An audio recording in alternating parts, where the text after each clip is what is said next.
They say there are two kinds of people in this world. Those who find themselves, and those who create themselves. Are you looking for purpose, or deciding it for yourself? Will you plunge waiting for someone to catch you, or will you jump and build your wings on the way down? Seek a path, or carve a path. Wait for the future, or build it. What is a school but a set of walls waiting for greatness? And who are you but someone destined to achieve it? Here, between the street and the jungle, against time and tide, we push and pull just like the currents. Our ocean of dreams will meet the odds ahead and rise above it all.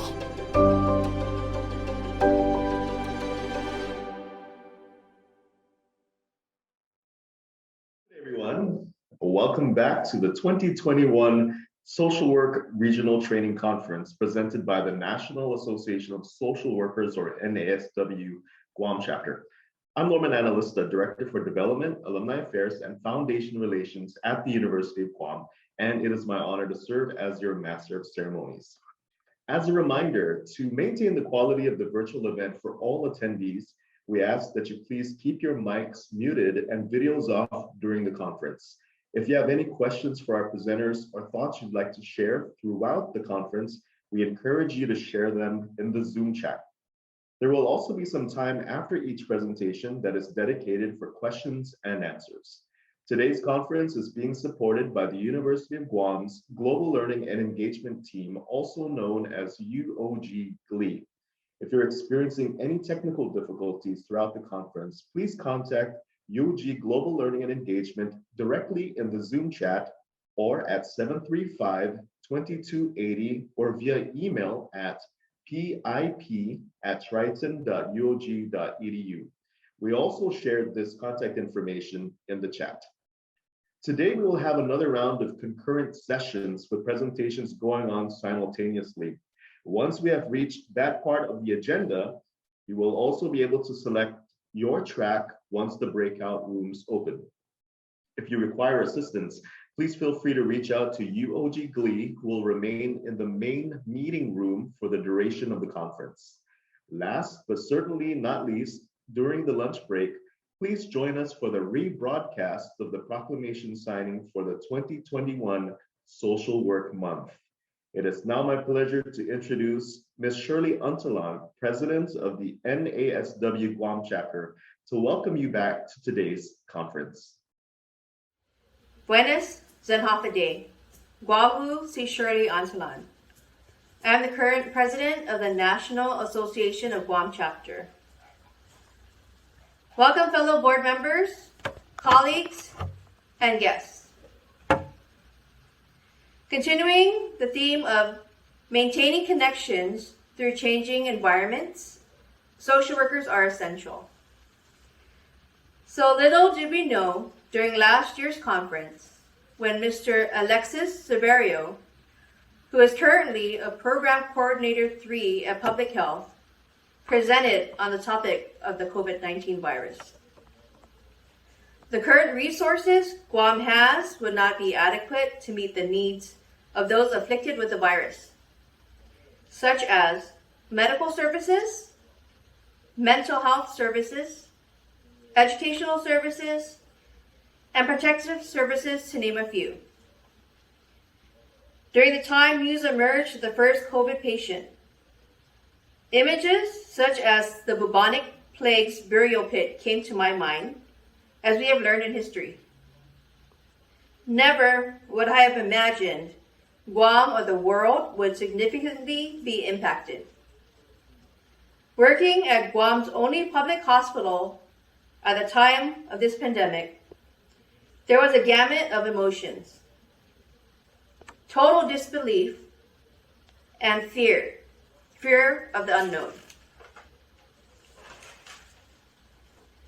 And as the number of COVID patients increased, medical social workers were faced with one of the most challenging times to cover urgent social needs. Connecting with public health to assist in their contact tracing efforts, and making continuous efforts to referring families to services. Social workers from different fields of intervention, ranging from primary care and other vulnerable groups covering their most urgent needs, were affected. Health professionals were highlighted as frontliners. We are grateful for their service and dedication of working countless hours, having many sleepless nights, and putting themselves at risk of contracting the virus. However, social workers continued to work during the pandemic, and we are also placed at risk of contracting the virus. Being placed at the quarantine facilities, at public health, the correctional facilities, and working with the homeless. Social workers are able to hit the ground running and immediately adapted to the current crisis. Let me imprint these last few words that is written in the National Association of Social Work's Code of Ethics. And I quote, "The mission of the social work profession is rooted in a set of core values. These core values, embraced by social workers throughout the profession's history, are the foundations of social workers' unique purpose and perspective. Service, social justice, dignity and worth of the person, importance of human relationships, integrity, and competence. This constellation of core values reflects what is unique to the social work profession. Core values and the principles that flow from them must be balanced within the context and the complexity of the human experience. Yes, social workers are essential. Sizua Samasi, and enjoy the rest of the conference. Thank you. Thank you so much, Ms. Untalan, for those remarks. Once again, thank you for joining us for the 2021 Social Work Regional Training Conference hosted by the National Association of Social Workers Guam Chapter. At this time, we also would like to acknowledge the presence of the following individuals who make up the NASW Guam Chapter Board of Directors. We, of course, have Ms. Shirley Untalan, BSW, who is the president, Ms. Terilyn Francisco, LCSW President-elect, Ms. Chelsea Nesmith, Secretary, Ms. Alina Butler, Treasurer, Mr. Juan Martin, MSW, Member-at-Large, Ms. Valerie Regis, MSW, Member-at-Large, Ms. Stephanie Lorenzo, Student Representative, and Ms. Ovita Perez, MSW, Executive Director. We thank all of you for joining us today. Now, today we will focus on the way COVID-19 has transformed our community. COVID-19 has transformed the full makeup of social engagement across the globe and has disrupted our normal patterns of work and home life balance and interaction. This second day keynote address will discuss the magnified impacts of the pandemic and health crisis on already disadvantaged people and populations. This morning's keynote presenter is Dr. Ricardo Carrillo. Dr. Carrillo is a licensed forensic psychologist and the director of psychology training and comprehensive crisis services for the city and county of San Francisco. Dr. Carrillo was also the senior editor of Family Violence and Men of Color for the publication Cultura y Bienestar, Mesoamerican Healing and Mental Health. Dr. Carrillo is an advocate of social justice, a trauma-informed practitioner, and an EMDR therapist. Introducing Dr. Carrillo. Good morning, or as we say in California and Mexico, buenos dias. Thank you for the opportunity and the honor of sharing with you and spending this time as we move from one place to another. We've been affected globally, worldwide, with a pandemic, several pandemics First, a medical pandemic that we weren't prepared for, and worldwide have tried to respond and to deal with it. Social workers have especially been central in connecting with and taking care of multiple populations. Homeless people, people in prisons, people who are indigent and not able to find the resources necessary. Social workers have always raised to that occasion. The second pandemic we have been dealing with is a pandemic of racial inequality, racism, and discrimination. So we have dealt with and are dealing with and will continue to deal with the increase in violence against the Asian community here in the United States. I don't know if you're aware of, but we've had multiple murders in Southern California. I mean, in Atlanta, Georgia, there were 8 women that were killed, Asian women that were killed. In Boulder, Colorado, just yesterday, there was a random shooting again. People that feel a need to really lash out and harm others. So while we're quarantined, while we are been forced to not have a lot of human contact, things have been building.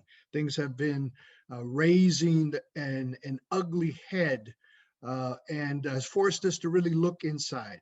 So as we begin today, I want to also include the aspects of what is going to help us get out of it.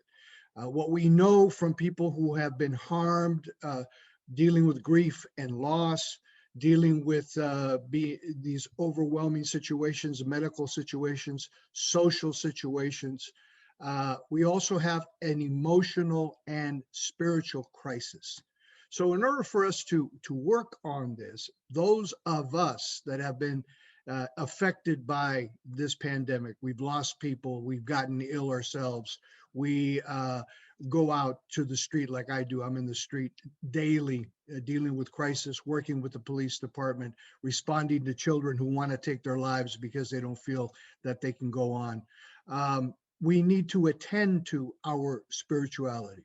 So I want to share a song that we sing in this part of the world that honors the spirit of the ocean. You're in Guam.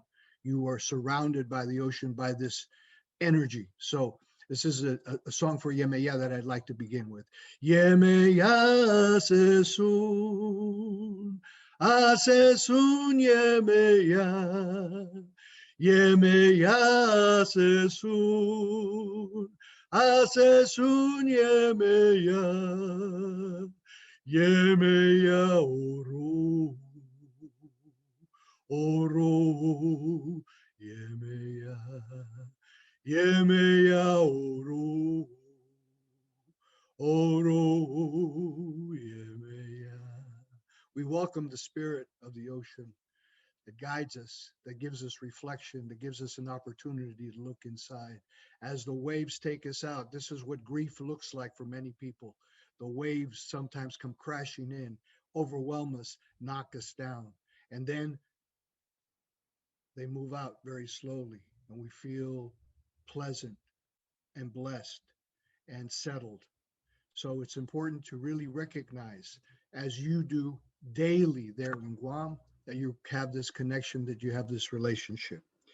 So we need to think about moving from being scared, being frightened, to being sacred.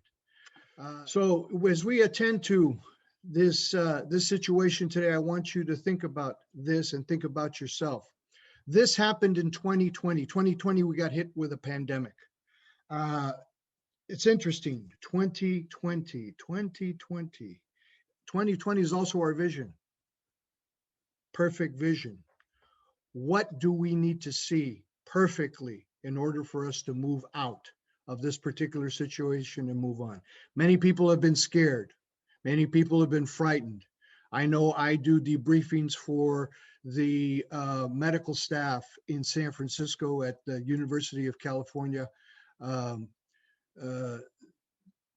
that has several clinics dealing with COVID positive patients. And we've had to do the debriefing. Luckily, none of the people that have attended to the folks that have been ill through this entire pandemic have fallen ill. they've been able to work together and stay together, but we're all scared.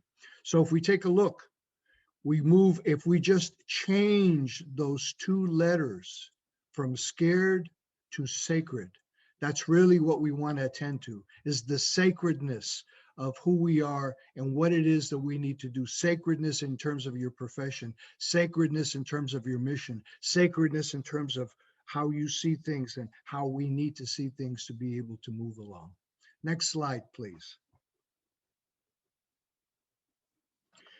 So during this particular time, I don't think there's anybody more willing, more connected, more in need than social workers. In fact, as the continued pandemic has occurred in terms of racism and discrimination, we have moved from defunding police departments and having clinicians, primarily MFTs, social workers, master's level licensed clinicians with EMTs working with peer counselors to respond to street crisis. So the pandemic has affected everybody. Most people incarcerated in prisons and jails have higher rates of COVID, and we've needed to respond to the entire families and be able to support them. Correctional officers have been affected as well. The police who have had to go out to deal with these situations while Black Lives Matter was boiling over with George Floyd and multiple different members of the African American community that happened to die at the hands of police officers. Again, there has been an ongoing demonstration and belief that we needed to change things. So things are beginning to change. Now we don't have as many police officers. Police officers are now frightened themselves. AB 237 does not allow officers in the state of California to put their hands on people that are mentally ill. So therefore, those of us that do crisis intervention have to be the primary responders and are attempting to make the contact and the successful engagement of working with people who are mentally ill and who probably are at risk for harming themselves or harming others. So again, the role of social workers in terms of being responding, first responders dealing with this kind of situation and working in tandem with other first responders, EMTs, medical personnel, emergency workers, psychologists, etc. So we also have to deal with vaccinations. I know you're dealing with the vaccination here just like we are across the country. In the California and the rest of the country, people are now rolling out the vaccinations for people beyond the elderly population or the co-occurring medically concerned folks. People as young as 16 are now able to get the vaccination. We're going to move that along. While that is occurring, though, unfortunately, we're having a rise in violence towards the Asian population. People still have this belief that somehow the Asian group, Chinese people, were responsible for the pandemic. As you and I both know, that's an incorrect assumption. This is not an Asian flu. This is not an Asian pandemic. This is a worldwide pandemic, and people are concerned about it. So some people are dealing with it that way. As a result, we have to respond to those crises. We have to respond to people who have lost family members, not only to the pandemic, not only to COVID infection, but also to these random killings that occur. City and County in San Francisco, we have a program called Crisis Response Team that actually wraps around victims of disasters and victims of homicides. And it is our job to assist families, to engage them, to make sure that they're attended to, that they're fed, that the funeral expenses are taken care of, and that the psychotherapy, the grief counseling is provided for up to 18 months of the year. So we have a tremendous amount of loss and grief. Social workers have been central about this, and we are still dealing, although things are beginning to change a little bit, still dealing with the stress of extensive quarantine. It's difficult to be Working from home, it's difficult to have to, prepare all your meals. You can't go out, you can't eat, you can't socialize, you can't connect with people. The holidays have been extremely difficult for people not to be able to see their loved ones. So I'm sure you're experiencing the same kind of situation. Next slide, please. So what do we have? We've got grief and loss rates that are extremely high nationwide. However, the rates of 1.5 to 4.5 are higher in communities of color as compared to Caucasian and affluent middle-class communities. African Americans, Latino, and indigenous populations suffer from co-occurring medical conditions that I'm sure you have there in Guam as well, with the Chamorro populations, the indigenous populations of your island communities. So we have comorbid situations that increase the level of death and chronic illness, including diabetes, heart conditions, liver impairments, rates of cancer, and carcinogens. So people that, especially communities of color, are suspicious of actually taking on the vaccinations. And so people are concerned about that. We're dealing with this kind of situation all the time by doing psychoeducation, by educating people, by doing podcasts. The National Compadres Network and the Council of Elders has an ongoing Apple podcast called Healing Generations, where we bring in scholars and talk about that. The important thing is that all of us have to be educated. All of us have to be concerned about, is this vaccination going to work for me?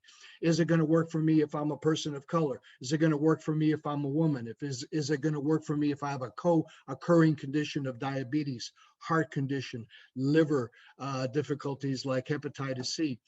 So it's important to do our research. We have to be knowledgeable. In Spanish, I like using this term, we say we want to have consciousness, but in Spanish, you say a little bit different, conciencia, with science. Consciousness meaning with science, that we're educated, that we're prepared to really look at and analyze these situations. Is this going to work for me? But historically, there's a reason why people are suspicious. The next slide.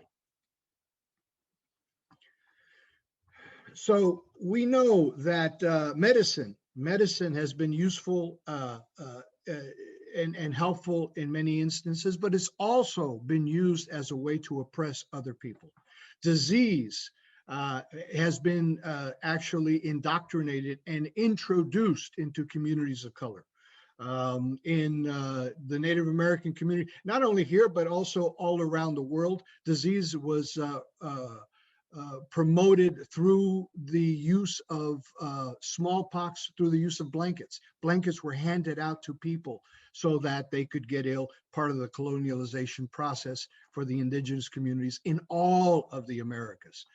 In 1932, the Tuskegee experiment, 400 African-American men were administered syphilis to observe the longitudinal studies and effects on them. So if you're 60 and older, you remember those times, if you're African American, that in fact, this was a federally funded grant to see the impact of syphilis on African American men.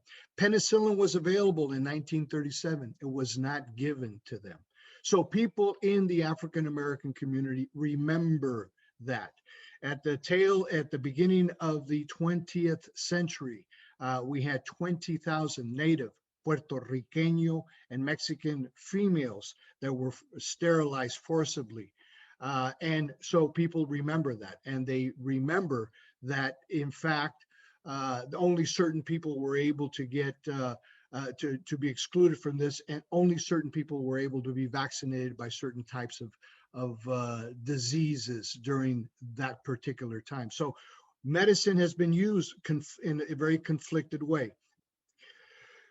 For example, Sir Geoffrey was responsible for advocating the spread of smallpox in blankets, and ongoing experiments were made on slave populations. If you were African American and you ran away you were considered to be mentally ill. There was something wrong with you. So they found a way to diagnose you as a runaway slave. That was a disease. You weren't actually, able to be looked at other than there was something wrong with you.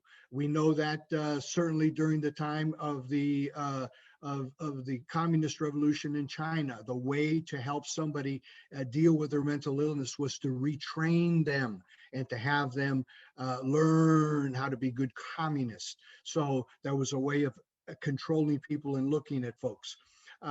However, on the other side of the coin, it's not only been Western medicine that has really been helpful.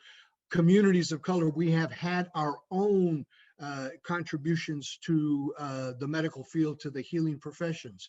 When Cortés came to Mexico and they conquered Mesoamerica, Tenochtitlan, and looked at the herbal gardens that were available and saw the physicians practicing there, he said to Isabella, do not send me, or to Fernand, do not send me any physicians. We have good ones here.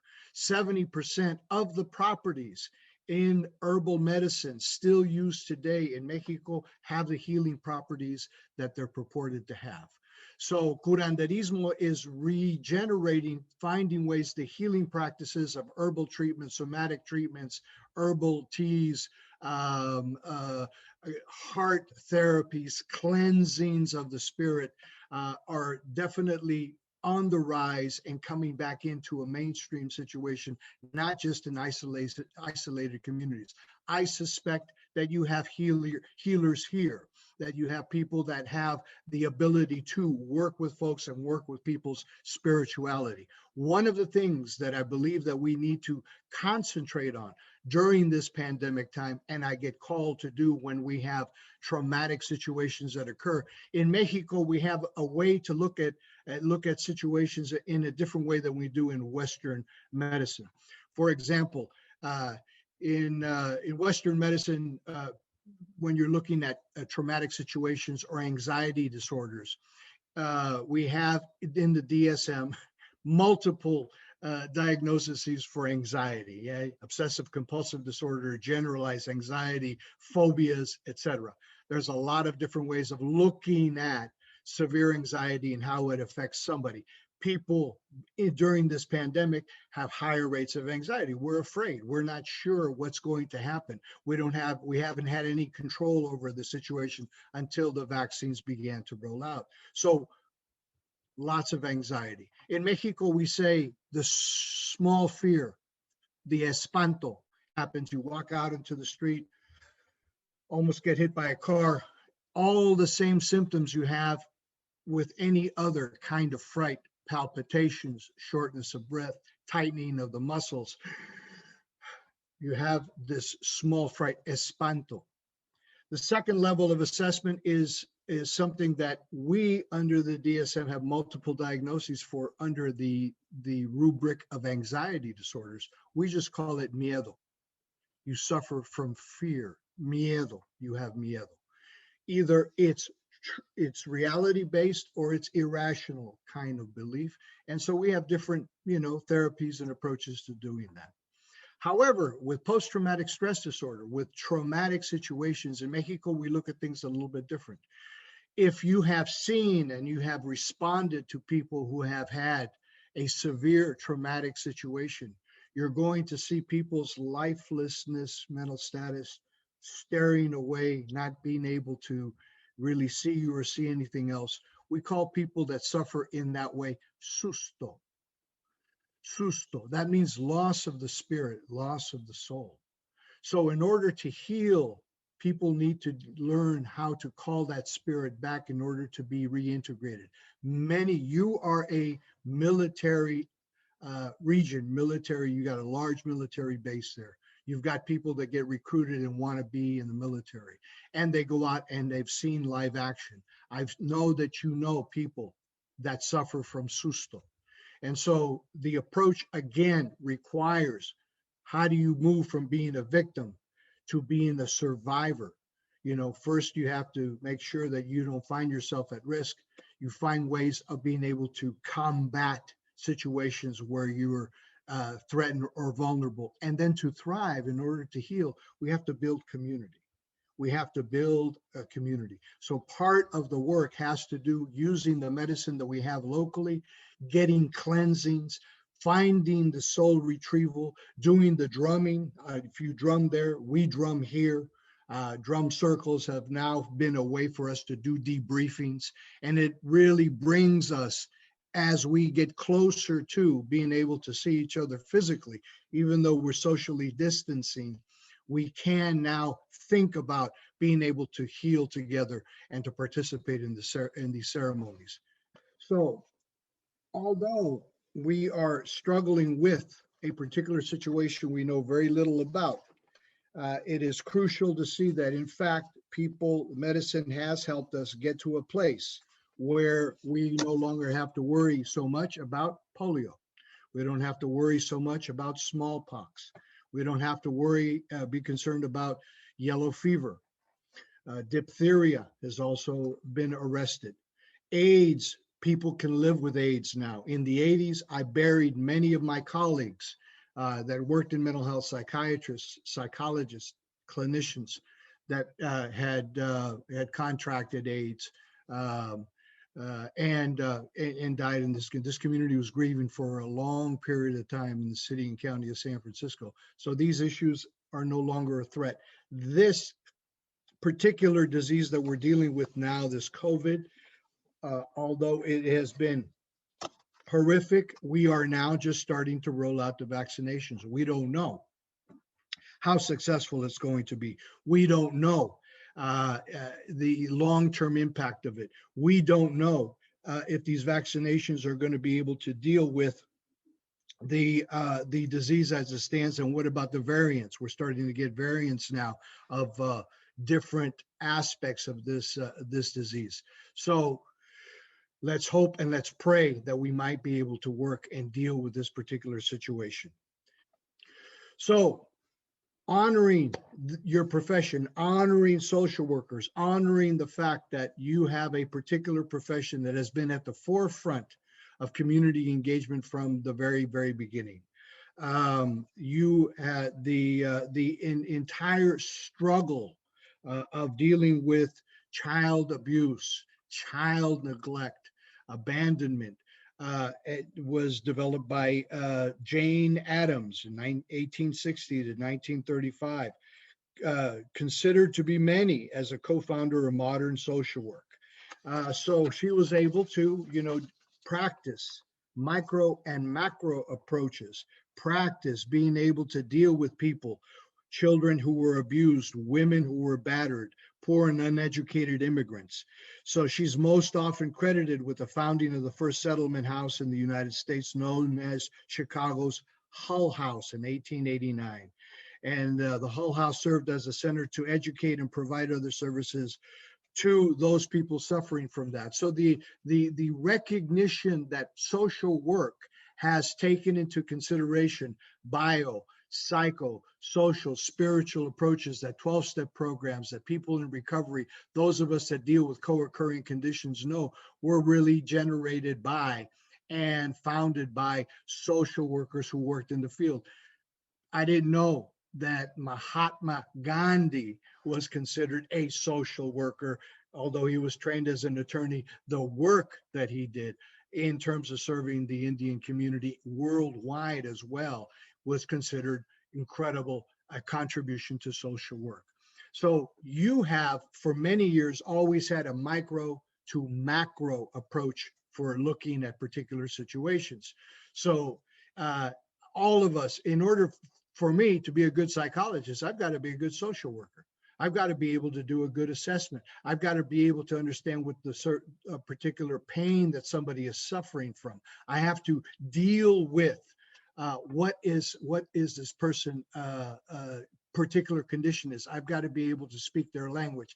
And then how can we build a community, or how can we take political action, or how can we make certain things happen to reduce the amount of infection, reduce the amount of pain that a particular community is suffering from. A good example of this is that you are a community that really has endured and suffered in war times.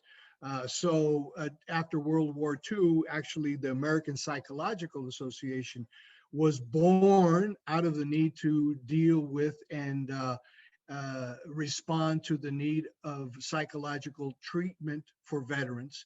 And there was never going to be enough psychiatrists, never going to be enough psychologists, never going to be enough social workers to deal with the needs of the veterans. So in tandem, National Association of Social Work and the American Psychological Association work together to provide group psychotherapy for veterans after the World War. And in many VAs, you still actually see that kind of modality being used because it's effective for helping people who have suffered the same kind of situation. The entire field of child protection services was founded by the social work profession. And we, all of us that work in the field, have to be cognizant of how do you deal with protecting children? How do you deal with the protection of women who are being battered?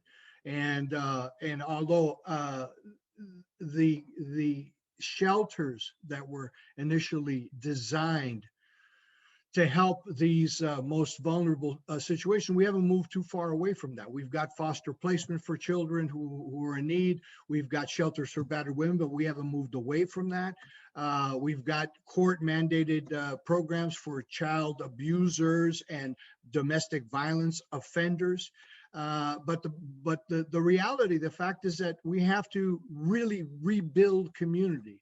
When we talk about child abuse, when we talk about child sexual abuse, when we talk about domestic violence, my question always is, what happened?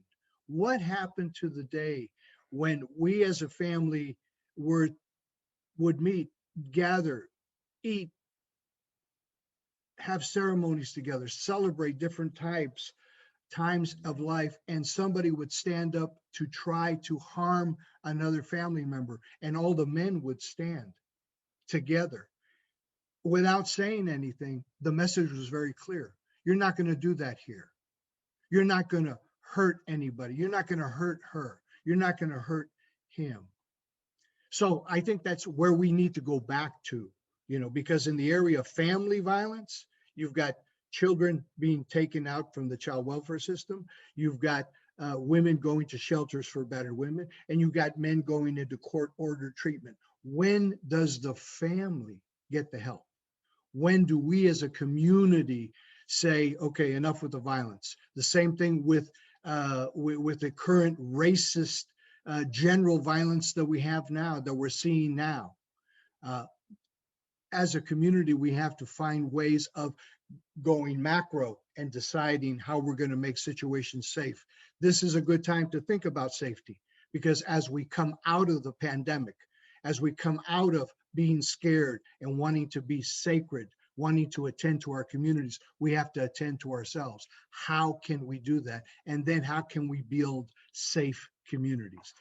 So your profession, social work profession, is really, we don't have this in psychology. We are not asked to incorporate social justice. Social justice, if you're have been victimized or you understand the need, you will advocate for people that need it. But social work incorporates the idea of social justice in your code of ethics, in your way in which you approach the situations. Case and cause. Case and cause is definitely a philosophy that social workers subscribe to, and that we try to look at the assisting individuals and affect some social change, the social welfare system, shelters for battered women, dealing with the homeless population, now responding to the pandemic, trying to educate people and assist them in finding ways of protecting other people from comorbid infection during this pandemic. So the idea that in the early part of the 20th century, one of the significant contributions of the social work community and profession were acts of charity were replaced by this idea that patriarch and moralistic ideas were the reasons why people were ill. People that got sick were weak. If you were an alcoholic, you didn't have the strength to pull yourself up by your bootstraps.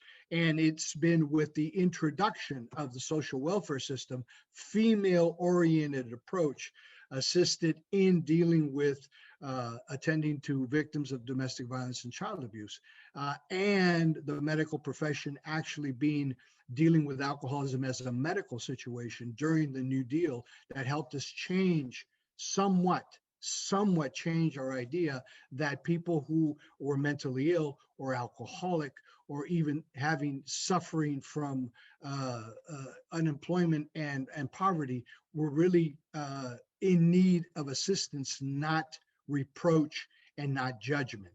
So we want to honor the country.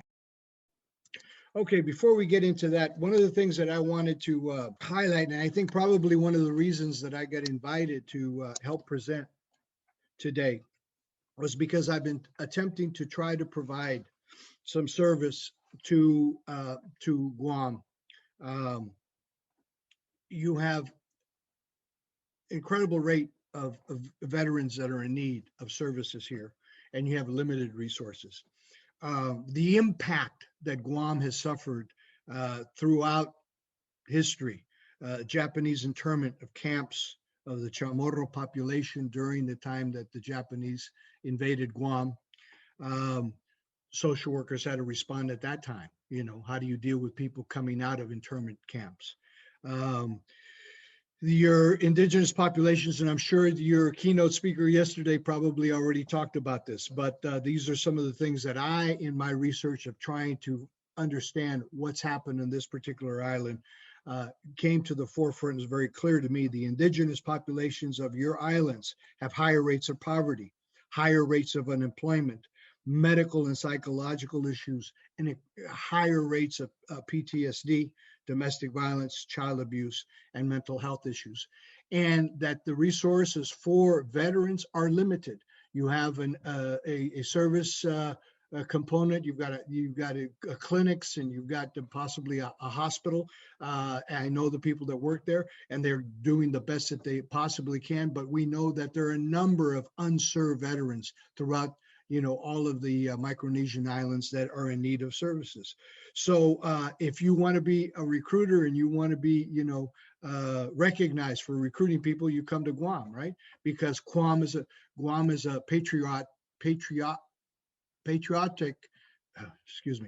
a very patriotic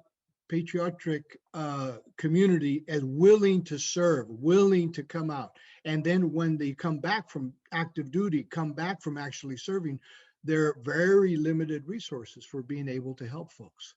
So that's one of the things that I think is crucial. You are a territory of the United States, yet you can't vote for who your commander-in-chief is. So every time that there's a need for services to be provided, somehow they never can find the resources available for folks. So social workers can provide networking, can provide connection to services, but there are no services available. How are we going to make that situation occur? So what's our vision for that? What's our 2020 vision for how are we going to expand the need to be able to meet the needs of folks that are living here? So in your profession, your code of ethics say that you have not only an obligation to engage in social and political action to help people access these resources, whatever those resources are. And I think Guam is an excellent example of a community in need, and definitely requires not only social work, but psychology, employment, law. All of these professions need to come together and find ways of being connected and provide the service for a need. If anyone needs service delivery and needs service and needs programs developed for them, it's here in Guam. Next slide, please. So highlighting and looking at folks, everyone knows who Alice Walker was. The Color Purple is play, Broadway play, also a movie, an incredible movie. She was established social worker. Next slide, please. Sandra Bernabe in New York City, significant contributor herself to the university recipient of the West Coast Community Service Award, advocating resources for low-income families and at-risk populations. Next slide, please.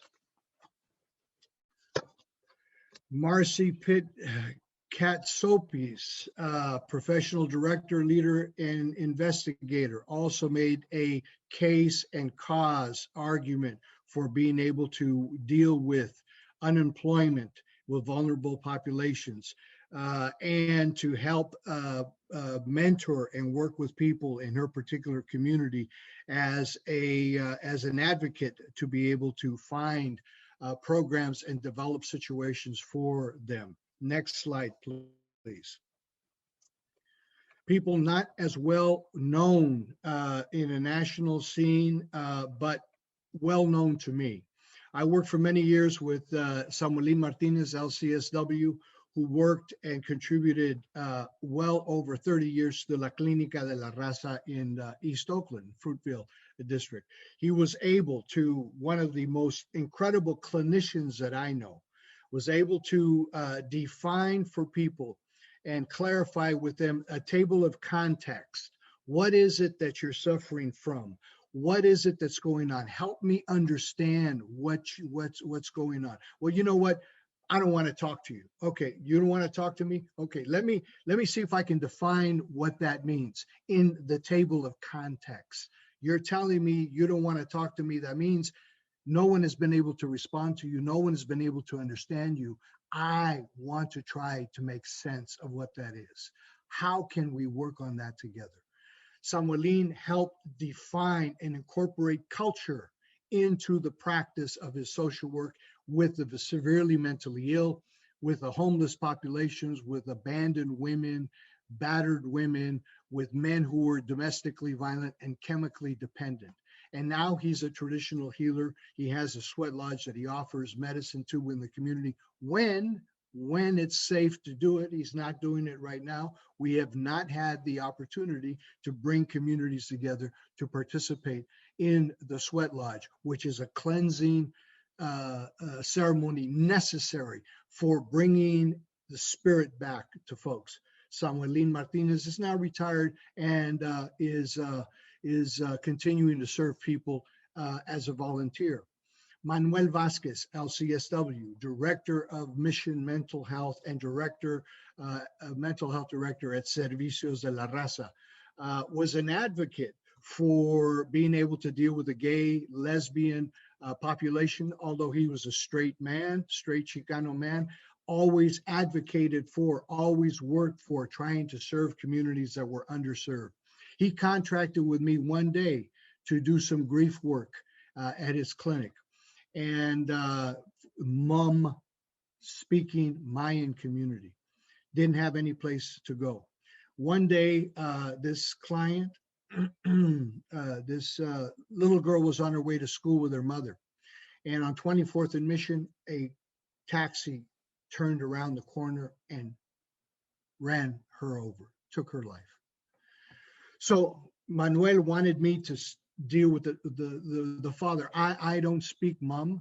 I speak Spanish, I speak English, and he came weekly. We met together weekly on a Saturday morning, and he said nothing. He said nothing for 6 sessions. We sat together. He said nothing. And then he said she wanted pancakes. And I fixed her pancakes this morning. And then she said, you know what? I'm going to go on an airplane and I'm going to go see my grandparents. And he said, you know, that's exactly what we did. We took her, put her body on the airplane, and she went home to Guatemala to her grandparents. And Manuel wanted to serve his community that way. When funds were being cut for Mission Mental Health, he advocated and demonstrated and got people involved to make sure that this particular clinic that serves the mentally ill in San Francisco's Mission District would never get closed. Cristina Reina Carrillo, I happen to know her very intimately. It's my mother of my children. Served juvenile hall in Fresno County and advocated for helping families, farm worker families that had young children, young people involved in criminal activity or bordering on acting out in criminal activity, and would help the families, connect them to the churches, to the social service agencies, to families that were willing to support them and to deal with them in a way so that we could prevent the amount of extended incarceration for young people in the central San Joaquin Valley. So these are people that I know, that I have worked with, and let's not forget that the child guidance clinics that had a psychiatrist, that had a psychologist, couldn't function without the involvement of a social worker who would do the family history, who taught, social workers have taught us, the psychologists, how to do a comprehensive social history so we can understand what it is that we're dealing with and what it is that we're working with. So I want to thank you so much for the opportunity to come and present and know that we've got, what's our vision in 2020? What do we have to do together to be able to move from being scared to being sacred? So one of the things that I want to offer is that we pray together. It's crucial that our prayer in our way, in my way, be attended to. The Native community in northern and Mexico and North America, we use fire. So I'm burning some copal now. I'm getting the fire going so that we can move from secular place to sacred place. So Creator, thank you for this blessing. Thank you for the opportunity. Thank you for the time to share and be halfway around the world and still be together in spirit, in body, in mind, in heart. We pray to the east because that's the direction of the men. That's the direction of the new beginning. That's the direction of the sun. A new day, a new beginning keeps us, allows us to see things with clarity from far away. We need that strength. We also need the ocean. We also need the women. We also need to be connected in that kind of way, just like the ocean moves out and moves in, for us to reflect. The moon time, for us to do the reflection that we need to pay attention to. What do we need to do in order to see beyond what we've endured, or in order to see what we have been through, the grief, the loss, the change that's happening in our society?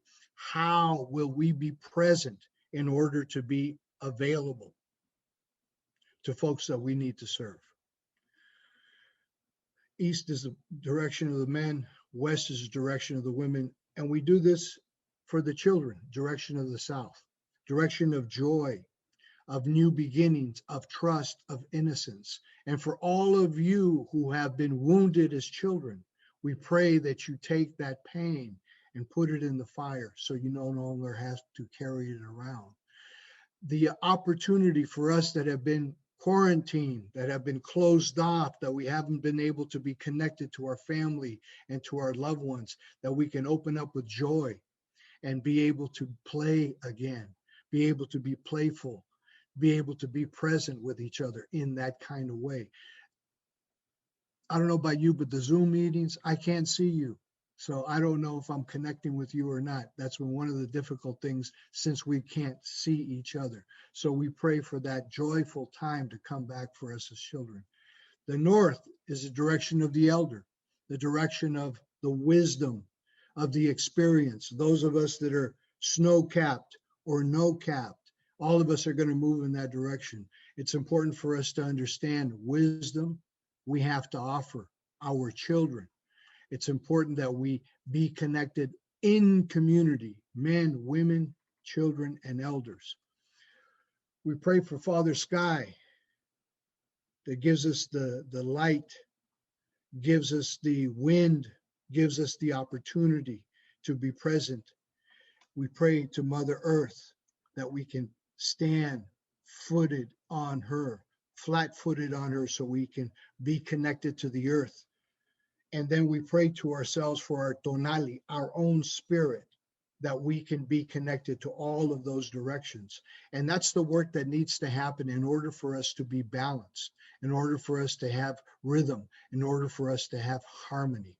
So I wanted to close today with a meditation for those of you to breathe deeply and to think about this time and what it's meant to you. How, as we come out of the pandemic, are you going to be prepared to care for yourself, to care for your family, to care for your community, to care for those folks that you need to serve? So I'm going to use an ocean drum. We do drumming here in California to help folks. So close your eyes, take a deep breath, and let's pray and reflect together.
Okay, so if we've got any questions. Thank you so much, Dr. Carrillo, for your very insightful and inspirational message this morning. We do have questions from the audience, and I'd like to share them with you. I'm also getting some questions that have come to me as a private message, so some of these may not be apparent in the chat, But I'd like to start with this first question here, and it is, so are there any lessons learned from working during the pandemic that made you rethink the future of social work, and what changes do we need to make as a profession? Well, I think it's things are going to be different. The safety and safety first and foremost. Safety first. We have to find ways of, I think we're always going to wash our hands now. I think we're always going to be aware of distance and physical communicable diseases, but also how do we manage stress? All right. So we did the immediate thing. Okay, let's protect ourselves. Let's put on masks and stay at home. Was that really the best solution? Is there a way that we can think about, dealing with being able to protect ourselves? How do we manage stress? Okay, so all of us were quarantined. So we've got to learn how to eat better. We've got to learn how to be more creative into maintaining our physical and mental health. We've got to be able to stay connected. How do we find ways to stay connected? The high-tech community, boy, they're happy now. They don't got to go into the office. We're getting done with the pandemic, and they say, well, you can work from home now. You can work from home. We got Zoom, we got, Microsoft Office, we've got all these different technologies, we got different platforms. We can work from home. Okay, so that gives people some freedom, that we didn't have before, and I think even ourselves at the Department of Public Health are just ramping up, coming back to the office. We're not all going to be at the office at the same time. We're going to be back in the office maybe 2 days a week, maybe work from the field 2 days a week. So, but the most important thing, I think the most important thing is the connection to spirituality and community. We have to find ways of maintaining our community, because if we have that, we're much more resilient to dealing with loss and grief. And we've got a lot of loss and we've got a lot of grief. We've got a lot of people that we buried because of COVID. And the related diseases, people who had comorbid conditions, the diabetes, the heart condition, the hepatitis C,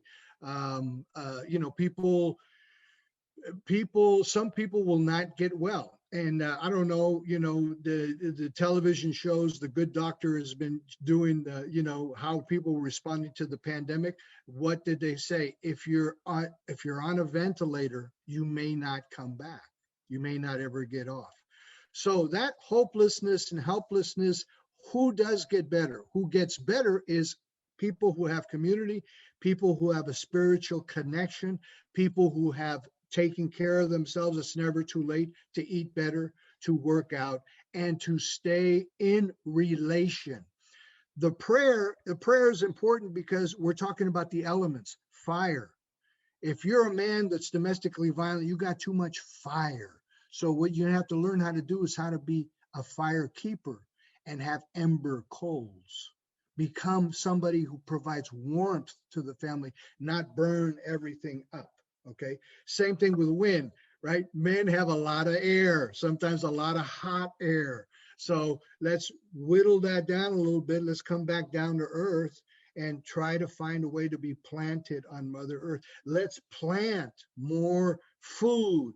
Let's plant more medicinal herbs that we need in order to maintain our health. We don't always got to see the doctor. As long as we have some kind of antiviral, anti-fever medication that's done naturally with herbs, we can feel better about being connected and be more conscientious, conciencia, about our wellness and health, rather than having to go see the doctor and put ourselves at risk. So those people that responded and resonated and got over COVID did that because they had some of these resiliency factors. And let's face it, those of us, like in Guam, like in Mexico, we've overcome pandemics, we've overcome holocausts, we've overcome colonialization. So there is an ability in our spirit to be able to overcome these kind of situations, but we got to do it in community. We can't do it by ourselves. Okay, thank you very much. I'm able to access the questions in the chat now. And the first question that pops up is, how do we as practitioners get people of color or our own indigenous people to trust the medical system after historical traumas? Relationship building. You got to do relationship building. You know what I do? When I go out, I had a 12-year-old boy lying on the street 2 weeks ago. Coroner shows up, police are there. We have a first responders team called Vision Zero for these fatalities. The family's distraught. He's African American, she's Samoan. They've got 2 children besides the boy who's just died, got run over by a van. So I say, we're here from the Department of Public Health. How can we be of service? And the guy looks at me like, I don't know, man. My son just got killed. I said, I understand. I said, I tell you what, can I bring you some food? Can I bring you some food? You're going to need it. People are going to come. They're going to support you. Why don't I go get you some food? Okay. All right. Whatever it takes for us to make a connection and for us to successfully engage a person is what you got to do. When I brought the food back, he had already, his, in the hood, they called my homies were there, right? They brought boxes of groceries. They had gone to donation places to the food bank because they knew this family was going to need it. And then he says, you know what, man, I'm going to have to talk to you because this is the second boy I buried in 2 months. My wife just gave birth to a premature boy and he just died. So this is our second death in two months. I'm here whenever you need me.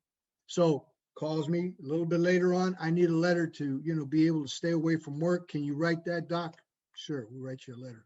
Now we go to the funeral and they see, oh yeah, thank you. You know what? I'm going to be in to see you. Eventually, I'm seen and acknowledged as somebody who they can count on. And when they're ready, not when I'm ready, but when they're ready, we're able to provide the service that they need to do whatever, the grief response. I use art in my artwork. When people are grieving, we celebrate Dia de los Muertos here, right? Day of the Dead.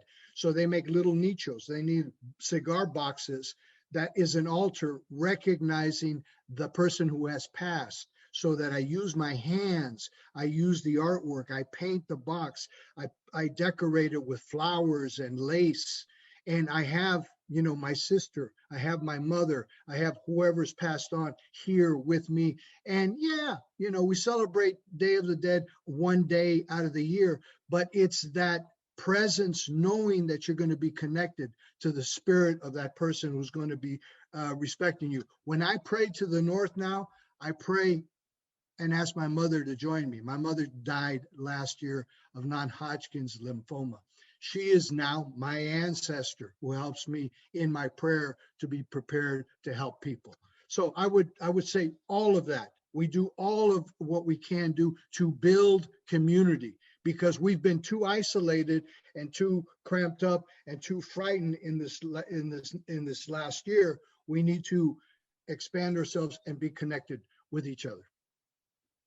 Okay, thank you, Doctor. There's a question that has elements that go back to some of your suggested advice, but I'm going to read it out because there's other elements to consider. And okay. It is, how are you able, as a psychologist, clinician, able to incorporate traditional spiritual and herbal remedies into your work in a Western system with only evidence-based practices approved for treatment purposes? You write books that say Mesoamerican healing and mental health practice-based evidence. Practice-based. We, Mesoamerican culture, were incredible architects. So they were astronomers. They observed the stars. So we observed the stars and we knew when to plant. We knew how to build and have gardens on water. We're able to have running water and bathe daily. The Europeans hadn't bathed in years, and you could smell them as much as you could smell the animals that they brought. But we were people that applied science. So when you say, how do you present these spiritual practices in old ways, is you share with the Western medical practice that these practices have been around as long, if not longer, than these Western. Remember, when we were doing plastic surgery and dentistry in Mexico, they were using leeches as a form of medical practice. And they were looking at humors and hot and cold, wet and dry as a way that fit in with our idea of fire, water, earth, and air. So we were able to incorporate it. That's where curanderismo grew out of. The fact that all of us as a humanity are now looking at bio, psycho, social, spiritual practices means that look at the resilience of cancer victim, people who have endured cancer and overcome cancer because of their laughter, because of their spirituality, because of their belief of being connected. Most treating physicians understand that. So now we're starting to find, a way of being able to connect that. When I deal with trauma, for example, my model for dealing with trauma is based on dealing with the physiology of the symptomology. Okay, you have shortness of breath, you have palpitations, you have tension in the body. Okay, why is that? That's a fear response because we have an activated limbic system. The limbic system is where we fight, flight, or freeze response. That means we got an excess of HPA, hypothalamic pituitary adrenal gland, in our brain, so we can't stop it, meaning our left side of the brain where we have language and reasoning is offline. Our frontal lobes where we make executive decision makings are offline. Yet our Western practice is for anxiety and trauma, cognitive behavioral therapy. Cognitive behavioral therapy means you have to use the left side of the brain. You have to be able to access your frontal lobe. What do you do when they're offline? So let's incorporate this medicinal practice we have from ancient times and deal with susto and deal with miedo by helping people self-soothe themselves, take healing baths with herbs, drink teas that calm them down, get them to speak from the heart, get them to have a somatic massage therapy until the left brain can be activated and then they can disclose what's actually happened to them. So I'm finding practitioners and other colleagues say, you know what, I think you're onto something. But you know why they resonate with this kind of medicine is because when we go out in a crisis or we've been out with the police and there's been a fatality or there's a barricaded subject or somebody has been able to get out of a domestic violence situation without getting shot, they come to see me because they need the cleansing. They got to get rid of that negative, frightful experience. And guess who's around to do it? The doc. I can do that. And so now we have something. When I need something, I call the CIT team, come help me out. And then when they get through with their high stress situation, they come see me for the cleansing. And that's how we work together. Thank you so much, Doctor. We are ready to move on to the next portion of our program, but we really appreciate the inspirational words and the insight. Speaking from myself, I can say I learned a lot and I'm completely fascinated by your work. Great honor to have you here this morning. Thank you so much. Thank you for the invitation. Thanks for being present. Bye-bye. Thank you, Dr. Carrillo. Ladies and gentlemen, we are going to take a short break and we are going to come back at about 9:30. So we'll see you in a few minutes. Thank you.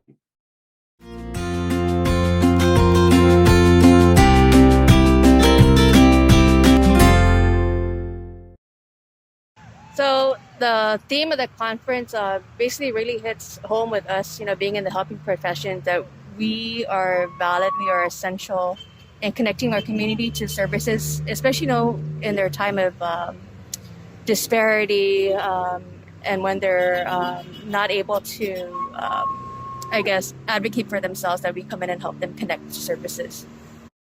To me is we want to highlight the job that the social workers are doing here on Guam and within our region in Micronesia, because for too long social workers have been put in the back burner where nobody realized what they did or what they have done. So this is the right time for us to highlight what exactly the social workers are doing in our community, especially within this time frame where we have the COVID-19 and so on. It means that we have come to a lot of challenges right when the COVID hit. It meant that social workers have to be at work, whether they're ready or not. It provided challenges with how we do our regular business. At least with me, with my line of work, I am a counselor with Guam Behavioral. I had to make changes from seeing my clients face to face to doing my sessions via Zoom and video conference, which is totally different ways of doing things. But we managed to be able to do it regardless of what's happening. But the theme of being essential, we social workers are out there in the field every day. There's the hospital, the Guam Behavioral Health, CPS was working day in and day out, 24-hour shifts. So it was a changing of working from 8 to 5 to being on call 24 hours, 7 days a week. So that was the biggest challenge, at least for us, and in having to make those changes and in how we do regular business. Well, because of the pandemic, it truly shows like what we are capable of doing as, working in the schools, working on social disparities, working for human resource services and resources and everything like that. And we play a crucial part in facilitating better quality of life for individuals, groups, and families and social workers. It means to me that, throughout the pandemic, it's still going on, obviously, but throughout the beginning and everything, for instance, I work for Guam Behavioral Health and we never closed. Yeah. So as social workers, we've been tasked to do many things that are, we continue to work. We did intakes, we did services for our current clients, and it's just for us to be recognized that we are also essential workers. We're not the nurses, right? We're not the doctors, but throughout this whole pandemic, mental health has been a challenge for a lot of people. And so making sure that the services for them get out to our clients and all of that. And I work with children, so this whole school thing, not being able to go to school, see their friends, play and all of that. It's a big challenge for the children and the parents at home. So just, having us come together to talk about that and to share with the community that, we are essential workers and, what the role we play is very important to the community, to the children, the adults, and everybody that's going through everything. So I think it's a very fitting role or motto or theme for this year due to everything that's been going on. So I think it's going to help us come together and maybe brainstorm some ideas on how to continue working with our clients, and also self-care for us, as like I said, we've never really stopped working. And so what does that look like for our social workers and the people that support us too? We have our staff and everybody that it's very, it's been taxing, right? But we show up every day, whether it be virtually or in person. And so, it's a good topic for us to be talking about, especially during this time.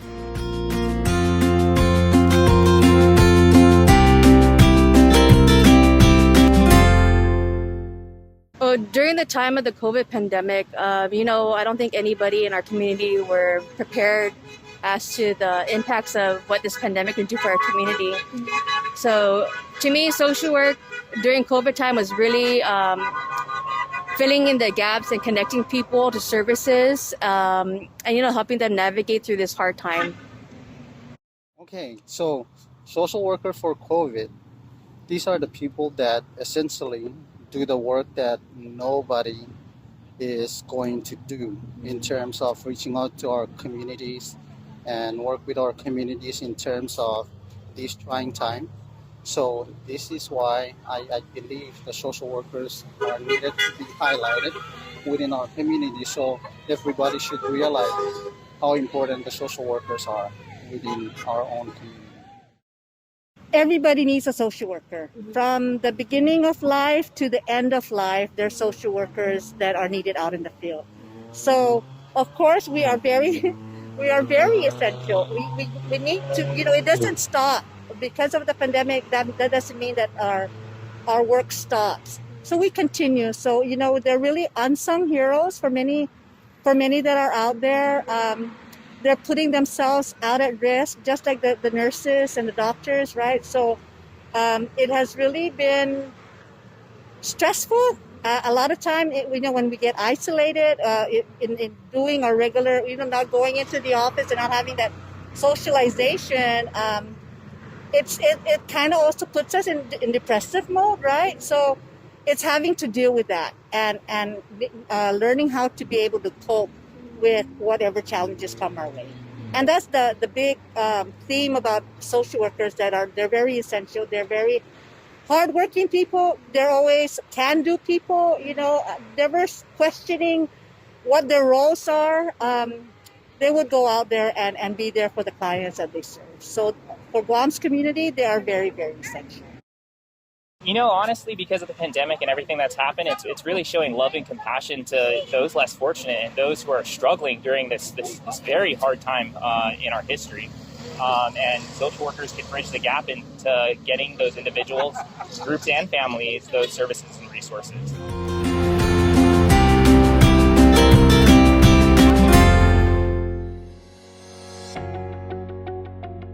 Are you looking to enter a new career?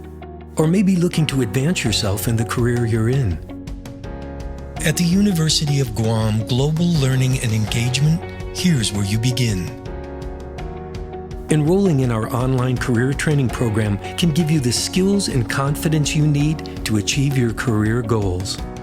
Imagine getting hired at a company or organization doing the job that you've always dreamed of. With over 175 programs to choose from, there's plenty of opportunity for you. You'll dive into the fundamentals of in-demand industries such as business, information technology, health and fitness, project management, and many more. You'll have everything you need to successfully advance your career without disrupting your life. You can enroll at any time, so start today and you're on your way to a new career.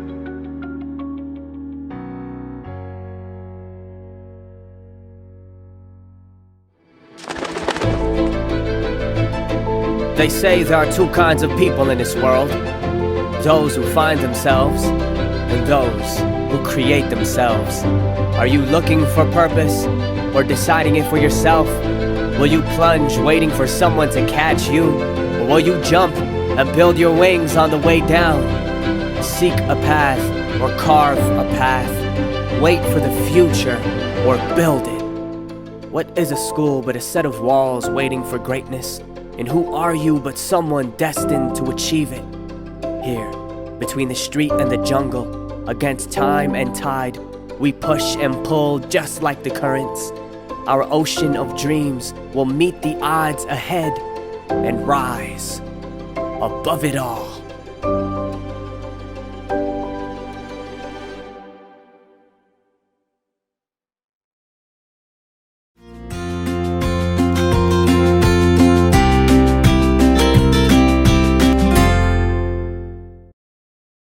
So The theme of the conference basically really hits home with us, being in the helping profession, that we are valid, we are essential in connecting our community to services, especially, in their time of disparity, and when they're not able to, advocate for themselves, that we come in and help them connect to services. To me is we want to highlight the job that the social workers are doing here on Guam and within our region in Micronesia, because for too long, social workers have been put in the back burner where nobody realized what they did or what they have done. So this is the right time for us to highlight what exactly the social workers are doing in our community, especially within this time frame where we have the COVID-19 and so on. It means that we have come to a lot of challenges right when the COVID hit. It meant that social workers have to be at work, whether they're ready or not. It provided challenges with how we do our regular business. At least with me, with my line of work, I am a counselor with Guam Behavioral. I had to make changes from seeing my clients face to face to doing my sessions via Zoom and video conference, which is totally different ways of doing things. But we managed to be able to do it regardless of what's happening. But the theme of being essential, we social workers are out there in the field every day. There's the hospital, the Guam Behavioral Health, CPS was working day in and day out, 24-hour shifts. So it was a changing of working from 8 to 5 to being on call 24 hours, 7 days a week. So that was the biggest challenge, at least for us, and in having to make those changes and in how we do regular business. Well, because of the pandemic, it truly shows like what we are capable of doing as, working in the schools, working on social disparities, working for human resource services and resources and everything like that. And we play a crucial part in facilitating better quality of life for individuals, groups, and families as social workers. It means to me that, throughout the pandemic, it's still going on, obviously, but throughout the beginning and everything, for instance, I work for Guam Behavioral Health and we never closed. Yeah. So as social workers, we've been tasked to do many things that are, we continue to work. We did intakes, we did services for our current clients, and it's just for us to be recognized that we are also essential workers. We're not the nurses, right? We're not the doctors, but throughout this whole pandemic, mental health has been a challenge for a lot of people. And so making sure that the services for them get out to our clients and all of that. And I work with children, so this whole school thing, not being able to go to school, see their friends, play and all of that. It's a big challenge for the children and the parents at home. So just, having us come together to talk about that and to share with the community that, we are essential workers and, what the role we play is very important to the community, to the children, the adults, and everybody that's going through everything. So I think it's a very fitting role or motto or theme for this year due to everything that's been going on. So I think it's going to help us come together and maybe brainstorm some ideas on how to continue working with our clients, and also self-care for us, as like I said, we've never really stopped working. And so what does that look like for our social workers and the people that support us too? We have our staff and everybody that it's very, it's been taxing, right? But we show up every day, whether it be virtually or in person. And so, it's a good topic for us to be talking about, especially during this time.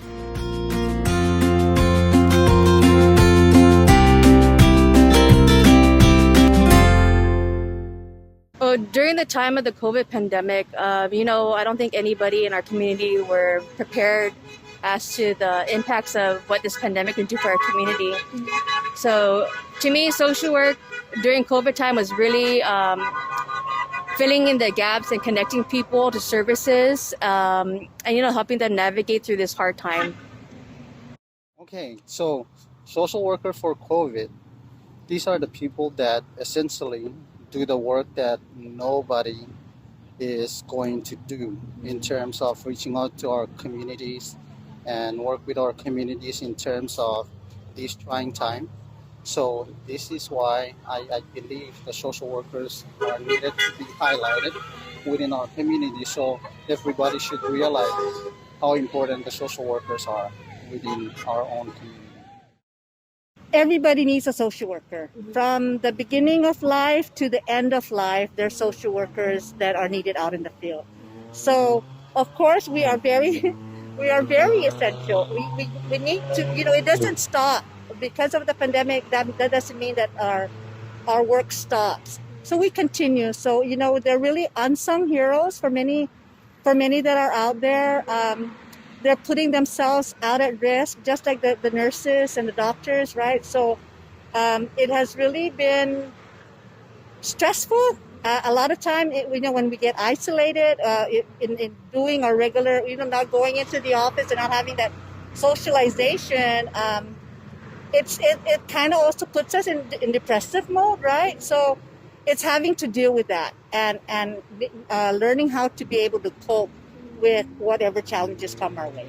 And that's the big theme about social workers, they're very essential. They're very hardworking people. They're always can-do people, never questioning what their roles are. They would go out there and be there for the clients that they serve. So for Guam's community, they are very, very essential. Honestly, because of the pandemic and everything that's happened, it's really showing love and compassion to those less fortunate and those who are struggling during this very hard time in our history. And social workers can bridge the gap into getting those individuals, groups, and families those services and resources.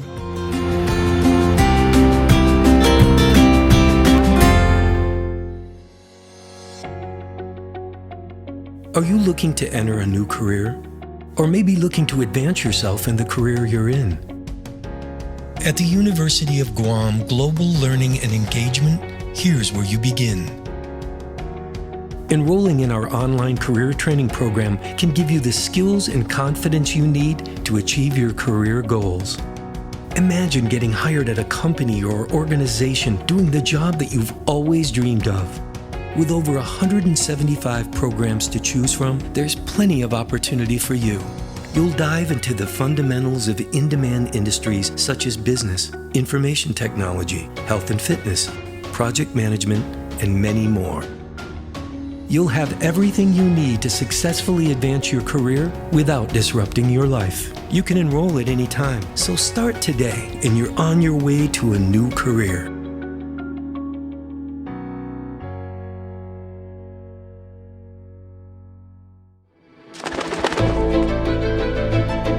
They say there are two kinds of people in this world. Those who find themselves and those who create themselves. Are you looking for purpose or deciding it for yourself? Will you plunge waiting for someone to catch you? Or will you jump and build your wings on the way down? Seek a path or carve a path. Wait for the future or build it.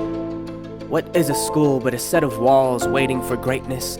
And who are you but someone destined to achieve it? Here, between the street and the jungle, against time and tide, we push and pull just like the currents. Our ocean of dreams will meet the odds ahead and rise above it all.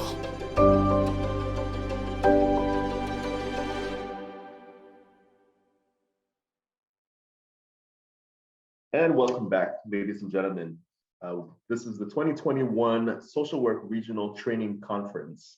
And the following panel presents a critical reflection of our local experience with COVID-19 and our abilities to deal with crises and challenging transitions as a community. The original moderator was Miss Valerie Regis. However, she's experiencing some technical difficulties, so I'm going to stand in for Valerie. We have several distinguished individuals in this panel, but we'll start with Dr. Mary Fegurgur. Dr. Mary Catherine Fegurgur's educational qualifications include a PSYD in psychology with emphasis in clinical psychology and couples and family therapy from the Alliant University, San Diego, California. And she also has a Master of Social Work from San Diego State University. Dr. Fegurgur is licensed as a clinical psychologist, CP42, and she works full-time as a licensed clinical psychologist at the Guam Behavioral Health and Wellness Center, working with consumers and families within severe mental illnesses. In this capacity, Dr. Fegurgur serves as a supervisor for psychology department, ensuring quality psychological clinical services for inpatient, outpatient, and residential group homes. For 10 years, Dr. Fegurgur worked as an associate and tenured professor of the MS in Clinical Psychology and Women and Gender Studies at the University of Guam from 2005 to 2014. In this capacity, she jointly developed and taught in the UOG MS in Clinical Psychology program, as well as coordinated the Women and Gender Studies Center. Her research focused on evidence-based and culturally responsive mental health services for children, adolescents, adults, couples, and families for Guam and the Micronesian region, including the Philippines. In this capacity, Dr. Fegurgur excelled in writing grants, and she has held positions as principal investigator, project director, and evaluator. Good morning and welcome, Dr. Fegurgur. Half a day. The title of our presentation today, brief presentation, is behind the mask. And I would like to thank all the social workers and our students and the University of Guam. Thank you now for your service. Coping with COVID has been difficult. It's been about 1 year now, right? When we started having to change our entire lives.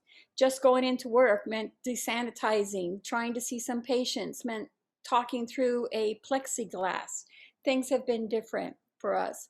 COVID took the social out of social work. We lost the human connection that we usually have. When we have to tell some difficult things to our patients, we can hug them and comfort them. And COVID stopped all that. 6 feet away, plexiglass, mask, everything that we need to do. So I want to thank you for your service, for providing services for us 24 hours around the clock. Who do you call when society is changing? You know who you call? You call the social workers. Because why? We're experts and social change agents. So that's why you call us, because we can help guide you and help you bridge into what we need to change in our society. Okay. We've all been struggling. I think one of the most difficult things for me with struggling is to having to put on a mask and trying to conduct a session, find out what's going on with kids, with adults behind the mask. And it was very difficult. One of the things that I noticed, I started noticing this from March of last year when we were getting in line to go shopping at Payless. I noticed people stopped looking at each other in their eyes. We had to communicate with our eyes because our half of our face is covered, right? And I noticed people were just looking at the floor. It was like we're just standing long lines, long lines everywhere that we had to go. So that was our struggle, okay? And it was difficult. We had to change the way that we practice. We had to start telehealth services. At Guam Behavioral Health, we were open 24 hours. We started brand new programs, a 24-hour crisis hotline.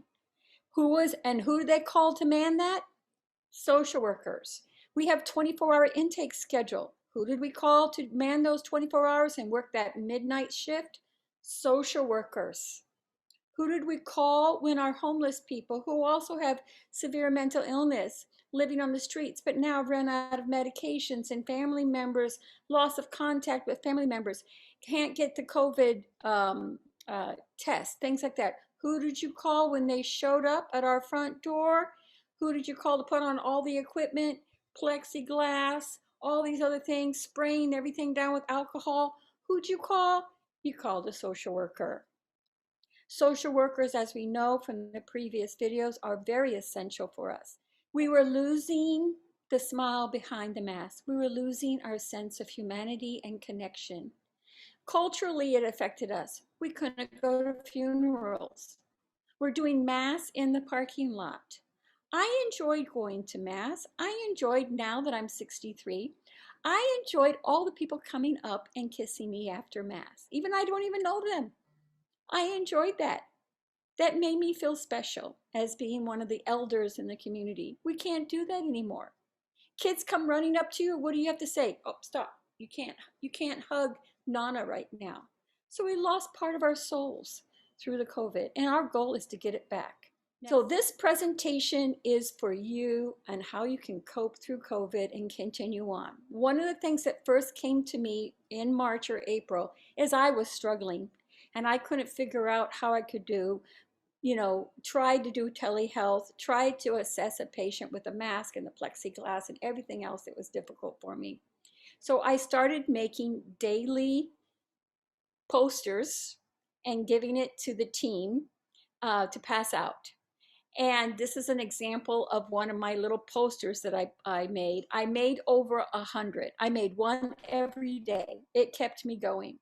So whatever I was struggling with during the day, I end up making a coping mechanism for our social workers and our other mental health staff. So one of the struggles that we are having brain fog. Now that we have 1 year of trying to do therapy online and do a lot of work via Zoom or Google Groups, they are now finding out that it is affecting people more, headaches and things like that. So this is just a comic that says when everything won't work again, you can unplug it, including yourself. So take a break from the Zoom, get up and walk around between all the Zoom meetings. Stress is causing us, and Zoom is causing us to have brain fog. Next slide. The other thing that's causing a lot of us is decision fatigue. Decision fatigue is an actual, real diagnosis. I don't think it's in the DSM-5 or ICD-10, but the bottom line is we're having to make so many decisions over a period of time, not just for work, but in our daily life. Who can watch the kids when we have to do the late night shift? Who's going to come forward with that and help them? Should we put our kids in school or not? Daycare is closed down, right? So it caused a lot of decision fatigue for us. In addition to the decision fatigue, we had constant social media, negative press, lack of staff, the Zoom meetings and the news just dragged us down repeatedly. For those of us in the helping profession, this is one of the hardest things for us to do. We are the first on the line to reach out and extend a helping hand, even with COVID. But the hardest thing for us as social workers is sometimes it's hard to ask for help for ourselves. And so I made these little daily posts and this presentation for you, because as we extend help for others, we also need to take care of ourselves as well. So one of the things that I developed over time to help our staff and myself cope is I took concepts from mindfulness and I made it be a weekly plan. What is mindfulness? It's a therapeutic modality to help us have more calmer state of mind and to be more aware of our thoughts and our emotions, what we're going through, and to be able to process different difficult moments in time and our emotions. So what mindfulness is paying attention to this moment in time. Like you would see Virginia Satir, one of the famous social workers. She would say, what is it that you need in this moment of time? That was one of her classic family therapy techniques in working with substance abuse family systems. Okay, she's maybe be the forefront of mindfulness. It means identifying what are your thoughts. So Virginia Satir was one of my favorite social workers. She would say, okay, so what are you feeling right now? When they're doing this with you and talking to you like this, what's going on inside of you right now? The third component of mindfulness is to pay attention to what's going inside of you. What is it that you need? And the goals is for you to have overall health and mental health well-being. So that's what mindfulness is. They've done research on mindfulness, and in fact, many companies have hired people to do mindfulness. This is Google, IBM, all the other companies that's been going on, and they did this also during the COVID, and they found it improved work performance 120%. It's been evidence-based practice for PTSD and 60% improvement in depression and anxiety. Mindfulness is not just staring and not thinking anything at all. Actually, what mindfulness is to think about what you're thinking and feeling at this time. So what I did is I took 7 concepts of mindfulness, and what I did was I put it through 7 days a week. And what I did was Silent Sundays, Mindful Mondays, Thriving Tuesdays, Wellness Wednesdays, Thoughtful Thursdays, Move Forward Fridays, and Self-Care Saturdays. And what I did was challenge my colleagues and my other telehealth providers, I call them the Teletubbies, is that we do one concept a day to take care of ourselves, and we challenge each other to do each of these. So I also, in addition to our staff and our social worker, I also started doing this with the telehealth clients that we were seeing. So what is Silent Sunday? Silent Sunday means that you choose a brief moment where there's no noise, there's no phone, there's no TV, there's nothing. You just sit, maybe for just 10 minutes, and you just sit in silence. Give time for your brain to turn off. Turn off from the overstimulation that we have, okay? And there's power in the peace of that. You will develop peace if you give yourself, even if it's only on Sunday, you give yourself at least 10 minutes of total silence. There's the benefits of silence, also called meditation. It's improving your blood pressure. How many of you out there have increased blood pressure? Your health is getting, with all the stress and everything. Me, I am. My blood pressure soared up. Now I'm on blood pressure medicine. So that's another thing about the power of the peace. It helps improve your blood pressure. It helps improve depression. It helps you be more optimistic. If you just take, even only on Sunday, Silent Sunday, 10 minutes of total silence. I challenge you to do Mindful Mondays. What's Mindful Mondays? Mindful Mondays is to accept the fact that your brain is always going to have thoughts all the time, okay? And it's going to always be changing. You're going to have some clear moments, some cloudy moments, and your mind will wander and get filled with lots of worries, especially for those of us social workers, because not only do we have our worries, we have worries about our clients and then the worries about the environment. Social workers are trained, person in environment. Change the environment, the person will do better. So we always develop this, and it's called monkey mind. A mindful concept is to try to control the monkeys in our mind and try to calm it down. I was working with a client yesterday, and we identified 10 little monkey minds. And so the goal was we're going to break it down to 2. We're going to allow our 2 little monkeys to be in our head. What 2 things can we worry about and focus on from the 10? And we brought it down to 2. So that's concept on Monday. Monday, if you start having monkey minds and too many things going through your mind, take a moment, take a deep breath, say, hey, you know what? Too many monkeys jumping on the bed. I'm only going to focus on one thing. Another concept with mindfulness, and then I put it on Tuesday, is thriving. This came to me early in the pandemic. I was just surviving. I was dragging myself into work every day, and I was just trying to survive. worried about family, worried about my clients, worried about work. And what Thriving Tuesday about is you are not just to survive, but you're to thrive. Have some compassion with others and yourself. Have some humor and then some style. I started wearing scarves again. I haven't worn a scarf since I lived in the States. I said, you know what? Thriving Tuesday, that's my scarf day. That's my style day. On Thriving Tuesday, we have the 3 C's that we're going to be looking at.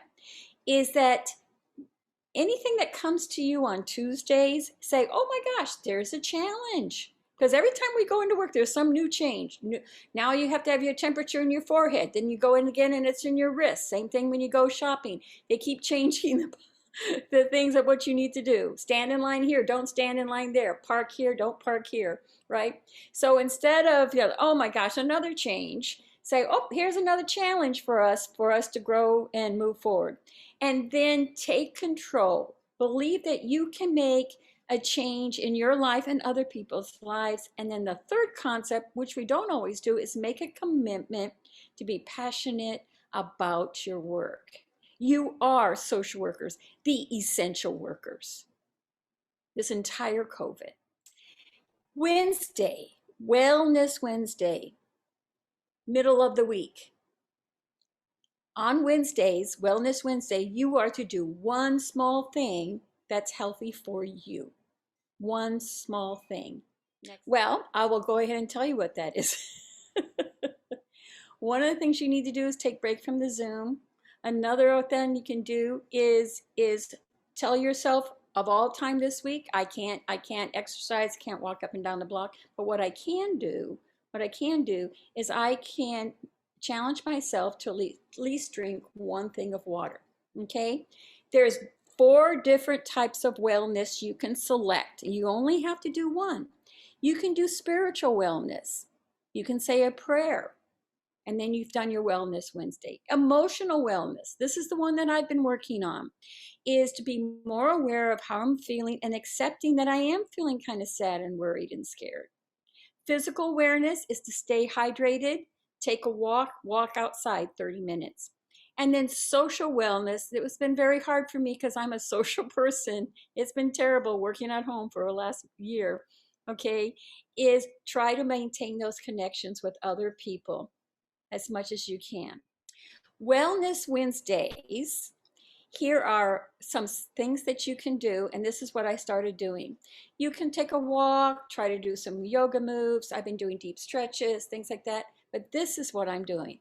Every time I walk through a door at the home or any place else, I am pausing and taking a deep breath.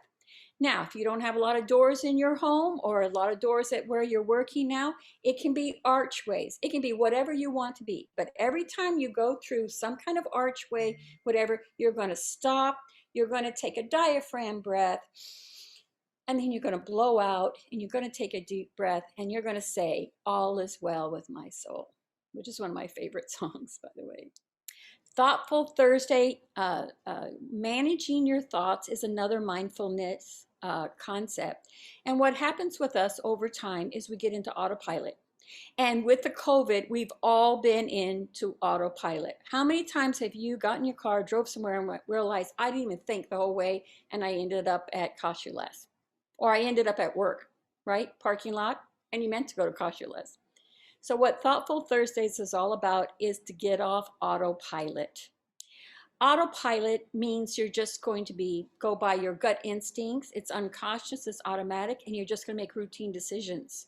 But mindful, get yourself off autopilot. Mindful mode means it's slow, you're more conscious of what you're doing. Pay attention to your energy. If your energy is running low, take a break. When you're having a Thoughtful Thursday, you're able to do better decision making for your clients and for yourself. And it's more reliable, it's less biased. So get off autopilot, be mindful, and think through and take a deep breath. Thoughtful Thursday, and this is the concept that I've been doing. When I'm in doubt, I'm taking a pause. And that means taking a deep breath. when I'm angry, when I'm reading emails. You know, there's a lot of stuff that's happened to us during COVID as we're working, taking care of our patients and our clients.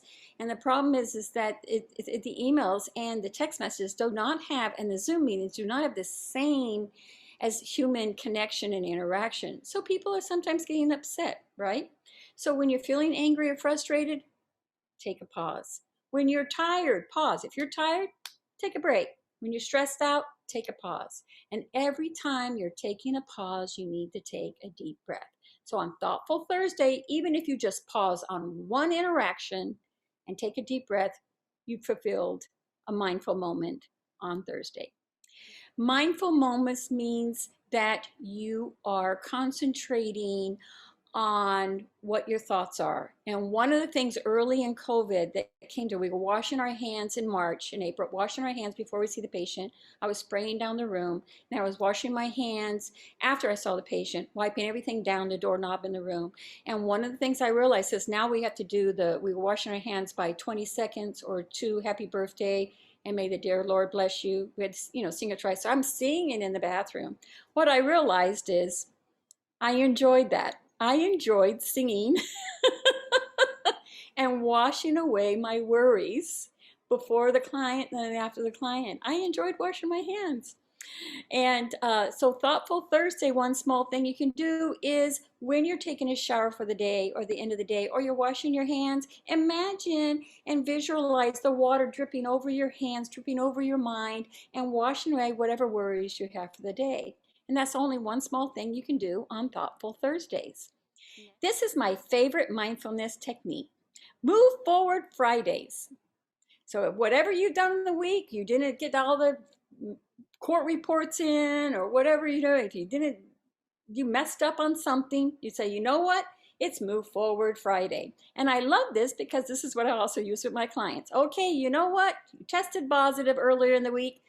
Today is Friday. Today we're not going to use, and we're not going to use over the weekend. So we don't test positive next week. It's Move Forward Friday. Doesn't matter what happened in the past, we're moving forward now. Moving forward, moving on is a process, but moving forward is a choice. And there's differences. Moving on is just letting things happen, but moving forward is, what do I need to do to make a difference in my life today? It means on Friday, I don't do this. Moving Forward Friday is I don't beat myself up if I didn't finish everything that I need to do, but I can make decisions that, you know what, I might carve away some time and get up early and finish some work on early Monday morning. Moving forward is you're committed to action. The last and the seventh concept of the challenge is Self-Care Saturday. On Saturday, you do whatever you need to do to take care of yourself.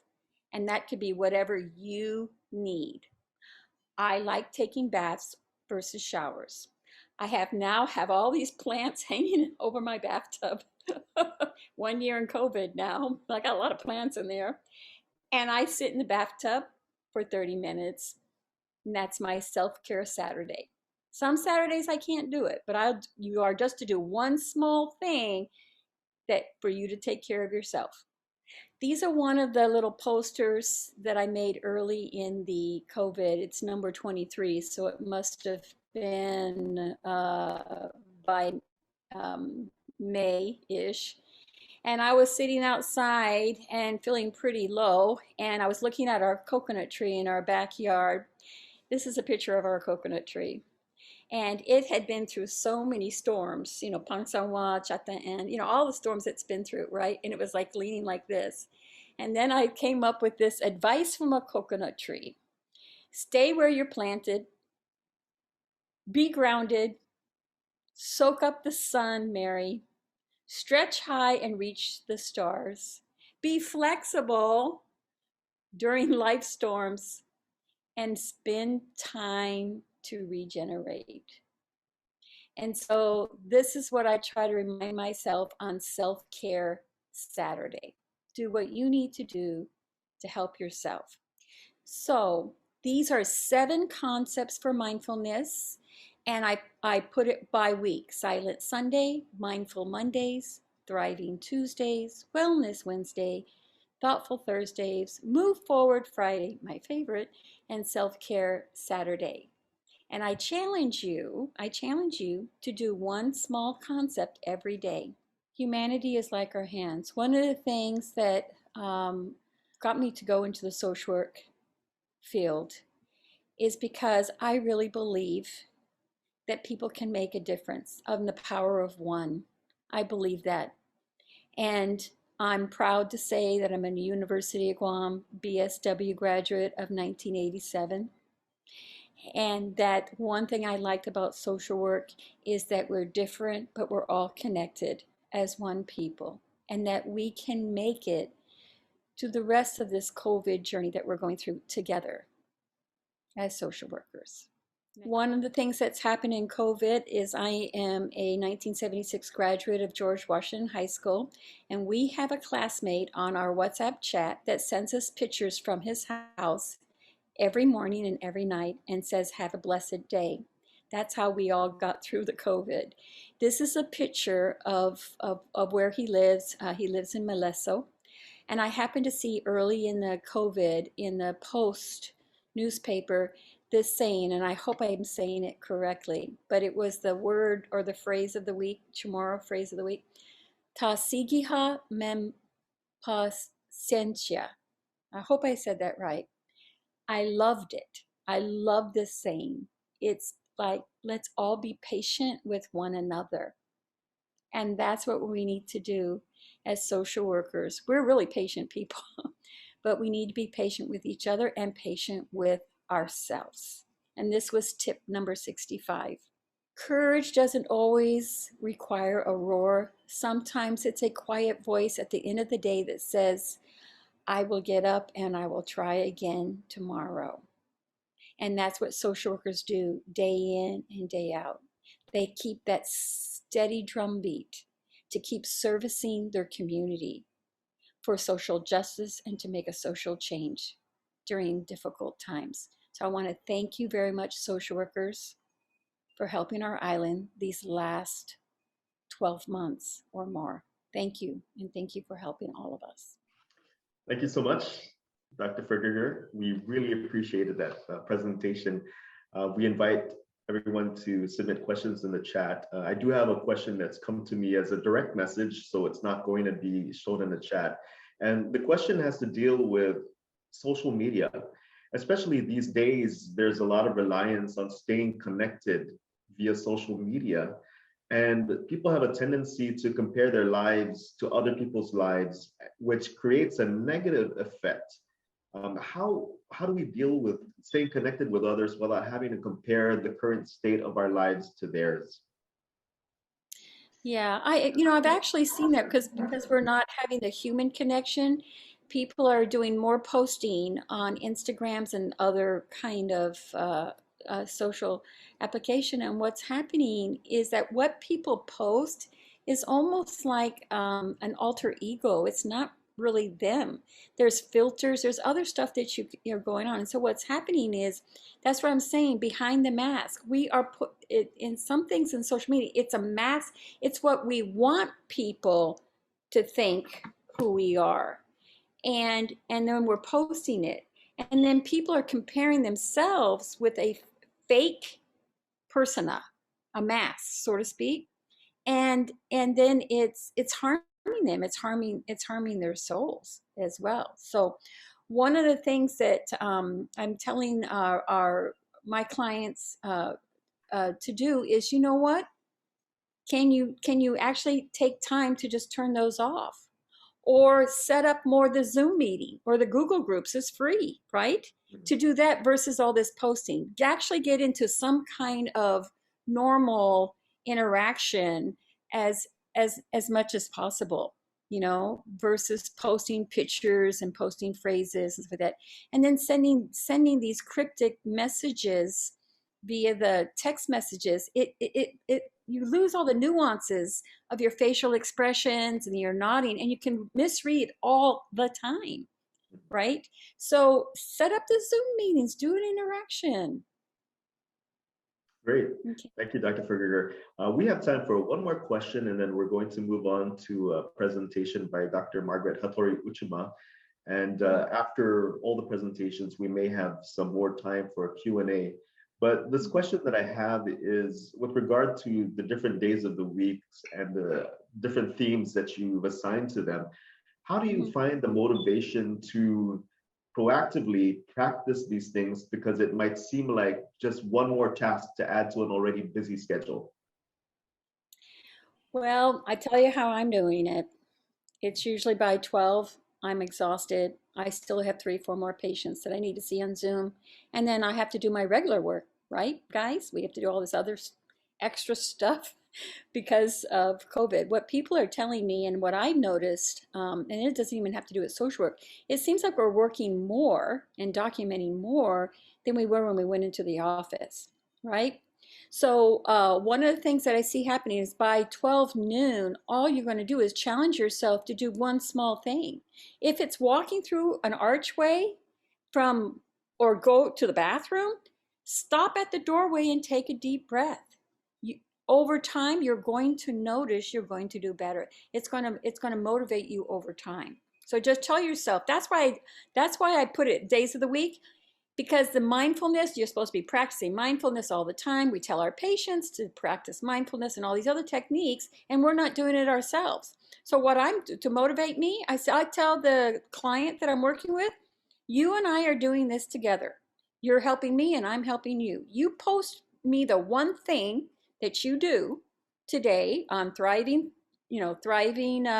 Tuesday, and then I'm going to post mine back to you. So way you can do and improve the social connection during this time is challenge all your other social work friends to say, okay, this was my thoughtful Thursday.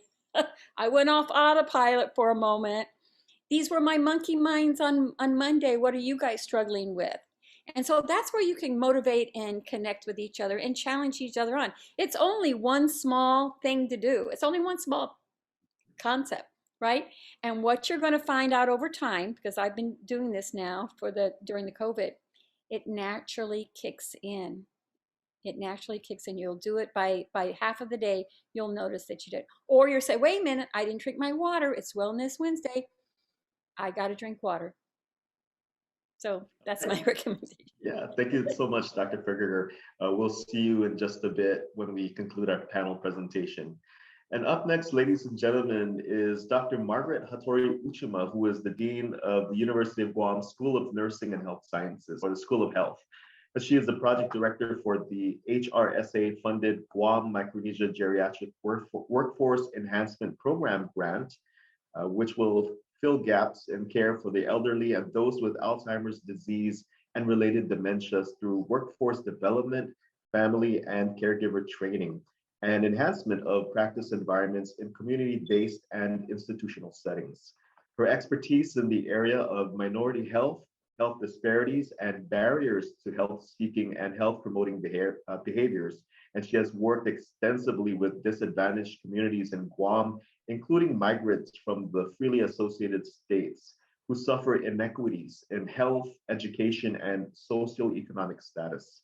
Dr. Hattori-Uchima earned her ASN and BSN from the University of Hawaii at Manoa, her MSN from the University of Phoenix, and her PhD from Villanova University in Pennsylvania. Since 2001, she has worked at the University of Guam, and in 2013, became Dean overseeing the undergraduate nursing, health sciences, and social work programs. Good morning, Dr. Margaret. How are you? Hi, good. Thanks for having me.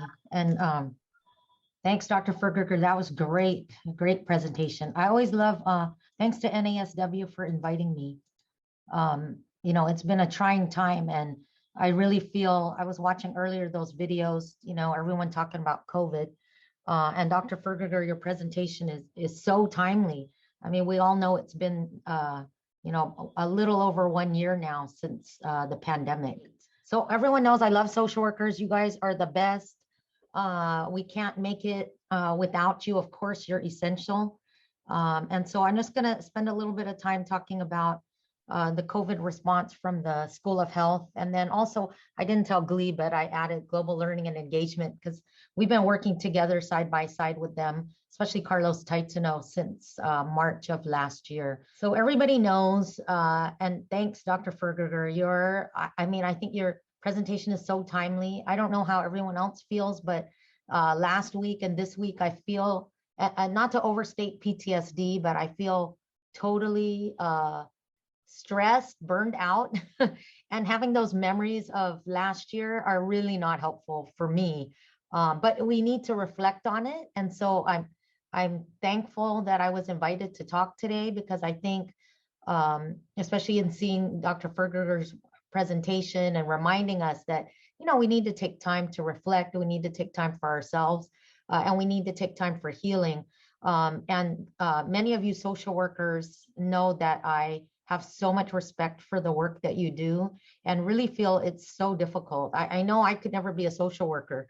And some of the most inspirational people in my life have been social workers, like Paula Perez, Amor Say. I mean, there's Diana Calvo. There's too many to list. But when I write down who my biggest heroes are, I have to say that the majority of them are social workers. So hats off to you guys. One of the videos, someone said you guys never took time off, right? So you know how we feel. I'm an RN, and sometimes I feel, it's a different way of looking at things compared to social work. So I'm always honored when I'm asked to speak with you guys. But from the nursing perspective, the government RNs, we were technically activated for COVID response. And on the first week of the state of emergency, right away, the nurse administrators it was from the, not the two hospitals, but from the Board of Nursing, and then UOG, GCC, and GDOE, we were all called together because we do have assets. We do have nurses that can be mobilized and needed to be mobilized. So, we were gathered together and told, okay, we need to figure out how we're going to help in the response. And so with UOG, we decided right away that, we had 26 students ready to graduate in May and another 30 juniors. And so we knew if we stopped teaching, there would be no graduates and they would not be able to help the workforce. And so we could have graduated them as like a lower level, like nursing assistants, but that would not solve the problem of needing more RNs. So my goal really was to continue that BSN program however we could safely, and to really make sure that those students graduated on time. And we're very happy to report that the majority graduated a month early, thanks to everybody that helped us with that. And 100% are working in COVID response now, or working in the workforce, with the vast majority being at GMH and GRMC. But we were also tasked, or I was tasked, to provide training for other health personnel to figure out, if there's a surge, how do we get enough nursing assistants, or what can we do with caregivers or medics? And you guys know better than the rest of the healthcare community that it's not just about nurses, it's about caregivers and social workers and nursing assistants. And so, I appreciate your broader view, because most people forget that there's other people that need to help our family members and help patients. And so we also, because our nurses are all licensed, we let them volunteer rather than being forced to go detailed somewhere, right? And so we had 2 nurses volunteer to work. I mean, they got paid, of course, they got hired, but to be detailed to GMH, one in the ER, one on the med-surg unit. And then we had one that we let go from one of our full-time jobs and had her work in ICU full-time, as well as 2 others that were ICU and med-surg. So it really depleted our teaching ranks. And what happened realistically was that they had to work part-time there and then full-time for UOG. So they were quite stressed, and they're still, juggling both. And then, of course, we decided to provide students wherever possible and wherever it was safe. And really a shout out to the social work students. Health science also, in the beginning of the pandemic, public health needed help with a large cluster, and they had asked if Dr. Yvette Paulino would be willing to be detailed to public health. And so, of course, she agreed. and a health science cohort did help with the first, one of the larger outbreaks. And then social work students, I'm going to mention this later, but you guys have been wonderful. The faculty, the students, wonderful, especially right now in helping enter the data for the vaccination clinic. That's very, very important. Just a few quick photos. This was week one. We're smiling, but I remember, and many of you can think back to that week. There was a lot of fear, right? Many of us knew people who might have been sick in that first week with COVID, and were very concerned for our coworkers. In that first week, we were hearing that GMH was running out of PPEs, and the nation, you guys saw what was happening in the nation, running out of gowns, masks. There was a big N95 shortage. So of course we were all panicking. But one thing that happened early on was that the call center, the 311 call center for the COVID inquiries, was at the Health Professional Licensing Office in the Turlahi building. And many of you are familiar with that area of Hagåtña. A lot of people that volunteered to work there in week one are retired nurses. Some of you know Dr. Tio Cruz, Dr. Karen Cruz, and Karen Cruz. And, God bless them. They came out of retirement to volunteer there. And when we went there in day one, no air conditioning, no social distancing. It was a tiny room. And I just almost lost my mind and said, this is not going to work. And so fortunately, Mr. Carlos Taitano was with me, and we immediately moved them to UOG at the annex. And they've moved back since then. So they're still back here again.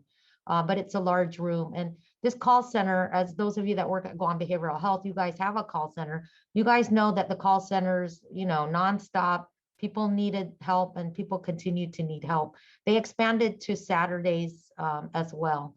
And then early on, we found out that a lot of the nurses, especially at public health, they were working long hours, including Saturdays, 12-hour days or longer. And the nurses and the social workers and other staff, and they were out in the hot sun. And, we found out they didn't even have food. And back then, with a lot of businesses closed, you couldn't really go out and get food. And remember, back to those days, we really were all afraid of getting COVID. I mean, we still are now, but you wouldn't want a nurse or social worker going from public health and then going out to a fast food place. And, you can't doff and don your PPEs very easily. So, that was a nightmare. So Carlos Taitano really stepped up, and GLEE worked to get a lot of donations of food and water, because, we forget, you guys know Maslow's hierarchy of needs, especially during a pandemic. A lot of times we'll go with our PPEs on, we won't even drink water. And that's not good, because then if you're not healthy, you're not going to be able to help somebody else. So very thankful for that. And the next slide, the UOG community. Thank you, Norman, Annalista, and everyone that helped. We were really panicking because the School of Health is a very small school.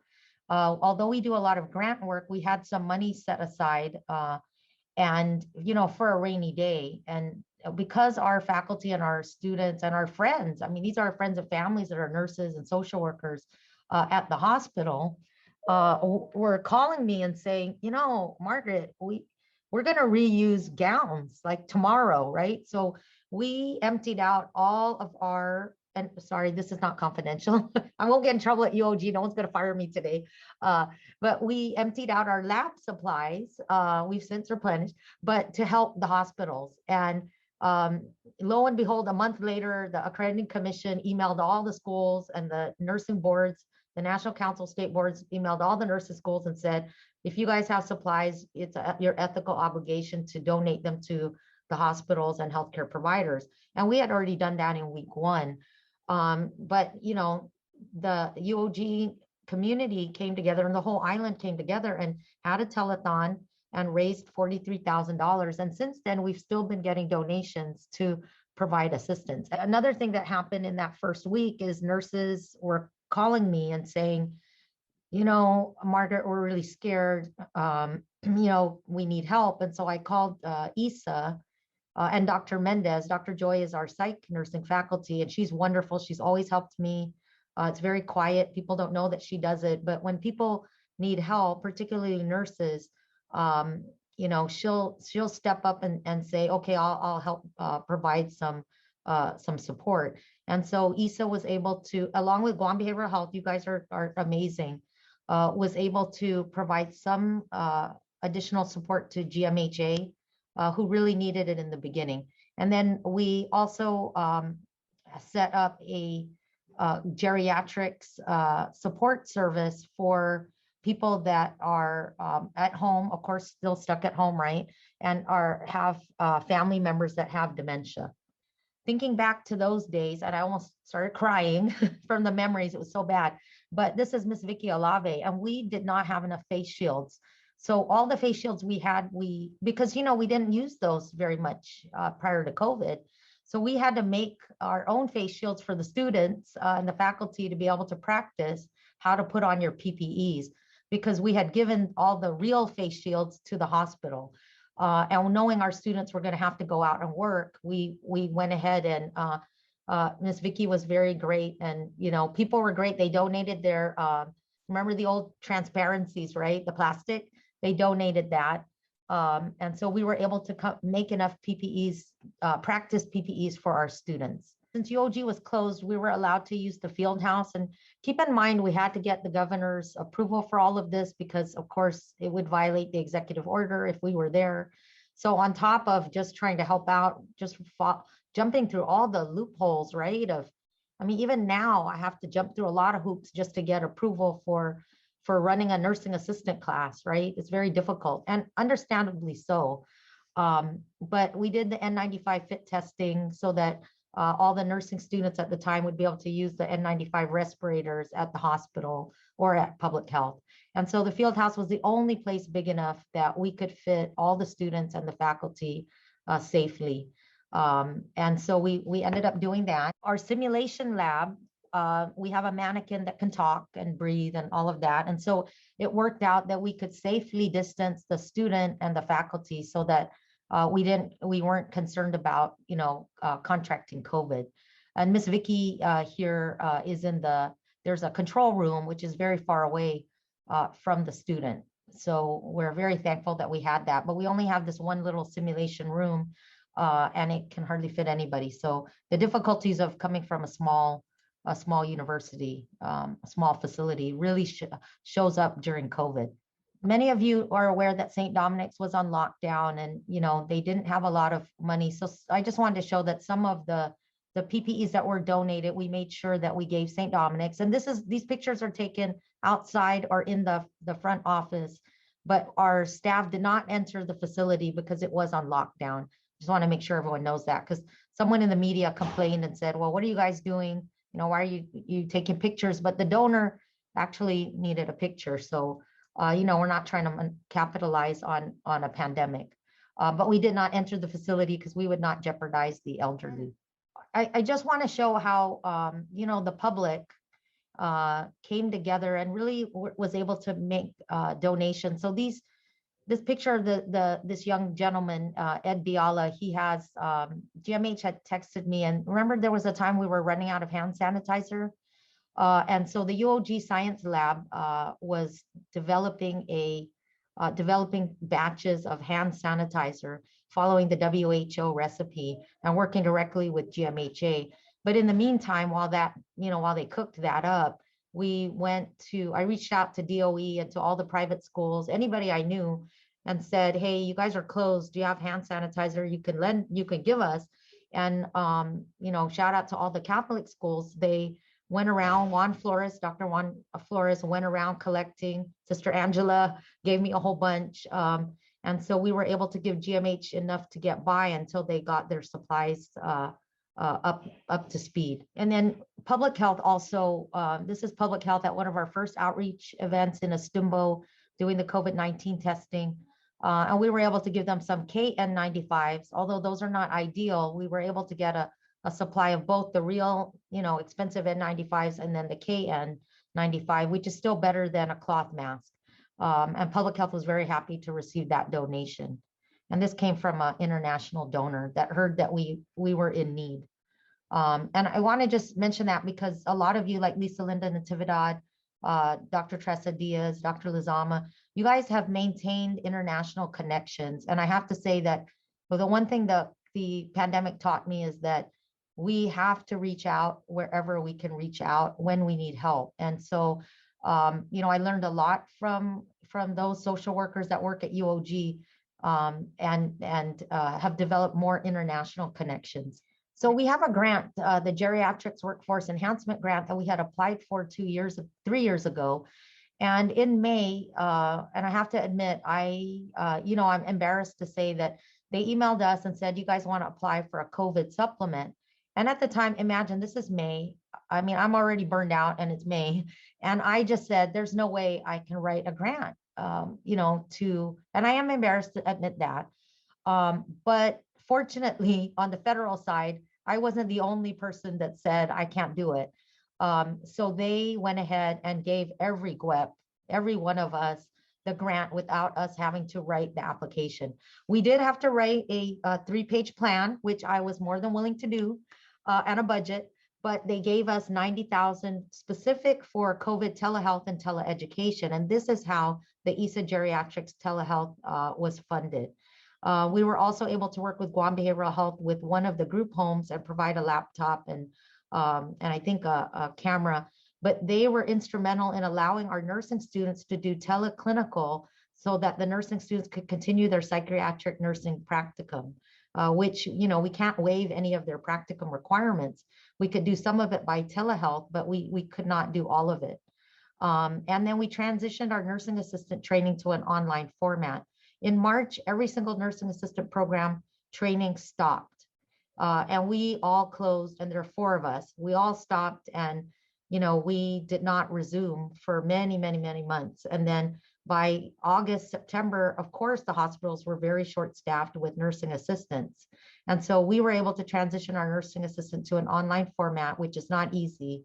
And we continue our dementia and healthy education sessions online. And in fact, we're doing a conference series for the rest of this month and the first week of April. Our biggest participant was the adult day centers. Our biggest partner was the Mayor's Council of Guam, Maria Timoteo. She really is a godsend, right? Well, because the ADCs were closed, we had some supplies. We were supposed to do a conference in April, which of course got canceled. So we had some supplies. We added face masks, some education about COVID-19. And in May, we were able to give this to all the participants of the adult day center programs, to try to help them, although it's just a very small token, but it included a paint set, which is water-based, specifically designed for dementia patients, and a pool noodle to try to do some exercises safely at home. I really want to shout out, I should have put her name on here, Nadine, and I don't know if she's on this call, but everybody knows Nadine. I think it's Songeni, and I apologize again if I'm mispronouncing her name, but Sam, the FSM Community Network has been formed recently, and I'm sorry, they have really taken the helm of working with GRMC. Francis Santos stepped up, and I saw him at the vaccination center at EOG, and he said, Margaret, GRMC really wants to give vaccinations and help out with the FSM community, particularly because of, their location in Dedido. And so they held 2 vaccination drives for the FSM community. And also I know for people from Palau as well, and they are increasing their outreach. But I really want to shout out to the FSM Association and all the community leaders who are mostly social workers, Juan Martin, of course, Sam from Gumamami. I mean, there's many, many of you who stepped up and are taking the lead, because we all know that our migrants from the freely associated states have suffered higher rates of COVID and higher death rates of COVID from COVID-19. And so it's all our obligation to do what we can to assist our brothers and sisters. Some of you are aware I'm on the Homeless Coalition, and one area we were worried about was our homeless, how we could reach the homeless, because while there were drive-through testing, it was very hard for the homeless to get there because most of them don't have a car unless they're living in their car. Next slide. And so we worked with public health to do several things. And one of them was actually to do swabbing or testing of the homeless. And I'm very happy to report that, out of the swabbing, we only had 4 positive cases of street homeless individuals with COVID-19.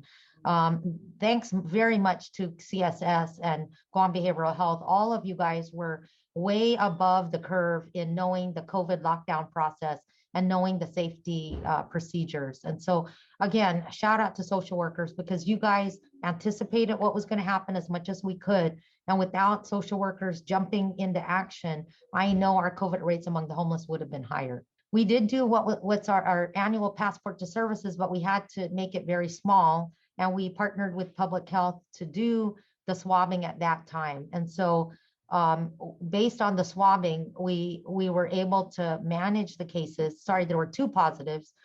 Overall on Guam, though, it's 4 total homeless. But the 2 positives were isolated in government facilities, and we were able to find them right away after getting the COVID test results. We provided food and clothing, and many of you that are on this call were actually at that event. Nani, you're here too as well. You guys, again, sorry, I just love social workers. You're gonna get sick of me saying that. I just want to really shout out to the Lieutenant Governor, because he reconstituted the Interagency Council for Coordinating Homeless Programs and established the Office of Homelessness Assistance and Poverty Prevention, which Sarah Thomas Nedadog is heading. And he ordered that shelter be stood up at the Global Dorm. There was a lot of conflict behind the scenes, and so I'm very happy to say that the conflict was managed in a very ethical way, very just way, and we were able to get that shelter up. I mean, I had nothing to do with that, but social workers and the Lieutenant Governor's office were able to get that done. I just want to show you, these are the medics from the Guam National Guard. We assisted training them. We didn't do much. We just, were kind of like cheerleaders and gave a little bit of technical assistance. But these medics worked at GRMC, and then they went over to GMH. But you'll remember there was a time we just didn't have enough nurses, and it was really horrible. And so these guys, hats off to them. And now they are working at the UOG field house giving COVID vaccinations. So, very important to be innovative during this time period. We did do a temporary nursing assistant program in November. And right now, next month, we are going to be doing a real certification class. We had 25 nursing assistant students step up from, the general public and say, hey, I'm willing to work in COVID response at the hospitals and HSP. And this is great. They ended up actually working and are still working at the hospitals, and Gita is giving us some funding so that I can complete their training and they can take the certification exam and become full-fledged certified nursing assistants, and this can be their career if they choose. When the state of emergency ends, their temporary work permits will expire, and so that's why we really need to continue to do something else to provide them that long-term ability. And then everyone's aware this is our National Guard, and working in conjunction with UOG Social Work is here. These are nursing students, health science students have been volunteering, but really I have to thank you all for stepping up and assisting, doing assessments over at the field house, as well as entering the data. Lessons learned, there's too many to list, and thanks to Dr. Fegurgur and the clips during the break. Everyone knows we have a weak healthcare system. The vulnerabilities have just been amplified due to the surge and the COVID, what's going on with COVID. But I'm supposed to talk a little bit about resilience, and I just want to say, you've talked about this a lot already during your conference, but collaboration is key.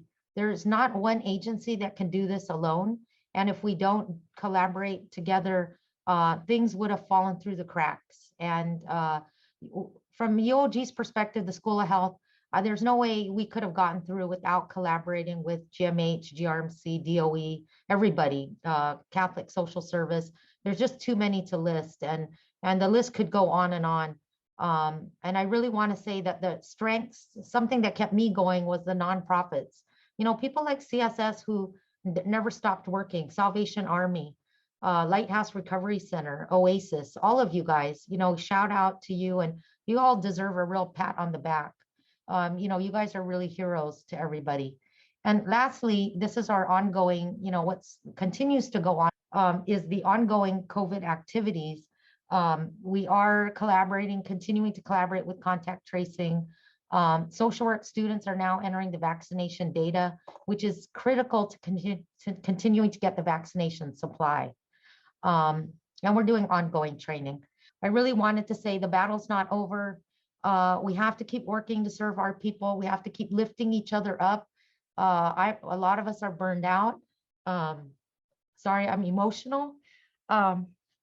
This is a picture of my daughter who's helping me out at the vaccination center. And at one point I just said, I need help. I can't keep doing this. And she just said, okay, Mom, I'm there. I'm going to help you. And thanks to her social work, her sociology faculty is letting her use those hours for internship. Now, a lot of our young people, we've hidden them away, but these 20, 30-year-olds, that we need them to safely be out and experiencing what the work is that we're doing. If we hide them away, they're not going to be ready for the next pandemic. And there will be another pandemic in our lifetime. I mean, maybe not mine because I'm getting old, right? But I have to caution us because of our international, global environment. So, thank you to the social workers. Paula Perez involves her daughter frequently. So I'm just saying, in a safe way and ethically, we can involve the young people, and you guys are the best example because you have social work students out there. And thank all of you for helping our program, because you are our practicum, our field instructors. And without you, I can't do any of this. So thank you. And thanks, guys. Get vaccinated if you're not vaccinated yet. And Biba social work. Thank you so much, Dr. Margaret. And it's really apparent with all the tremendous work that you and the School of Health, as well as Mr. Carlos Taitino and Glee, have done to battle this pandemic that's affected everybody around the world. So we thank you. We can't thank you enough for your commitment and hard work. We do have time for at least one question because we have another presentation that's coming up, and we might have time later on for question and answer with all three panelists. But the question that I see in the chat here is, what are the nursing requirements for an LICSW to become a psychiatric nurse? Oh, that's a great question, but it is a difficult one. And I'm going to give you my email address because you can email me directly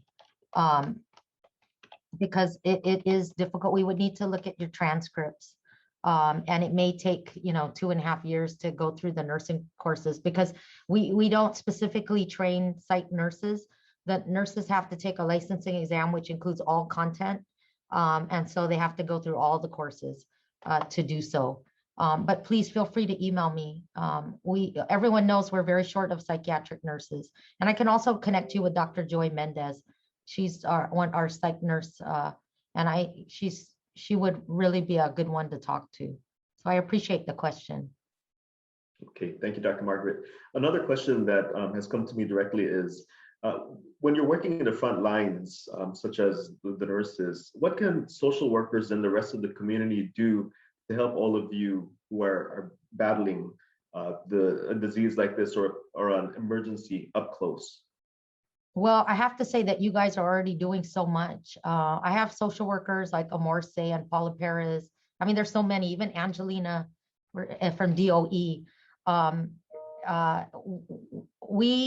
And of course, the faculty, you guys are just such great assets because if we can call on you for help, sometimes I just need advice. And sometimes we just need someone to cry to, right? That knows what we're going through and understands the fear.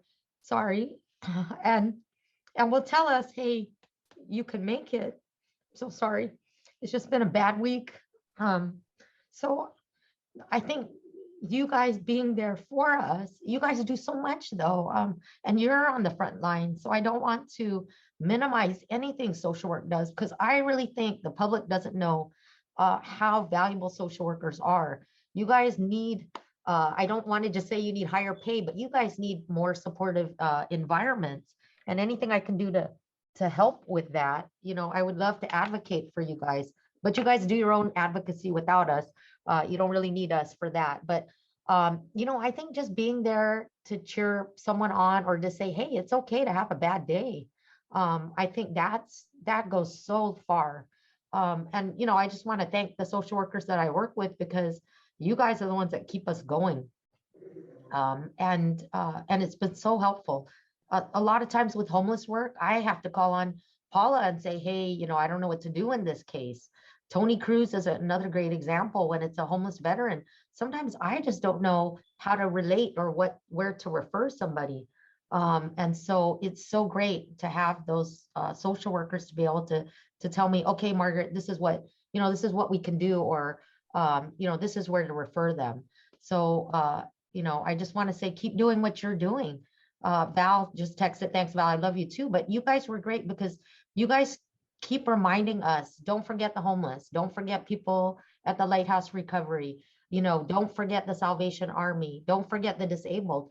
You guys are the best in that you advocate and you remind us, you know, it's more than just what GMH needs or GRMC needs. And that's what keeps me going, is that I have so many people saying, okay, what can we do for the global dorm? What can we do for Lighthouse Recovery? So just keep up the great work. You guys are all superstars. And yeah, I just respect you so much. Yeah, as you can see, Dr. Margaret, we have a bunch of kudos coming from our Thanks, audience guys. here. And, you know, I can speak on behalf of everyone here that you have our support, and the tremendous work that all of you and the team at UOG School of Health and GLE has just been monumental. And you know, whatever help that we can provide for you is just a phone call or a text away. So we appreciate your time and your effort for being part of this morning's presentation as well. Thanks so much. I really appreciate it. Thank you, guys. You're the best. Keep it up. Keep up your great work. Thank you, Dr. Margaret. I'm going to transition over to our next panelist, who is Nadine Cepeda.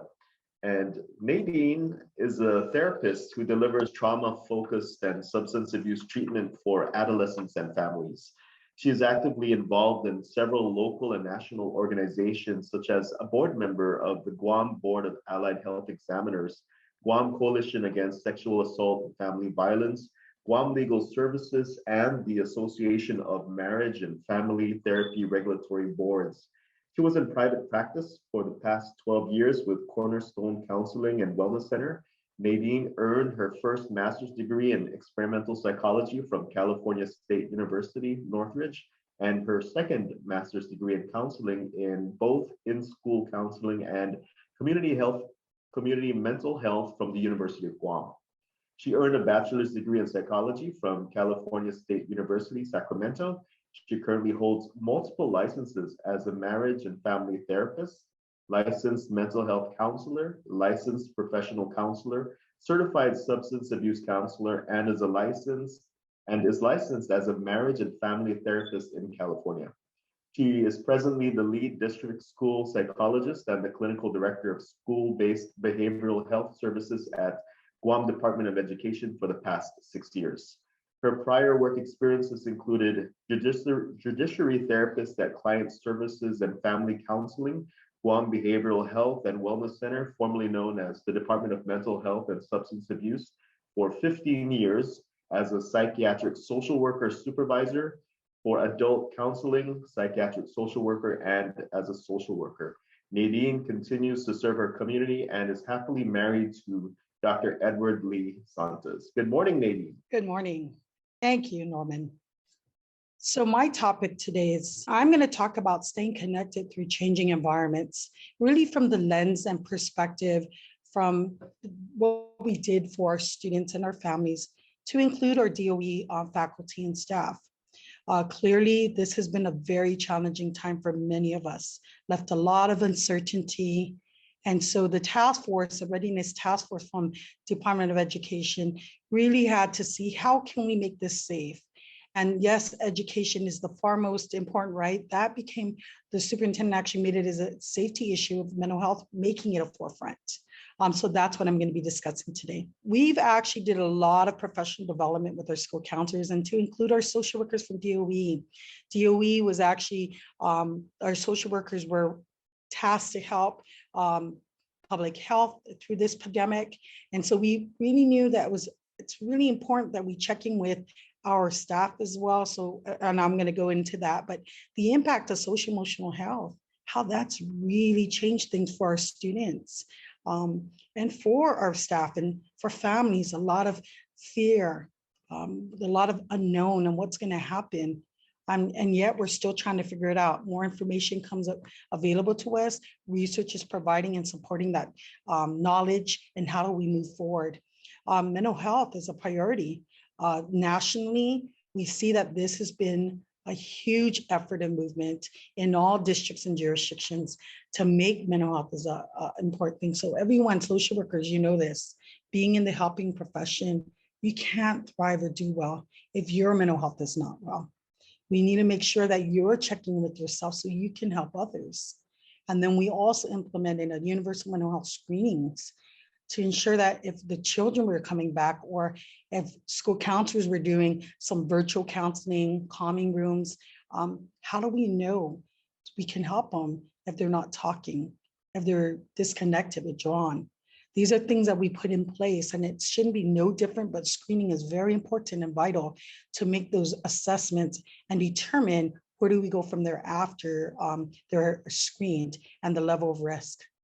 So as you know, being locked in our homes, and truly, I think as we say this, it's a lot of uncertainty. We didn't know what was going on. It really brought up a lot of things to come up about our mental health: isolation, withdrawal, depression, loneliness, fear, anxiety, just to name a few. And we know you too, as providers, how do you balance that between what you're doing and what you're expected to do and help others, when you're trying to figure out what's going on with your life and your personal responsibility as a wife, a sibling, a mother, a daughter? So how do you balance all of that with all these uncertainties? So I'm going to talk about the impact on school children and adolescents K through 12. It's been really, really difficult for many of our students. Before I go in, I just want to share that I've actually had so many of the counselors, they have to fill out the screeners, and then they have to refer to a mental health licensed professional counselor, which are actually district school psychologists. And I know for one, when I was doing an assessment, the child expressed and said he wanted to die, and actually was on virtual. And it just made me realize that, you know, nothing prepares you for that. If it was in person, in actual things, I have a little more control. It made me realize my limitation that I felt oftentimes felt incompetent, that I was not, even although I had training, it was something that he was wanting to do and wanted to hang himself right in front of me. Of course, lucky my thinking as a therapist, safety, safety, safety. You know, I had to go through all these things. Let me call your mom, try to talk him down, and he was able to talk. I was even calling 911, have the cops go out to ensure the safety of the student. And sure enough, we saved this person's life. I can only imagine if they didn't refer. This child has been, or this student in high school has been feeling very isolated. And that's just one of how many students that we see in our public school, or even in our private schools, or in the homes that we are not connecting with them. So it's really impacted of this disconnection with our students. So we know through the research that these 5 or 6 areas have been really the top in the forefront when COVID-19 came out and they shut down everything. It was anxiety that came up as a huge thing among students, to include adults, depression, grief and loss. And we know that when you talk about grief, it's not only about a loss of a person that's died, it's any loss of relationship, stress, extremely stressed. Some people, it was very traumatic.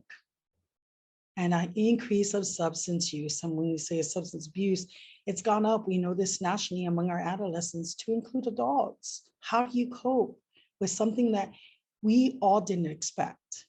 And so what the Department of Education really did was we actually came up with the training program to focus really on these 6 different areas, to talk about, again, help them identify signs and symptoms among themselves. So we did it for the faculty, and then we did it for students, what to see. How do you cope with it? How do you deal with this? And the steps, what do? You have to refer, screen them, and see what we can do to ensure that we're providing support to these students and to our DOE personnel. So we know that anxiety was the most important, in the forefront with the COVID, has led a lot of people, even to young, our little kindergartens and up, about what's going on. Kids don't need to, they're concrete thinkers. If you think about developmentally, they see it, they're not dumb. They see that there's worry when the parents are trying to get to meet things or to pay bills, worry about what's happening in their home. They model, we learn, we're products of the environment. And so anxiety increases in the home, they see it with the adults, it increases with their children. And we know that poor sleep impacts how we function, our mental health. It's so critical to have a good night's sleep and rest, so then we're able to have clear thoughts. And this is no different for our children, and we see that as they came back to school. So what was the key and how do we tackle this? It was really about mental health screening. And we had, again, found screeners that were free. And we trained not only our school counselors, but our social workers. Because of conflict of interest, social workers will be the one to help us with the central office for our DOE personnel. And then based on that level of risk, what was the appropriate type of services do we offer to those faculty and staff? If needed be, they were even going to, again, respond and help support the school counselors in providing those, to provide those and conduct those screeners. So it's rising to the occasion once again and getting things done. Rescue social workers. Next screen or slide, please. And so some of the slides that we have trained both the school counselors and social workers, these are the 6 areas that we have been looking into.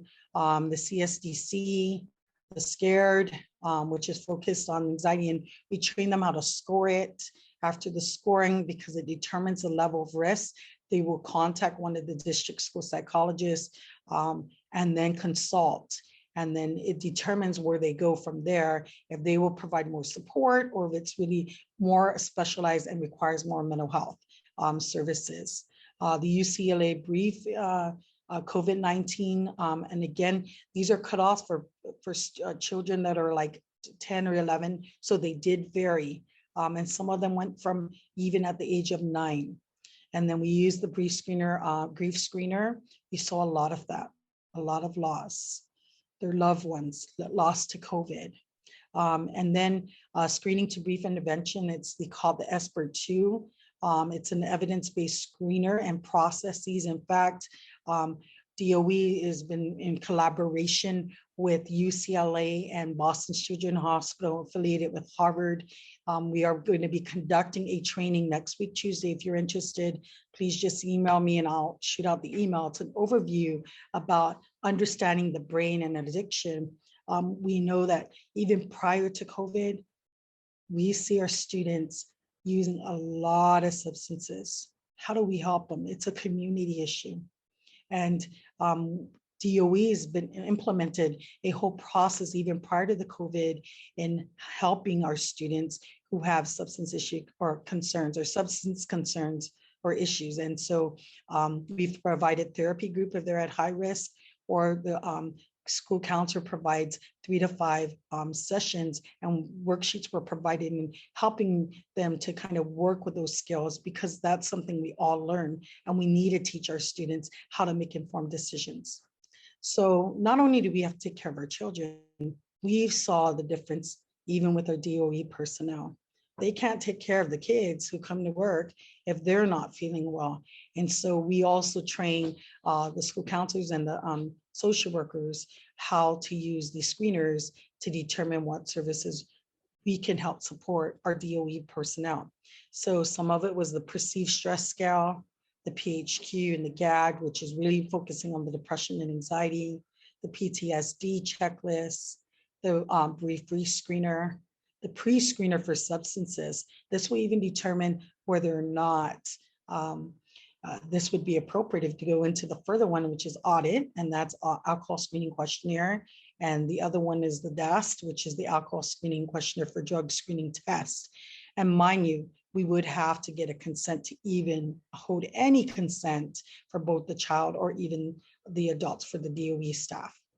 So the plan of action was really to get as many training mental health. So the group of school-based behavioral health clinicians did a whole training to all the DOE personnel, and I would say probably 90% on social emotional wellness, which is mental health. We really focused on the wellness. And I know that there is a component about social emotional learning that's something different, because that's more what educators do to integrate that into the lesson plan or curriculum to help our students learn those skills.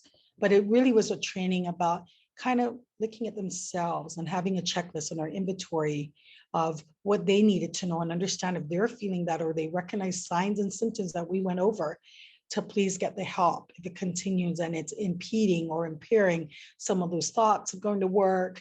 And so it was really giving them the toolkit to kind of do an inventory. And then when they came back, how do they work and see that with the children if they're concerned?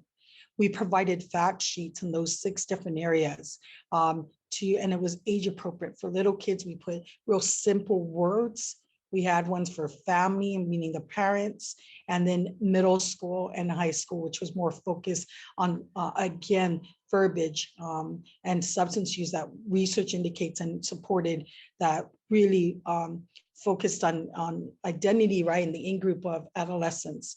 And then we provided to our DOE personnel on how that impacted the adults. Again, we went over the screening. We had a flow chart that was provided in those fact sheets and what kind of services they can get. With that screening, it would determine the risk of level.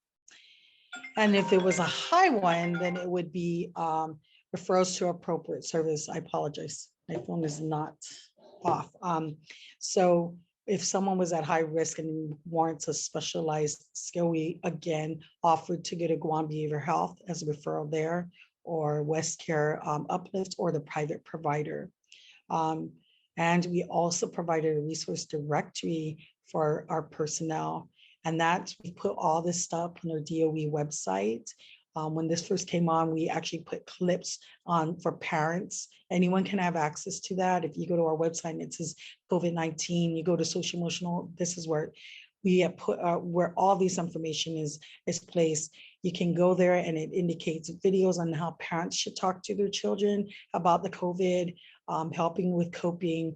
We had great, again, training team who did coping skills, focused on protective factors, even on, we use the VA model on uncertainty thoughts, teaching them the difference between, again, hypothetical worry versus reality therapy, and doing decision trees and what you should work on when it really is an immediate worry that you have to make a decision versus something that is not right there and it's not immediate, that requires an immediate decision. And then also our counselors were very creative in coming up with calming rooms where they could go into the link and kind of virtually walk through something that's very calming, and then hyperlink to something like, again, talking about the importance of mindfulness, meditation. So different types of intervention to help students or even their families who needed it. So one of the things we've also indicated in these trainings were self-care tips.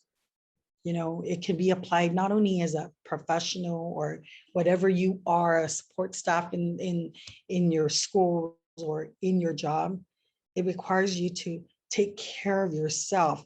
And so we, you know, again, it's important to talk about exercise, about avoiding, and we say this, people who resort to drugs is because perhaps they really didn't learn how to cope healthy. And so they revert or use drugs to deal with it because they want to feel numb and probably don't have to deal with it, right? And there could be all these other reasons for it.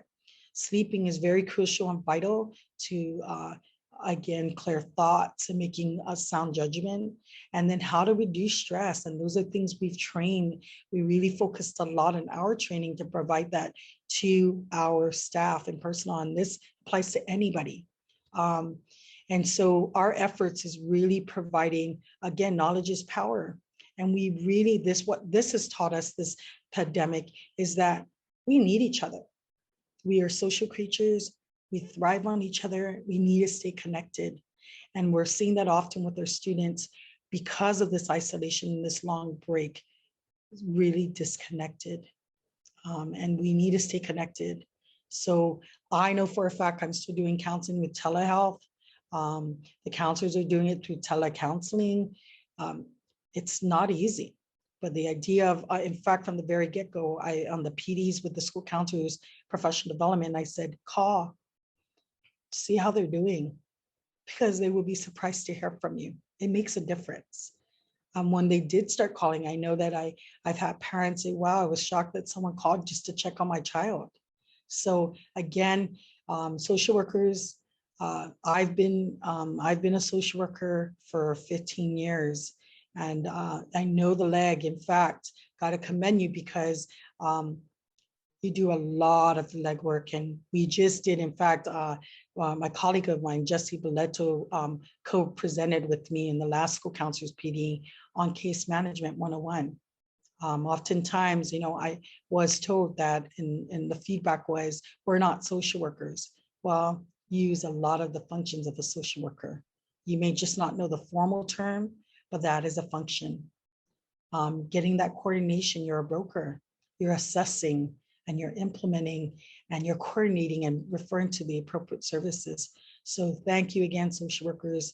And that concludes my presentation. Thank you so much, Nadine, for your perspective.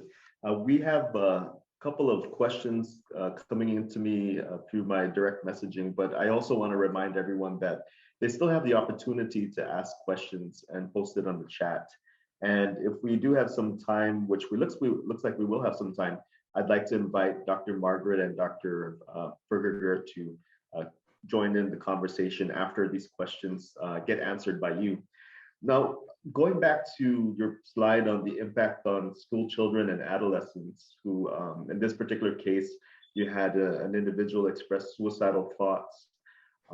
What can we do to make our adolescents feel connected once again? So, and I'm glad you're saying that. Oftentimes right now we have, and unfortunately we're only back to school once a week. I do know that I'm back to doing assessments, and when I do meet them face to face, they often say it's a great of fresh air. They're looking back to that one day a week. And really they just want to come back because they miss their friends. It's not the same as Facebook or Instagram or FaceTime. When we're talking specifically about suicide, I just recently got trained as an instructor for teen mental health first aid. We really need to empower our students to know what those signs look like. Because oftentimes when you talk to adolescents, they love to say, and we ask what's a strength, at least from my experience, they would say, I'm a great advice, I give good advice. And I have to remind people, and I tell them, if people know me, I'm very frank and blunt. I like to say is, counselors don't give advice. We facilitate a process to help you explore how you feel in your thoughts. And so they end up start thinking about this, but I give the time again. It's, Dr. Ricardo earlier mentioned this, it's the connection and relationship. When you have a rapport building, we all know this, social workers, without a rapport of building a relationship, you won't connect. They won't trust you, they won't get you the information. And it works especially with this young generation or anybody, but more so with this young generation. When we talk about suicide, they only tell you when they feel safe, a safe space. And we need to create that space. And so it is important to educate, again, their peers to say, if this is how they look and you have a friend, please refer them. That's really what they need. Help is professional help. And the least advice you can do is call the crisis hotline. Call somebody you trust, an adult. And that's that's how I talk to them. And I'm just grateful that I do know the ones that I did. One was really hard. I honestly, I didn't panic, thank God, but it really showed my limitation as a therapist that this virtual therapy is not as effective. The person was showing me the rope. It was just, oh my goodness. I was thinking, okay, Nadine, let's do this. What would you do if it was in person? And I said, I need to talk to your mom. I see that you really are having a difficult time. And sure enough, he just broke down and started crying. That 1 second, it could have taken his life. And it would have changed everything if it was done live. We're seeing more and more of that. We need to do something about it. And truly, after I talked to the mom, it made a difference because mom didn't want to hear it, didn't want to accept that this child had a problem because it was a reflection on their family. When you take that off of them, then they're willing to allow you to talk with them and not judge them. So I'm just grateful for that. And how many more students? I could tell you I've had numerous consultations with counselors where a child is writing in their hard copy saying, I want to die. I've had counselors call me at 10 o'clock saying, what do I do? Because a teacher just came across the paperwork. What do you do? We're seeing more and more of this. So it's been so hard. And then people are still choosing to do more online. So we're missing a lot. There's a gap. And how do we connect with them? And that's why it's so important that I say this, we don't even have enough social workers. In DOE, they are like probably assigned to 3 or 4 schools, yet how many students are enrolled in that school? So we all have to do our part to reach out to these kids. And like I said, it only takes a phone call.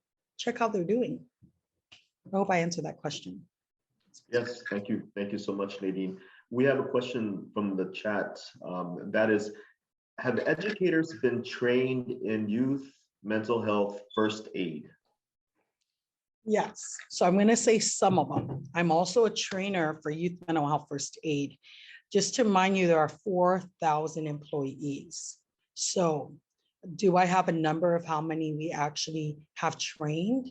I'm not sure. I don't know that number. I do have a colleague of mine, Frank Tiaco and Juan Martin, who actually went with me to California. And we are the 3 with DOE, but we work very closely with Guam Behavioral Health. Our point of contact is the Deputy Carissa Pankalinen, who's had training with us. But again, to get 4,000 trained, it's really difficult when we can't pull teachers out. So it's really finding that balance and probably putting the PD like in the beginning of the year to get them trained. But it's in the works. And then the COVID kind of put everything in the back burner, but meaning we're going to have to start working on that again. But yes, we do have trainers and we do have some faculty trained, to answer your question. Yes, thank you. We have another question that's related to social media again. Are our adolescents most at risk of being negatively impacted by what they see in social media? You know, that's a great question. I know when I talk with them, that's their life. That's their life of seeing. And unfortunately, if you don't ask, you won't know. I know that I ask when I'm doing an assessment, and it will, and I don't know people again and what your style is, but it doesn't hurt to ask. And I think you should. And you'd be amazed on how many people honestly still get harassed or bullied, even if they're not in school, about why do you look the way you do? And just luckily, it's because they've been referred to me, or they're talking to the counselor, that the counselor is connecting with them, or a social worker went out and has identified them being harassed. And then they really internalize that and they want to take their life. I think, unfortunately, if you look at our statistics, we are very high in suicides. And with all these efforts, we just got to continue to do that, put in more programming to save more lives. But absolutely, when we're talking about social media, I think it does impact them. And again, how do we reach those students who are not being identified by any of our school people? I think it goes back to empowering our parents, knowing and checking with their children. They know their kids better. And again, I think that's part of the education component that we need to do, more outreach, for sure. Right, thank you, Nadine. I'm going to now invite Dr. Margaret Hattori-Uchima and Dr. Mary Fegurgur to provide any final thoughts or reflections on the discussion this morning. We are kind of up against time, so I'd like to ask for just a couple of minutes from each of you to reflect on what's been discussed. So I'll start with you, Dr. Fegurgur. Okay, one of the things that I wanted to reflect on is the importance to reach out for those of us in the helping profession. It's difficult for us to ask for help. So it's very important to reach out and say, hey, I'm struggling right now. I'm burning out right now. I need to talk to somebody. So with that said, we wrote last year and received a year ago a COVID-19 emergency grant, which provides all healthcare workers, including social workers, private confidential counseling session where they do not need to have a Guam behavioral health intake. You can contact us. We have one licensed provider that has been hired to provide a confidential, no notes or anything. Her name is Julie Morell. And if you need to get a hold of Julie Morell, you can contact our crisis hotline, also now our 24-hour suicide hotline at, oh, my mind just went blank. Sorry, 63 senior moment, 647-8833. I will check on that for you. Just had a senior moment.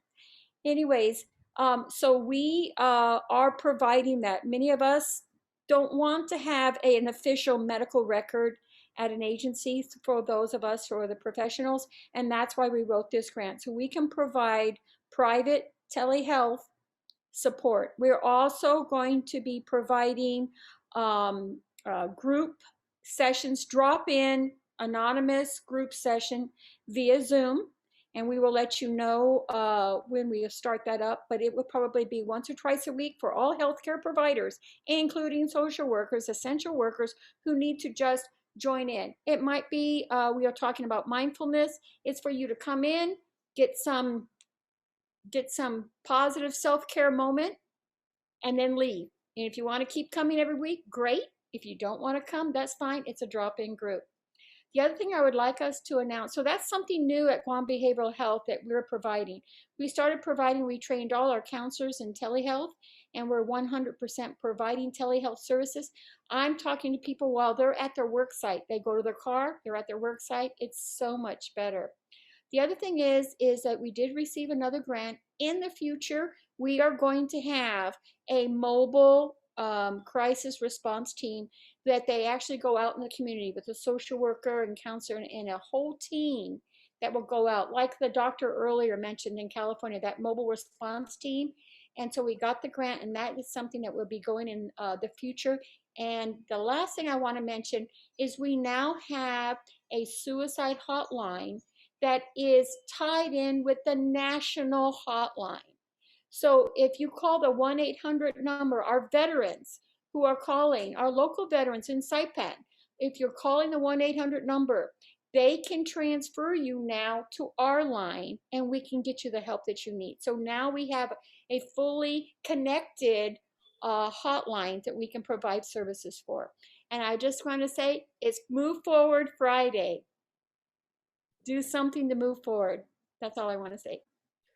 All right, thank you so much, Dr. Fegurgur. And Julie Merle is attending our conference today, and she's provided contact information, her email address, and also a phone number there. So thank you, Dr. Fegurgur, and thank you, Julie. Moving on to Dr. Margaret Hattori-Uchima. Final thoughts.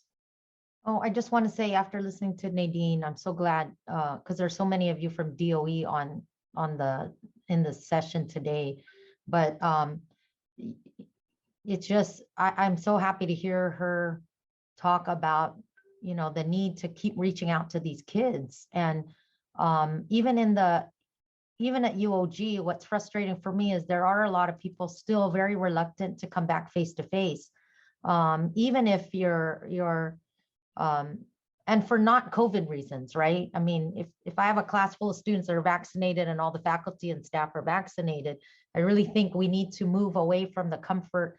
There's still some people, I think, that we have to be careful what the new normal is. Dr. Fegurgur saying the telecounseling is perfect. That's wonderful.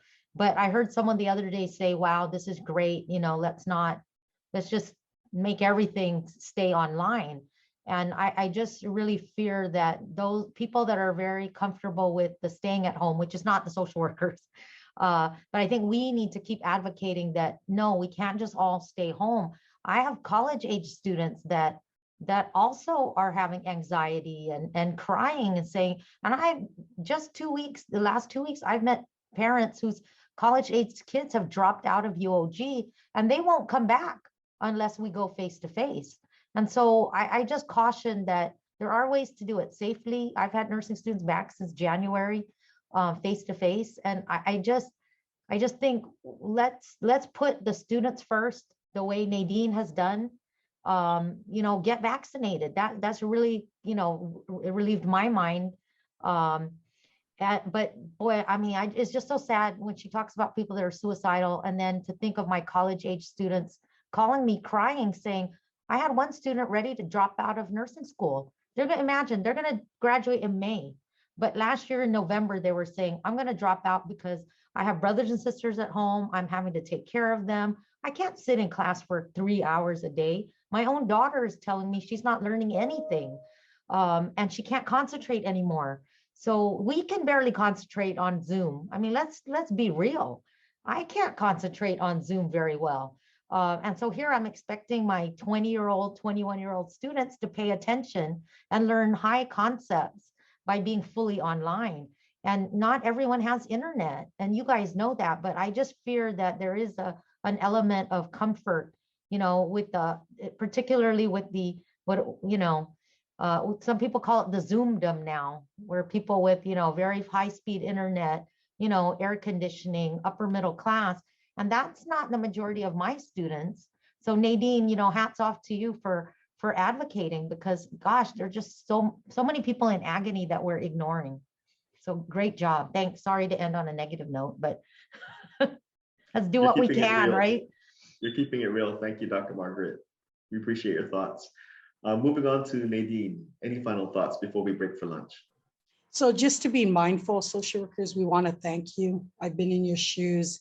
You do a lot of legwork and hard work, and we want to, again, there's not enough words to say. And I'm just grateful just to be mindful to take care of yourself. We all need to be mindful that you can't help others if you don't take care of yourself. And you may not hear it enough, but it's through people's actions that they are grateful. And you see it day in, day out with their families. And the most needy are the families who don't have transportation, who are in the homes, and their children get in trouble and they're going hungry. This is why we need you. And this is why those functionality of social work matters, because we need to stay connected. We need to see what's going on, and don't expect them to have Wi-Fi and to come in and call you. We need somehow, again, through what you guys do, you taught us how to stay connected. And oftentimes we get caught up with, oh, we need a Wi-Fi and all this. It's what happened to just the basic calling people and saying, how are you doing? Which goes back to doing that requires a lot of mental preparedness. And you need to be okay with that too, because you have to balance your life and your personal responsibility as a parent, wife, and et cetera, et cetera. So I just want to say thank you and giving me an opportunity, but we can make a difference in our community. We just need to be adaptable, and we are resilient. This is not the first time we've had a typhoon and we come out we overcame it. We now have to stick together in our community and rise above it. And whatever that may change, whatever that looks like, making changes, you're a changing agent, social workers. Let's make a change. As we thrive, we will overcome this. We can do this together. Thank you. Right. Thank you once again to all of our panelists, Dr. Mary Fegurgur, Dr. Margaret Hattori-Uchima, and Nadine Cepeda. We appreciate your time and your insight. Ladies and gentlemen, we will now take a 1-hour lunch break. Please feel free to join us for the rebroadcasting of the Social Work Month proclamation signing, courtesy of the Office of the Governor. See you after lunch. Stay safe. Hi, good morning, everybody. Happy Friday. My name is Brianna Duenas, and I'm a student in the social work program right now.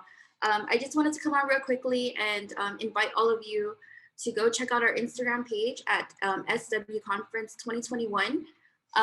Just right now, my classmates posted a tribute to all the social workers. So a little fun surprise that you guys can watch during lunch. We also have two activities going on right now. We have a giveaway where you can post a photo of your smile.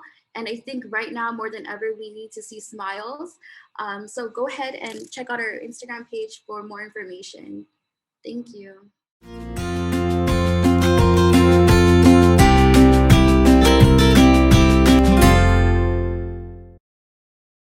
So the theme of the conference basically really hits home with us, being in the helping profession, that we are valid, we are essential, and connecting our community to services, especially in their time of disparity and when they're not able to, advocate for themselves, that we come in and help them connect to services.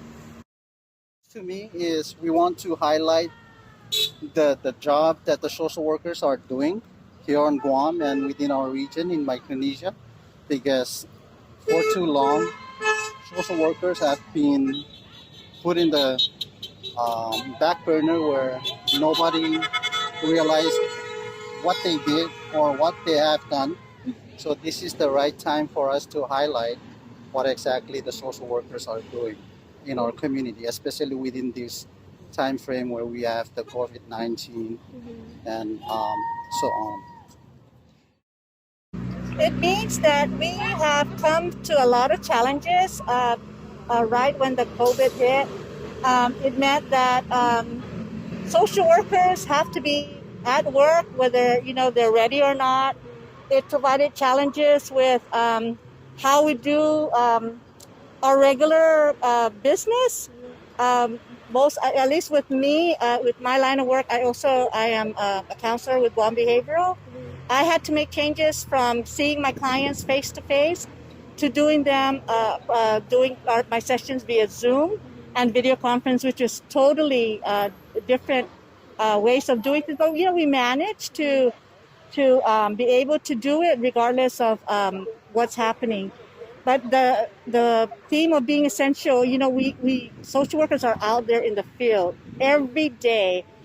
There's the hospital, the Guam Behavioral Health, CPS was working day in and day out, 24-hour shifts. So it was a changing of working from 8 to 5 to being on call 24 hours, 7 days a week. So that was the biggest challenge, at least for us, having to make those changes and in how we do regular business.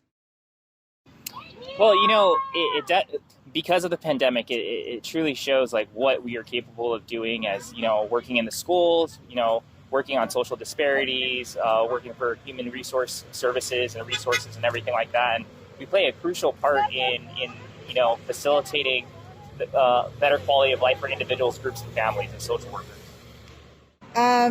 It means to me that, throughout the pandemic, it's still going on, obviously, but throughout the beginning and everything, for instance, I work for Guam Behavioral Health and we never closed. Yeah. So as social workers, we've been tasked to do many things that are, we continue to work. We did intakes, we did services for our current clients, and it's just for us to be recognized that we are also essential workers. We're not the nurses, right? We're not the doctors, but throughout this whole pandemic, mental health has been a challenge for a lot of people. And so making sure that the services for them get out to our clients and all of that. And I work with children, so this whole school thing, not being able to go to school, see their friends, play and all of that. It's a big challenge for the children and the parents at home. So just, having us come together to talk about that and to share with the community that, we are essential workers and, what the role we play is very important to the community, to the children, the adults, and everybody that's going through everything. So I think it's a very fitting role or motto or theme for this year, due to everything that's been going on. So I think it's going to help us come together and maybe brainstorm some ideas on how to continue working with our clients, and also self-care for us, as we, like I said, we've never really stopped working. And so what does that look like for our social workers and the people that support us too? We have our staff and everybody that it's very, it's been taxing, right? But we show up every day, whether it be virtually or in person. And so, it's a good topic for us to be talking about, especially during this time.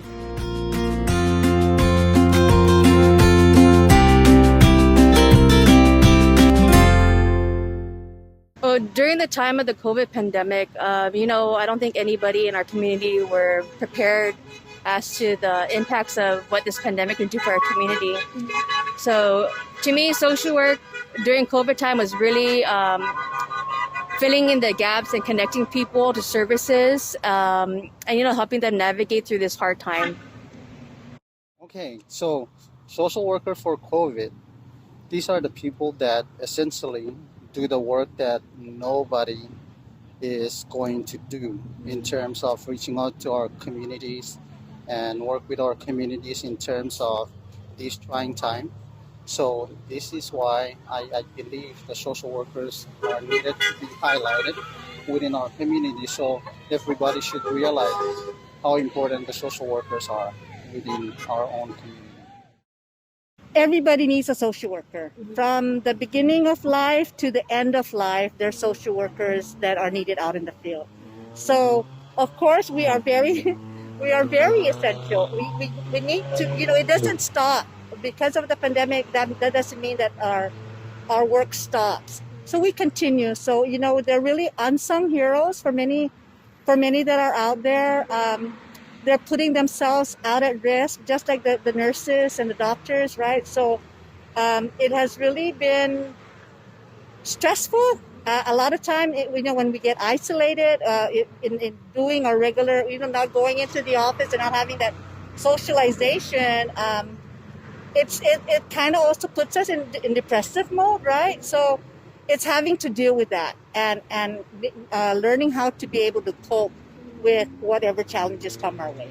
And that's the big theme about social workers, they're very essential. They're very hardworking people. They're always can-do people, never questioning what their roles are. They would go out there and be there for the clients that they serve. So for Guam's community, they are very, very essential. Honestly, because of the pandemic and everything that's happened, it's really showing love and compassion to those less fortunate and those who are struggling during this very hard time in our history.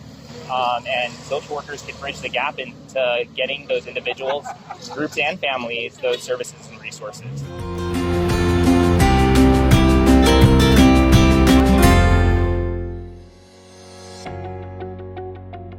Are you looking to enter a new career? Or maybe looking to advance yourself in the career you're in? At the University of Guam Global Learning and Engagement, here's where you begin. Enrolling in our online career training program can give you the skills and confidence you need to achieve your career goals. Imagine getting hired at a company or organization doing the job that you've always dreamed of. With over 175 programs to choose from, there's plenty of opportunity for you. You'll dive into the fundamentals of in-demand industries such as business, information technology, health and fitness, project management, and many more. You'll have everything you need to successfully advance your career without disrupting your life. You can enroll at any time, so start today and you're on your way to a new career.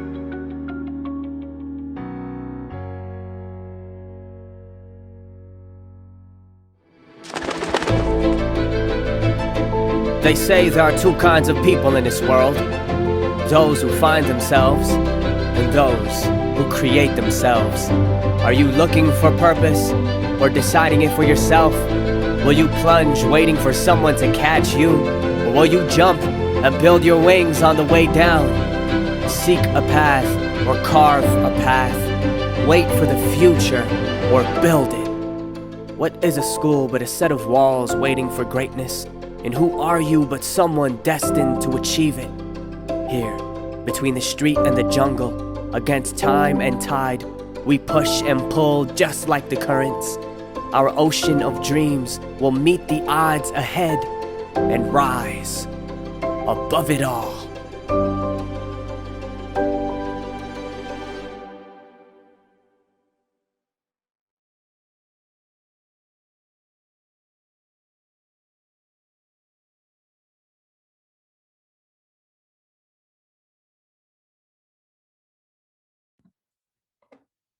Okay, we are live now. Hafiden, good morning, everyone. Thank you so much for joining us via Zoom to proclaim March 2021 as Social Work Month. At this time, I'd like to acknowledge the presence of the Honorable Lulian Guerrero, our Magahagan Guahan, Governor of Guam. Also joining us in the Zoom room, we have the Honorable Joshua F. Tenorio, Segundo Magalahan Guam, Lieutenant Governor of Guam. We have from the Leon Guerrero Tenorio administration, we have Department of Youth Affairs Director, Lonnie Brennan, as well as her deputy, Christian Duggan. Thank you so much for joining us. I also want to acknowledge the following: Ovita Perez, Executive Director for the NASW, Shirley Untalan, President of the NASW, Terrelyn Francisco, President-elect for the NASW, Angelina Lape, Chair, Guam Board of Social Work, Alina Butler, Board Member from the NASW, Chelsea Nesmith, Board Member, NASW, Juan Martin, Board Member for the NASW, Valerie Regis, Board Member for the NASW, and Audria Mendiola, President for the Social Work Student Alliance. And without further ado, I'd like to give the Zoom floor to Ms. Terrelyn Francisco, President-elect for the National Association of Social Workers, Guam Chapter. Terry.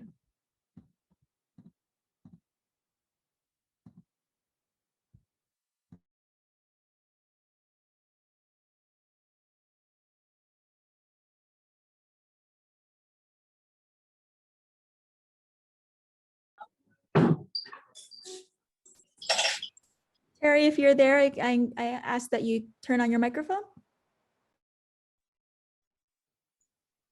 Yes, good morning. Sorry, my internet just went out, but.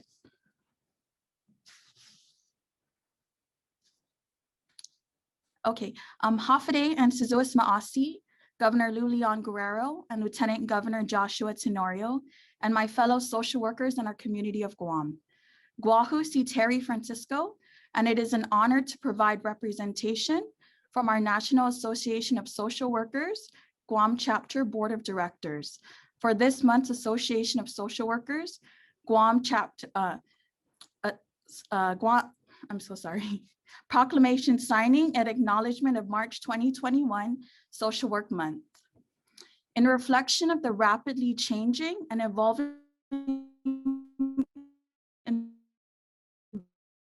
environment of 2020, this past year has revealed resilience uniquely characteristic of a social worker, as we navigated complex systems and challenges with those we serve, providing assistance throughout the many realms of social and economic needs of individuals, families, and marginalized populations.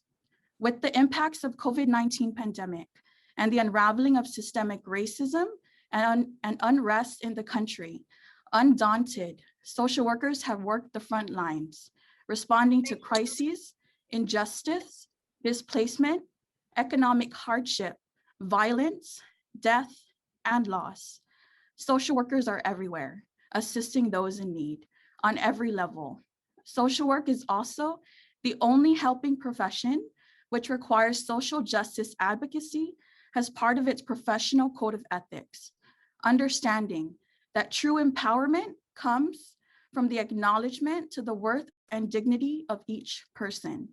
And thus, as a profession, we represent the opportunity and hope for a more equitable and inclusive world.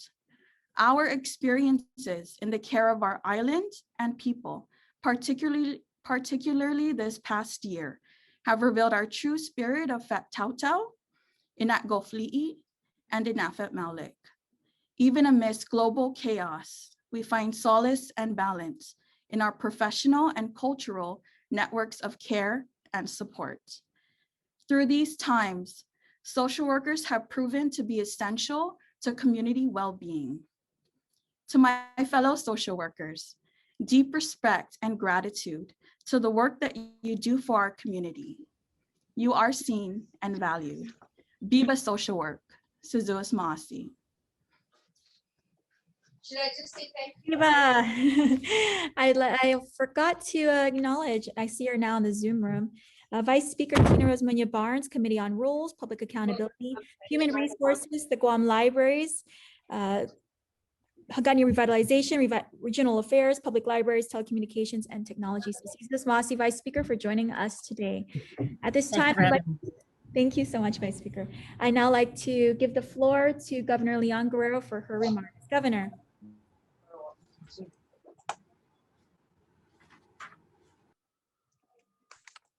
Thank you, Crystal, and half a day to all of the social workers. Of course, special acknowledgement to Terry Francisco, the president-elect for the National Association of Social Workers, and of course,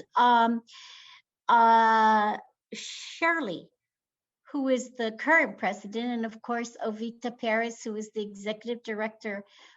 Very, very important position to get the work of the association moving forward. I just wanted to say that I am greatly honored and proud to be able to proclaim Social Work Month of March as social workers. And of course, the theme is social workers are essential. And I think this can't be overstated in a lot of ways. And I can reflect back when I was a nurse, that one of the most important person in the healthcare team of the comprehensive care for patients is the social worker. You can be there as a nurse to meet the acute needs of the patient, but the social workers are the lifeline for a lot of these people, a lot of our patients, a lot of our individuals in our community. And I really regard you as the connection of a better life for our individuals. You are everywhere, as you had said, Terry. You make sure that people have homes. You make sure they have transportation. You make sure they have some income coming in. You work with them for food on the table. You work with them for their spiritual well-being, their economic well-being, really everything that makes the wholeness of that individual. But it's not just the wholeness of the individual, but the connection in the community so that individual can be sustained. Social workers have seen the importance of all of that, especially in the pandemic situation, where it's really emphasized our long time challenges in the areas of poverty, homelessness, suicide, drug addiction, abuse, and so many other concerns that plague our society. It is the social workers that try to make a difference in the lives of our people experiencing these social inequities and moving on to social justice. I don't think that anyone on our island can ever deny how important you all are during pandemic or under normal circumstances. The work of your profession is needed more now than ever. And I and Lieutenant Governor have always been very supportive of our social workers. And we have pledged to make sure that we provide our social workers whatever resources they need to make their work environment, to make their lives better so that they can provide the services to our people. The hardworking, dedicated people in this in your profession, commit yourselves and your lives to protecting the most vulnerable among us, educating the community for social change, and guiding people through difficult problems. It is a very difficult job that you do, and it takes a very special person to enter into the social work. I want to take this opportunity to acknowledge your indispensable role as a social worker and all the benefits and all the achievements that you have played in our community, and to express my sincerest gratitude for those who are in this line of work. And I echo Terry when I say, Viva social workers. Thank you so much, Governor. And like she mentioned, Public Health Deputy Director Terry Uggan did join us in our Zoom room. Thank you so much, Terry. I now like to give the floor to Lieutenant Governor Josh Tenorio for his remarks. LT. Thank you very much, Crystal. I just wanted to thank all of you for the work that you've been doing and your dedication to this career, which is not a very easy career. I'll tell you that. As the governor said, not everyone could be a social worker and do the job that you're doing. You are in the front lines of every single area in the government and in the nonprofit sector that requires us to, I think as Terry said it, put on your social justice hat and make sure that we don't leave anybody behind. Really, that really is the job, is to try and bring people forward. And all of you, you have my deepest appreciation and my deepest respect. And we're looking forward to expanding the number of social workers throughout the government and through the nonprofit sector over the next few years. So congratulations to social workers for your profession, and Viva social workers. Thank you, LT. Now I'd like to give the floor to Ms. Stephanie Lorenzo, NASW BSW Student Representative, for the reading of the proclamation and signing. Steph. Proclamation 2021-15, a proclamation of the Governor proclaiming March 2021 as Social Work Month. Whereas the social work profession has been dedicated to improving human well-being and enhancing the basic needs of all people, especially the most vulnerable among us. And whereas this year's Social Work Month theme, maintaining connections through changing environments, social workers are essential, embodies the heroic contributions of the social work profession to our island and our nation, including their work to heal our island and our nation during the trying times of pandemic, racial unrest, economic uncertainty, and political divisiveness. Whereas social workers have always been present in times of crisis, helping people overcome issues such as death and grief, and helping people and communities recover and heal, most especially from the impacts of COVID-19 that has challenged our island and our nation and our Micronesian communities. Whereas social workers have helped our island and our nation live up to its values by successfully advocating for equal rights for all people, no matter their race, sexual identity, gender expression, culture, or religion. And whereas the social work profession is one of the most fast-growing professions in the United States, with nearly 800,000 people expected to be employed as social workers by 2028. And whereas social workers work in all parts of our society to empower people to live in their fullest potential. And whereas school social workers have worked with families and school throughout the pandemic to ensure students reach their full academic and personal potential. Whereas social workers play a crucial role in our island's healthcare system and have placed a key role in this island's response to COVID-19 and helping individuals, families, and community cope with the pandemic. And whereas social workers for generations have advocated for positive changes that have made our society a better place to live, including urging policymakers to adopt the minimum wage, improve workplace safety, and enact social safety network programs that help alleviate hunger, homelessness, and poverty. Whereas social workers are one of the largest group of mental health care providers in the United States and have worked daily to help people, whether in person or remotely, help overcome substance use disorders and mental health illnesses such as depression and anxiety. And whereas social workers will continue to stand ready to assist our island and our nation in overcoming present and future challenges, including pushing for racial equity, ending gun violence, improving healthcare and mental health care for all, and urging lawmakers to adopt immigration reforms.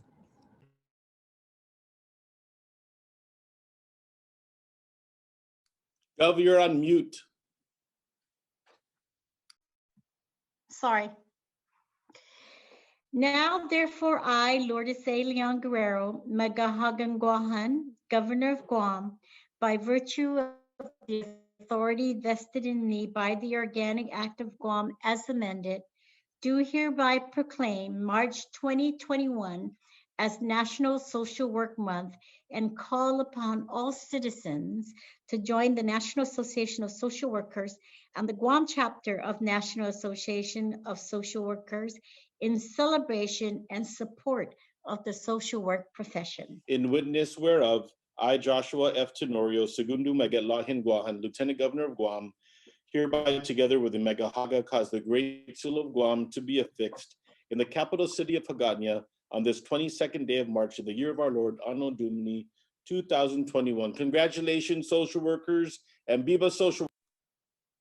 Viva. Viva! Viva! Viva social. Viva. At this time, I'd like to welcome members of our media who are present with us. If they have any questions, Isaiah, I do see you are here. Isaiah from PNC, do you have any questions? No questions. Okay, thank you so much. That will conclude today's live stream event. Okay, now that we're not on Facebook anymore, I'd like to encourage all of you to turn on your cameras and smile for a group photo, but stand by because my internet is very slow. I'll turn on your cameras, please.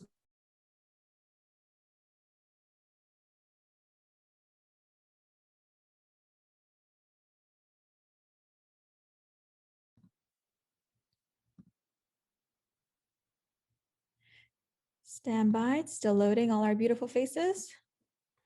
I'll let you know when to count down.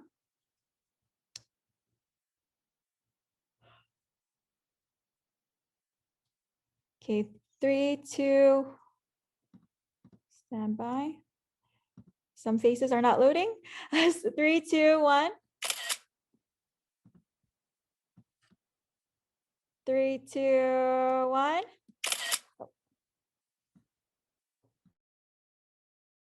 Thank you so much for joining us. That concludes today's proclamation signing. Viva Social Workers. Viva. Viva! Viva! Viva social workers.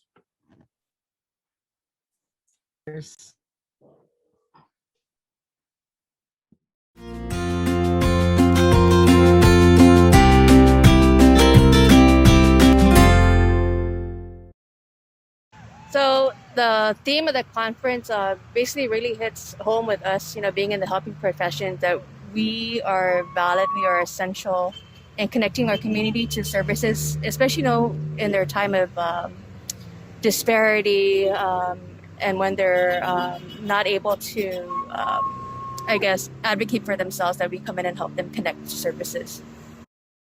To me is we want to highlight the job that the social workers are doing here on Guam and within our region in Micronesia, because for too long social workers have been put in the back burner where nobody realized what they did or what they have done. So this is the right time for us to highlight what exactly the social workers are doing in our community, especially within this time frame where we have the COVID-19 and so on. It means that we have come to a lot of challenges right when the COVID hit. It meant that social workers have to be at work, whether they're ready or not. It provided challenges with how we do our regular business. At least with me, with my line of work, I am a counselor with Guam Behavioral. I had to make changes from seeing my clients face to face to doing my sessions via Zoom and video conference, which is totally different ways of doing things. But we managed to be able to do it regardless of what's happening. But the theme of being essential, we social workers are out there in the field every day. There's the hospital, the Guam Behavioral Health, CPS was working day in and day out, 24-hour shifts. So it was a changing of working from 8 to 5 to being on call 24 hours, 7 days a week. So that was the biggest challenge, at least for us, and in having to make those changes and in how we do regular business. Well, because of the pandemic, it truly shows like what we are capable of doing as, working in the schools, working on social disparities, working for human resource services and resources and everything like that. And we play a crucial part in facilitating better quality of life for individuals, groups, and families as social workers. It means to me that, throughout the pandemic, it's still going on, obviously, but throughout the beginning and everything, for instance, I work for Guam Behavioral Health and we never closed. Yeah. So as social workers, we've been tasked to do many things that are, we continue to work. We did intakes, we did services for our current clients, and it's just for us to be recognized that we are also essential workers.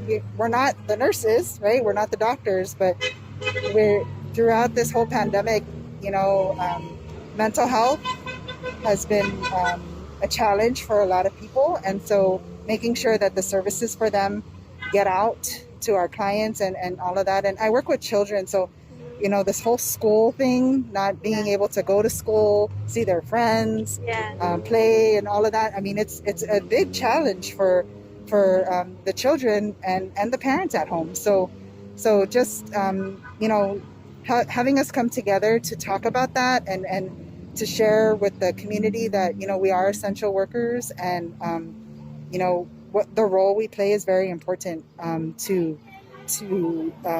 the community, to the children, the adults, and everybody that's going through everything. So I think it's a very fitting role or motto or theme for this year due to everything that's been going on. So I think it's going to help us come together and maybe brainstorm some ideas on how to continue working with our clients, and also self-care for us, as like I said, we've never really stopped working. And so what does that look like for our social workers and the people that support us too? We have our staff and everybody that it's very it's been taxing, right? But we show up every day, whether it be virtually or in person. And so it's a good topic for us to be talking about, especially during this time.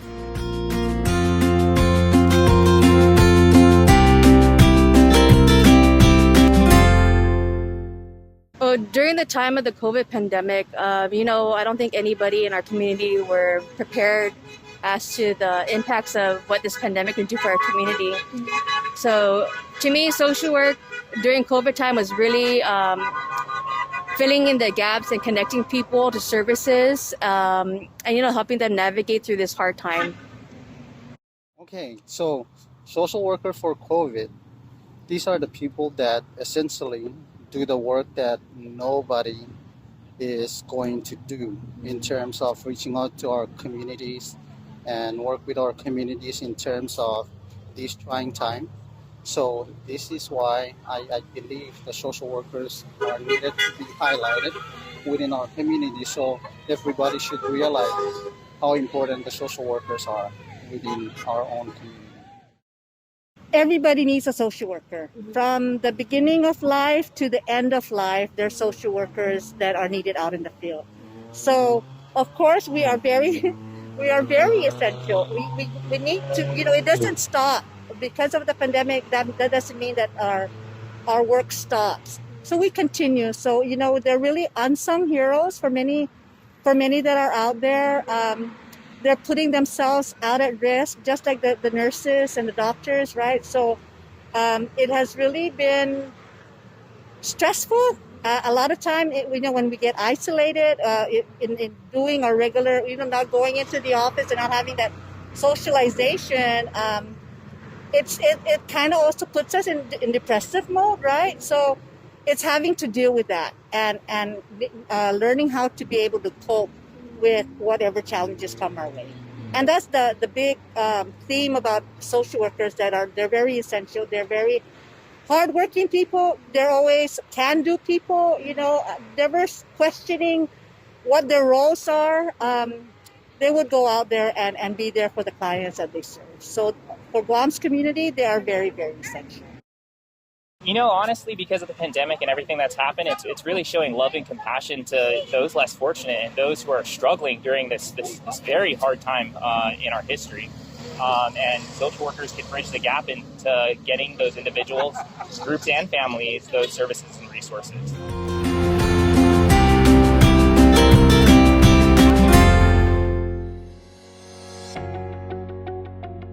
Are you looking to enter a new career?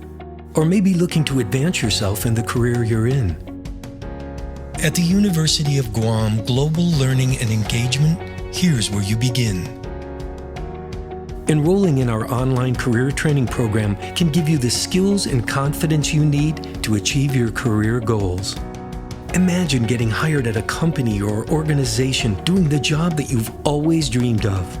With over 175 programs to choose from, there's plenty of opportunity for you. You'll dive into the fundamentals of in-demand industries such as business, information technology, health and fitness, project management, and many more. You'll have everything you need to successfully advance your career without disrupting your life. You can enroll at any time, so start today and you're on your way to a new career.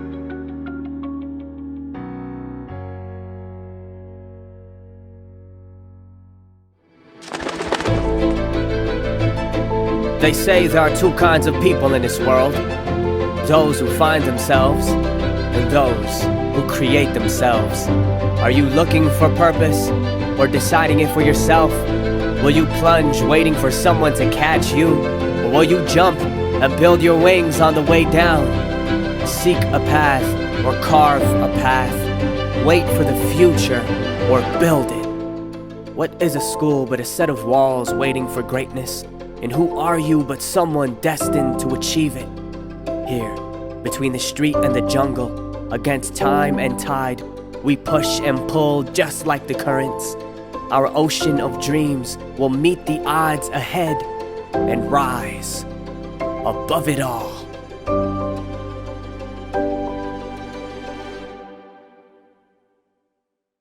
Good day, everyone, and welcome back to the 2021 Social Work Regional Training Conference presented by the National Association of Social Workers Guam chapter.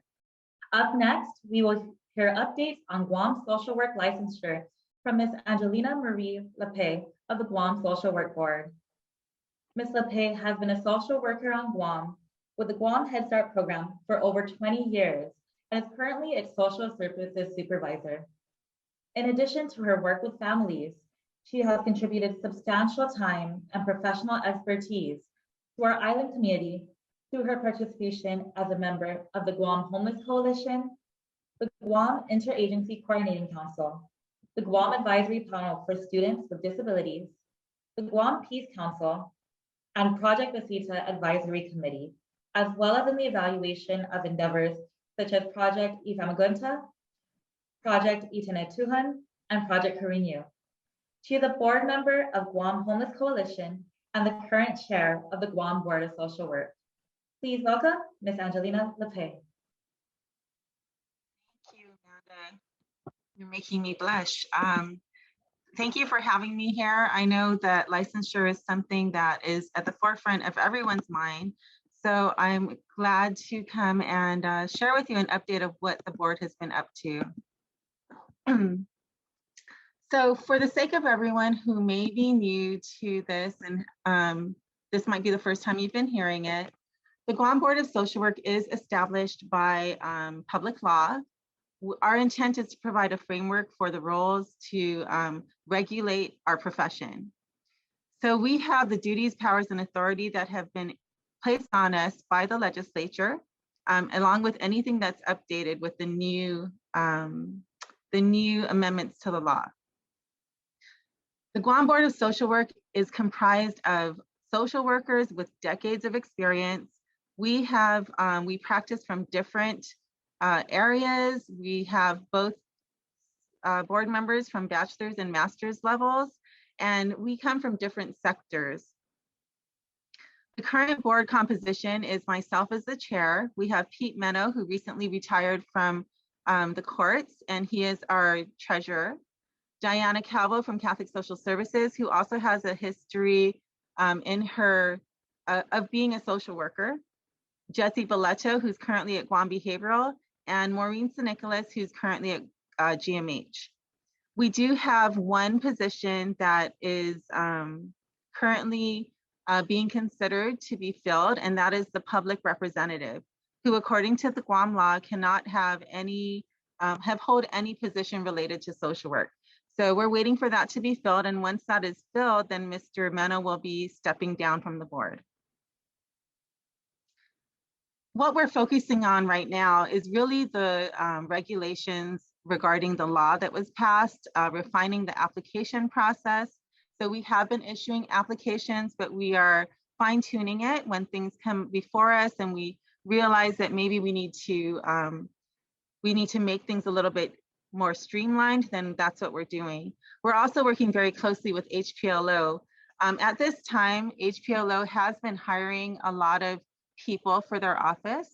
They have designated a person specifically for the Guam Board of Social Work, and they're working to streamline all applications within their division. So not just social work, but also allied professions and things like dentistry, just to make the whole process easier and seamless between the different professions.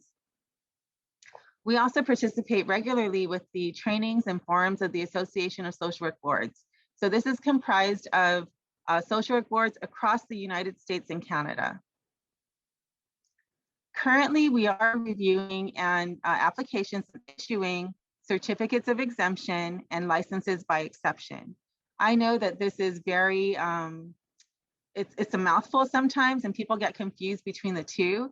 So if, let's say, an application comes in for a certificate of exemption, and we as a board realize that this person does qualify for the license by exception, we will approve it and then have the secretary inform the applicant that they are eligible for the other license by exception, and they can make the choice whether to apply for it or not. So the certificate of exemption is basically something that the law allowed for those who currently hold social work positions, but are not social work degree holders. And these are people who really, they are towards the end. What we're seeing is these are people who are towards the end of their professional career. They foresee retiring soon. They do not think that they'll be applying for a position anywhere else. And they really just want that certificate to keep their jobs. So this is the certificate of exemption. And again, it is only granted to non-social work degree holders. There is no, it's effective throughout the course of your career. What we're looking at doing with this particular aspect is including some sort of, although you don't have to renew it, including a periodic attestation from the individual that they are still in good standing and that they continue to work as a social worker. And this will make sure that our database is always up to date and accurately reflects our profession and who's out there.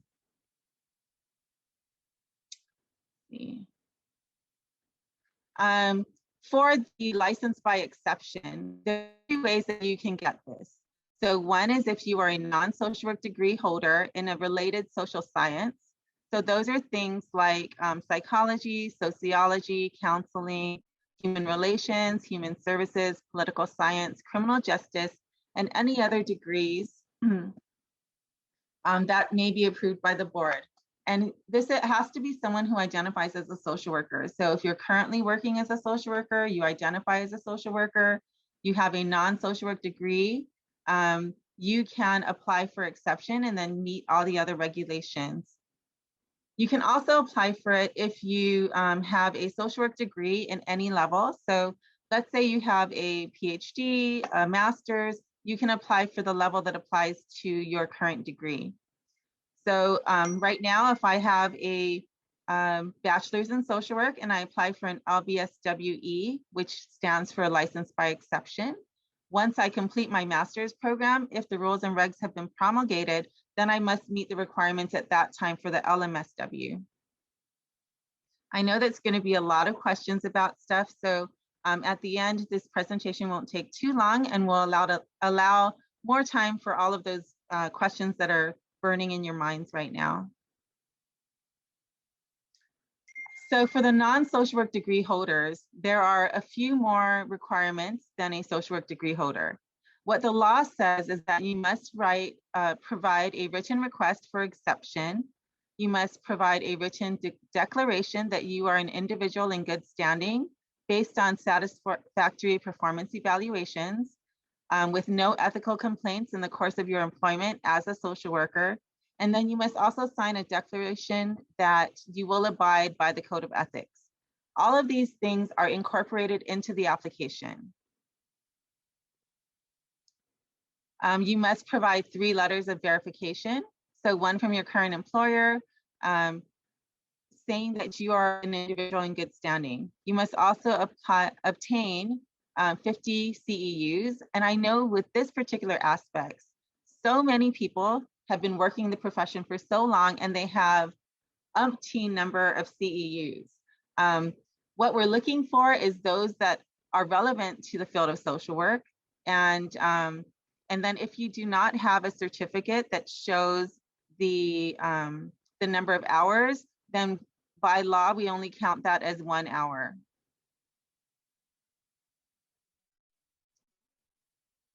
Also under the license by exception, what that means basically is that you do not have to take the examination, but you must meet every other requirement. That's the only difference between now and then once it's promulgated. If you have a non-social work degree, you have 2 options. You can apply for the certificate of exemption or the license by exception.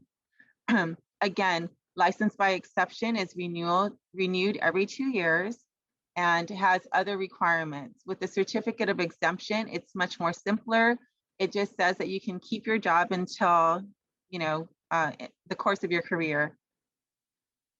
If you have a social work degree, your only option is to apply for the license by exception as per the law.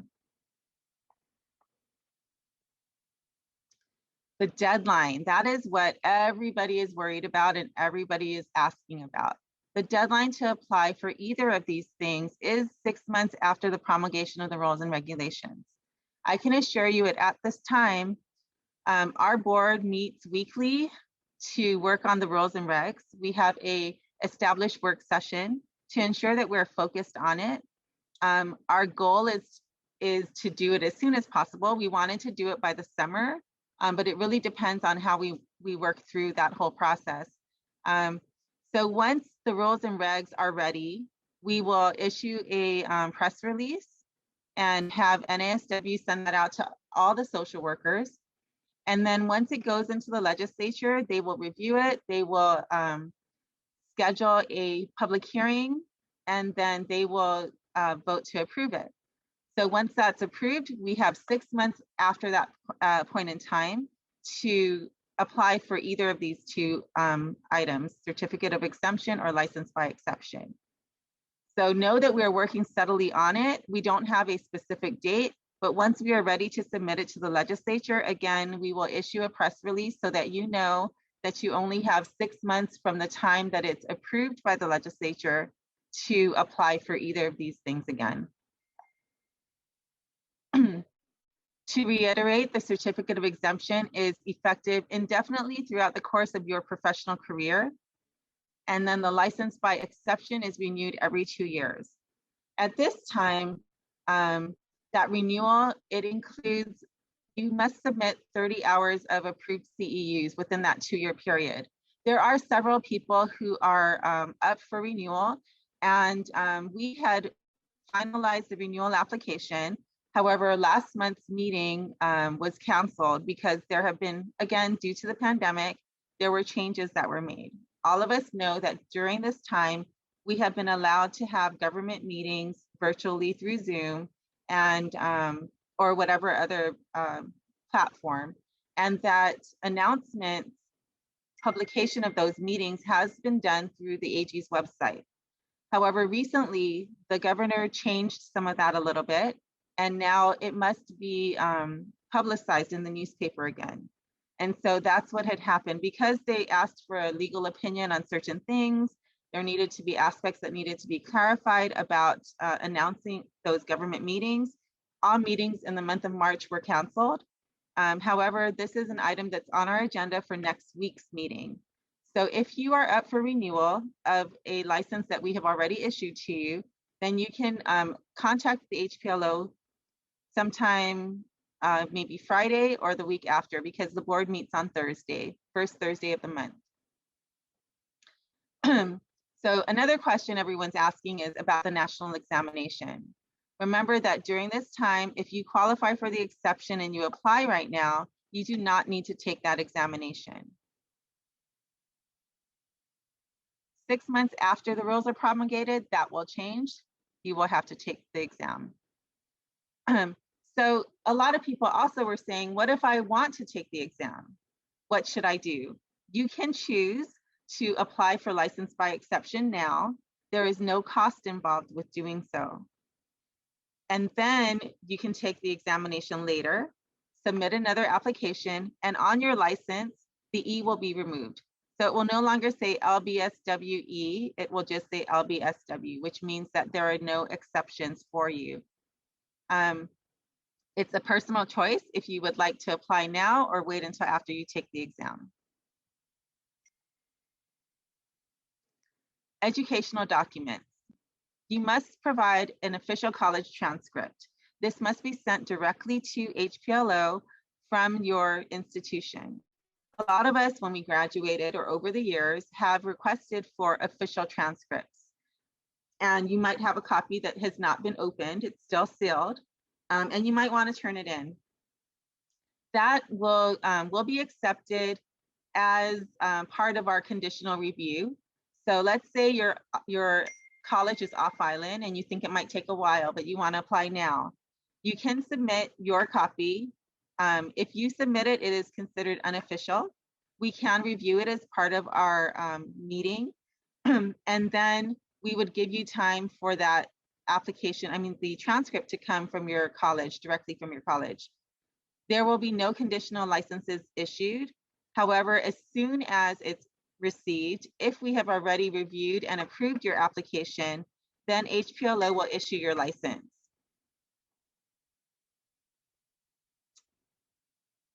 This is what I was talking about earlier. If you have no proof about the number of CEU hours from the organization that you attended the training with, then we can only grant one CEU for that event.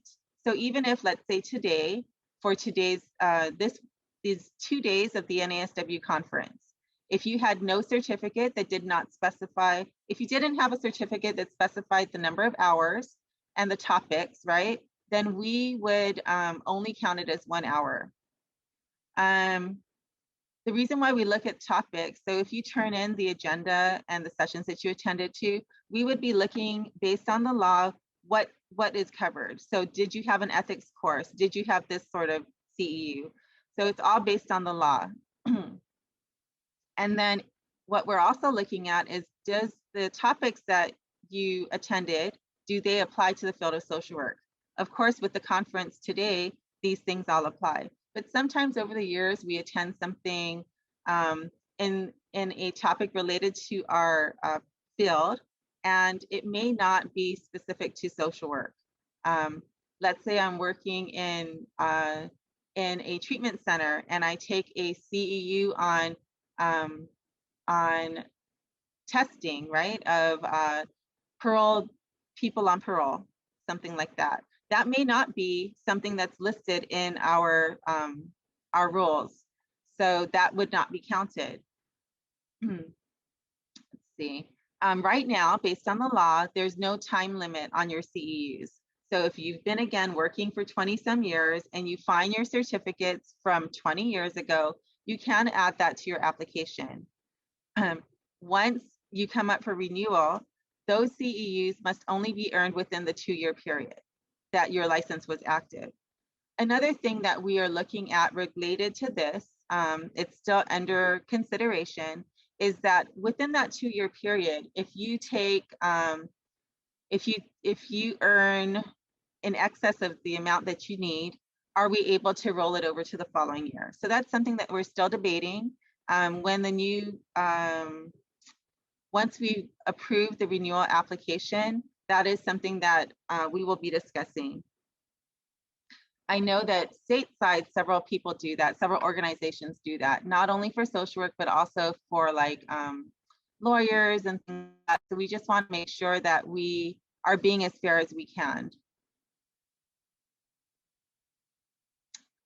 So right now, our main focus is, again, on the rules and regs. That's what we talk about on a weekly basis. The fee schedules is something that we are working very closely with all of the boards and HPLO, because they are looking at revising the fees for all these other fields, nursing, physicians, dentists. And so we want to make sure that whatever fee schedule we come up with is aligned with what they have. It's a lot like setting up your budget, looking at what we need and what HPLO needs from us, and then coming up with the amount from there. Until such time that the rules and regs are promulgated, we are not allowed to charge. So that's another benefit for applying now. If you apply before the rules and regs are promulgated, there is no cost for you. After that, once those are, once that's done, then we really want to look at firming up some of our enforcement and regulation procedures. That's where our focus will be once the rules and regs are closer to being finished. And then the infrastructure for licensing and collecting fees. One of the things that our legal counsel has always told us is that our Practice Act, our law, is amazing in the fact that the Guam Board of Social Work is the only board currently that is allowed to retain the funds that we collect. So if we charge fees for licensure, that money remains with the Guam Board of Social Work. It's not subject to the governor's transfer authority. So that's a plus for us.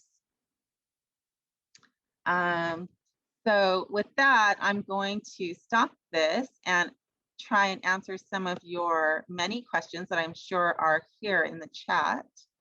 Okay, so one of the questions we have from Ms. Shirley Untalan is, would the requirements be the same to renew license for the next 2 years?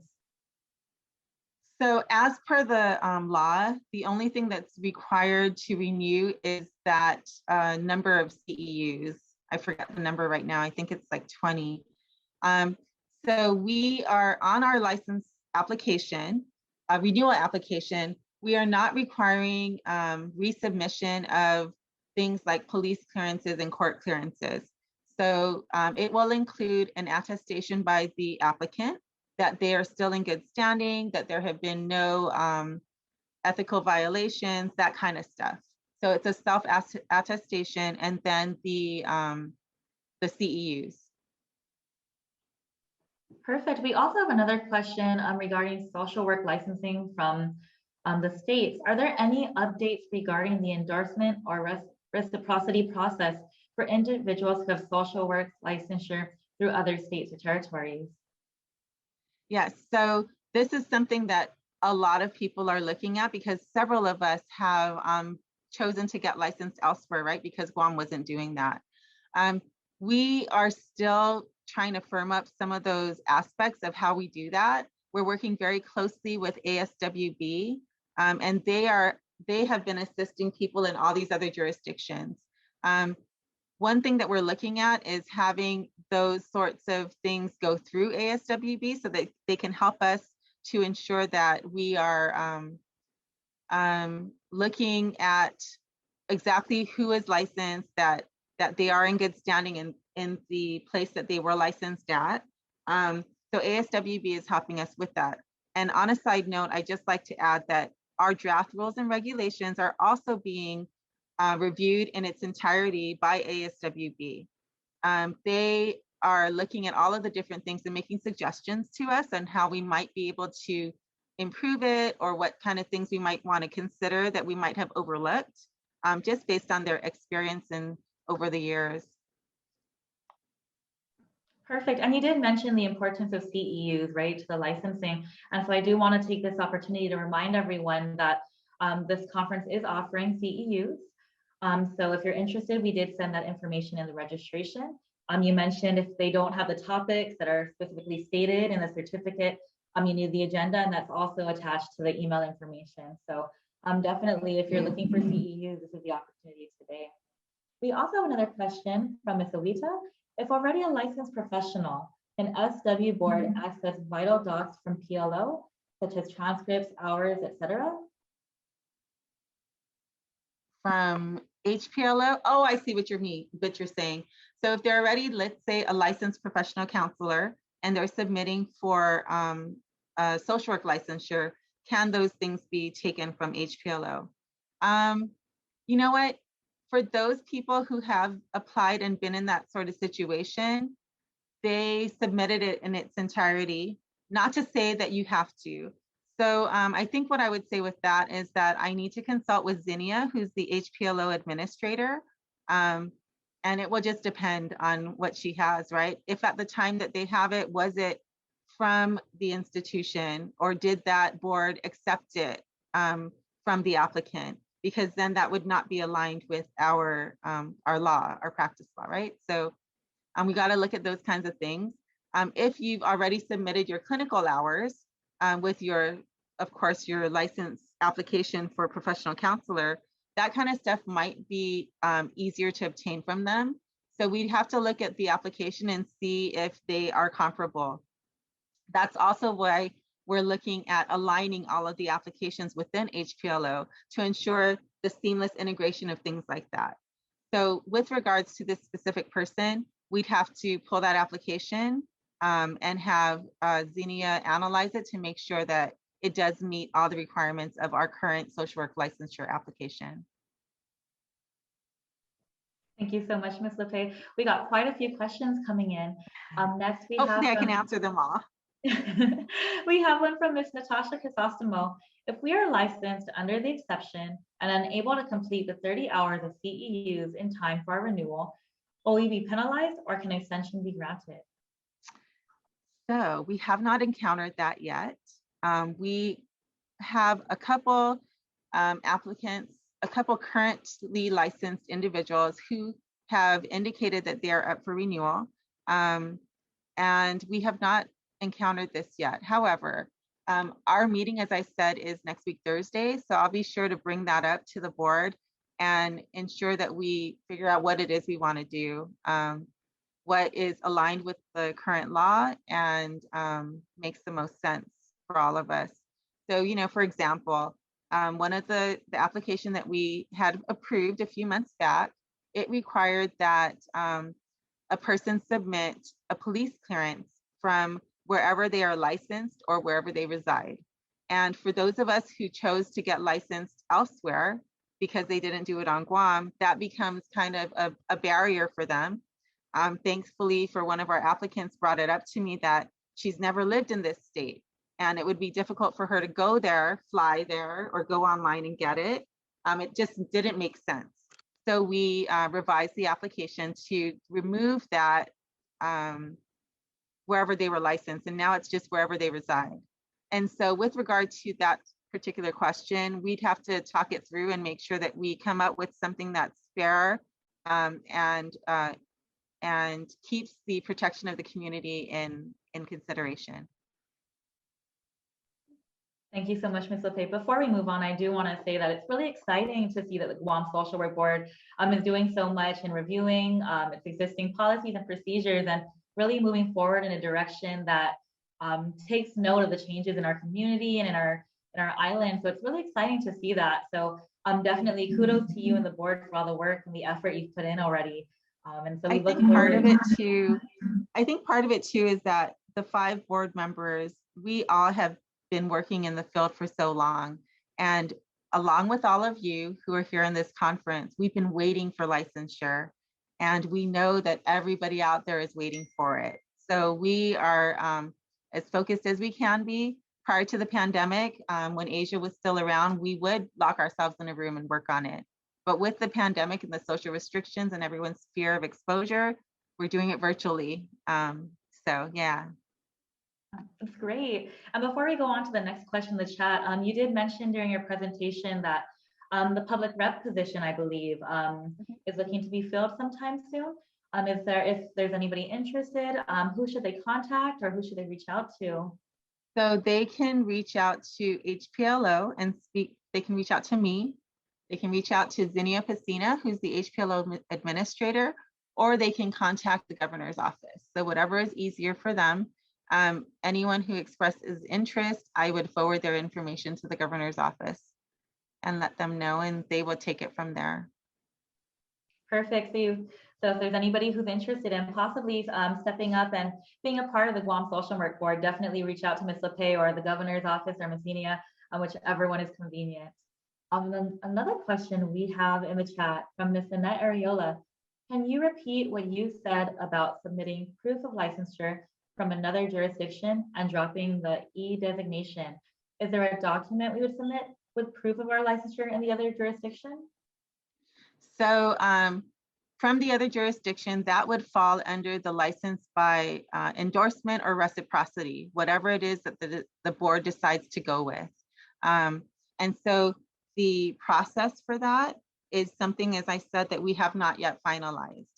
With our 2 new board members, just to be fair to them, because Jesse and Maureen are extremely new to the board. Jesse was just approved and Maureen is slotted to be confirmed by the legislature. So what we've been doing is starting from the beginning with them so we can ensure that they're up to speed on the rules and regs and where we're at with it. So we have not yet really put a lot of focus on the license by endorsement or reciprocity to finalize the details. So that is around the corner. Hopefully it'll be something that we look at in the next few weeks.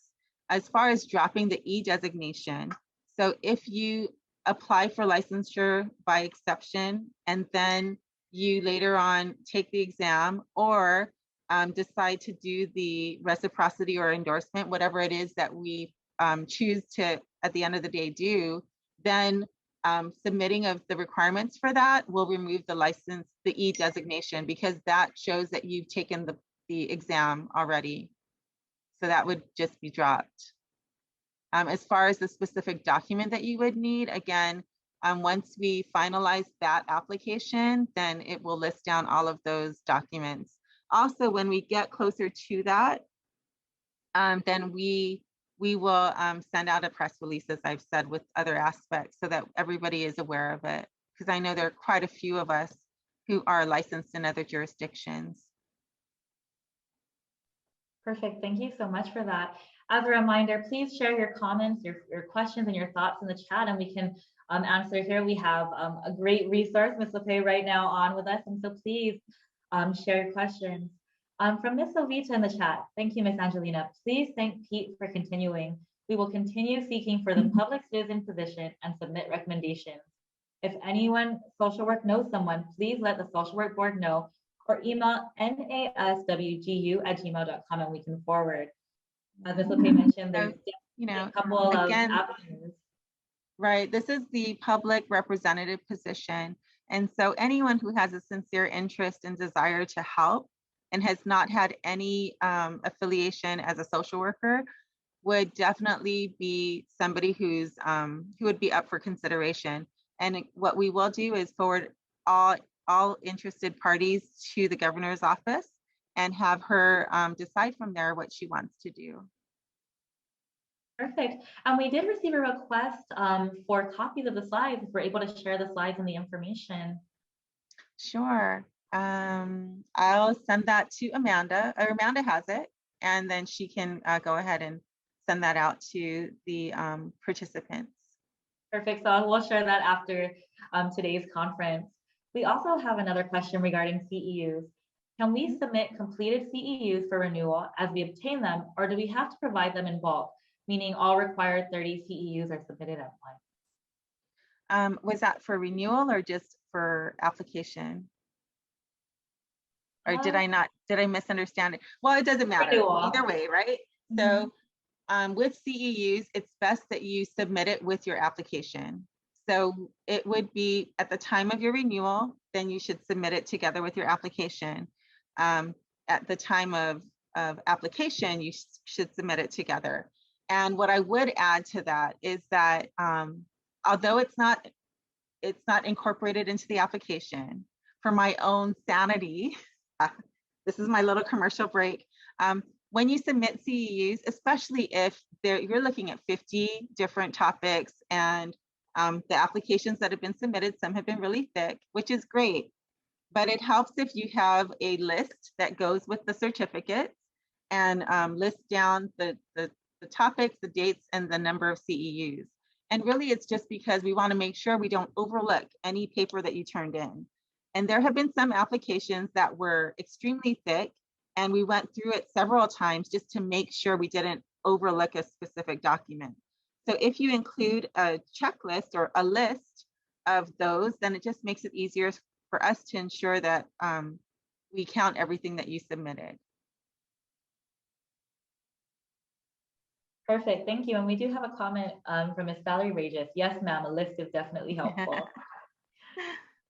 So we have quite a few aspiring social workers logged on as well, University of Guam social work students. And so I know that you discussed pretty in depth about the frequently asked questions and the direction moving forward, but what do you think is one of the key takeaways that these social work students or future social workers should take away from this presentation and preparation for licensing?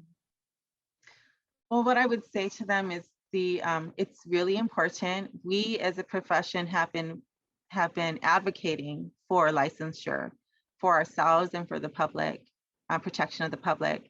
And so they are graduating seniors at a time that is that's exciting for them. If they are choosing to, once they graduate, now would be the time for them to apply. If they want to do it by exception, which means they will not pay any fees, which is important to students, right? No fees involved, no examination at this time. And now it's perfect for them because I highly doubt that we will finish by the end of May, and that even if we did by some miracle finish by next month and turn it into the legislature, you still have 6 months from the time that the legislature approves it. So now's a good time for them. Perfect. And we also have a question from Vince Pareda in the chat. If I have a board certified diplomat credential issued by the American Board in Clinical Social Work, would this facilitate my application for LCSW?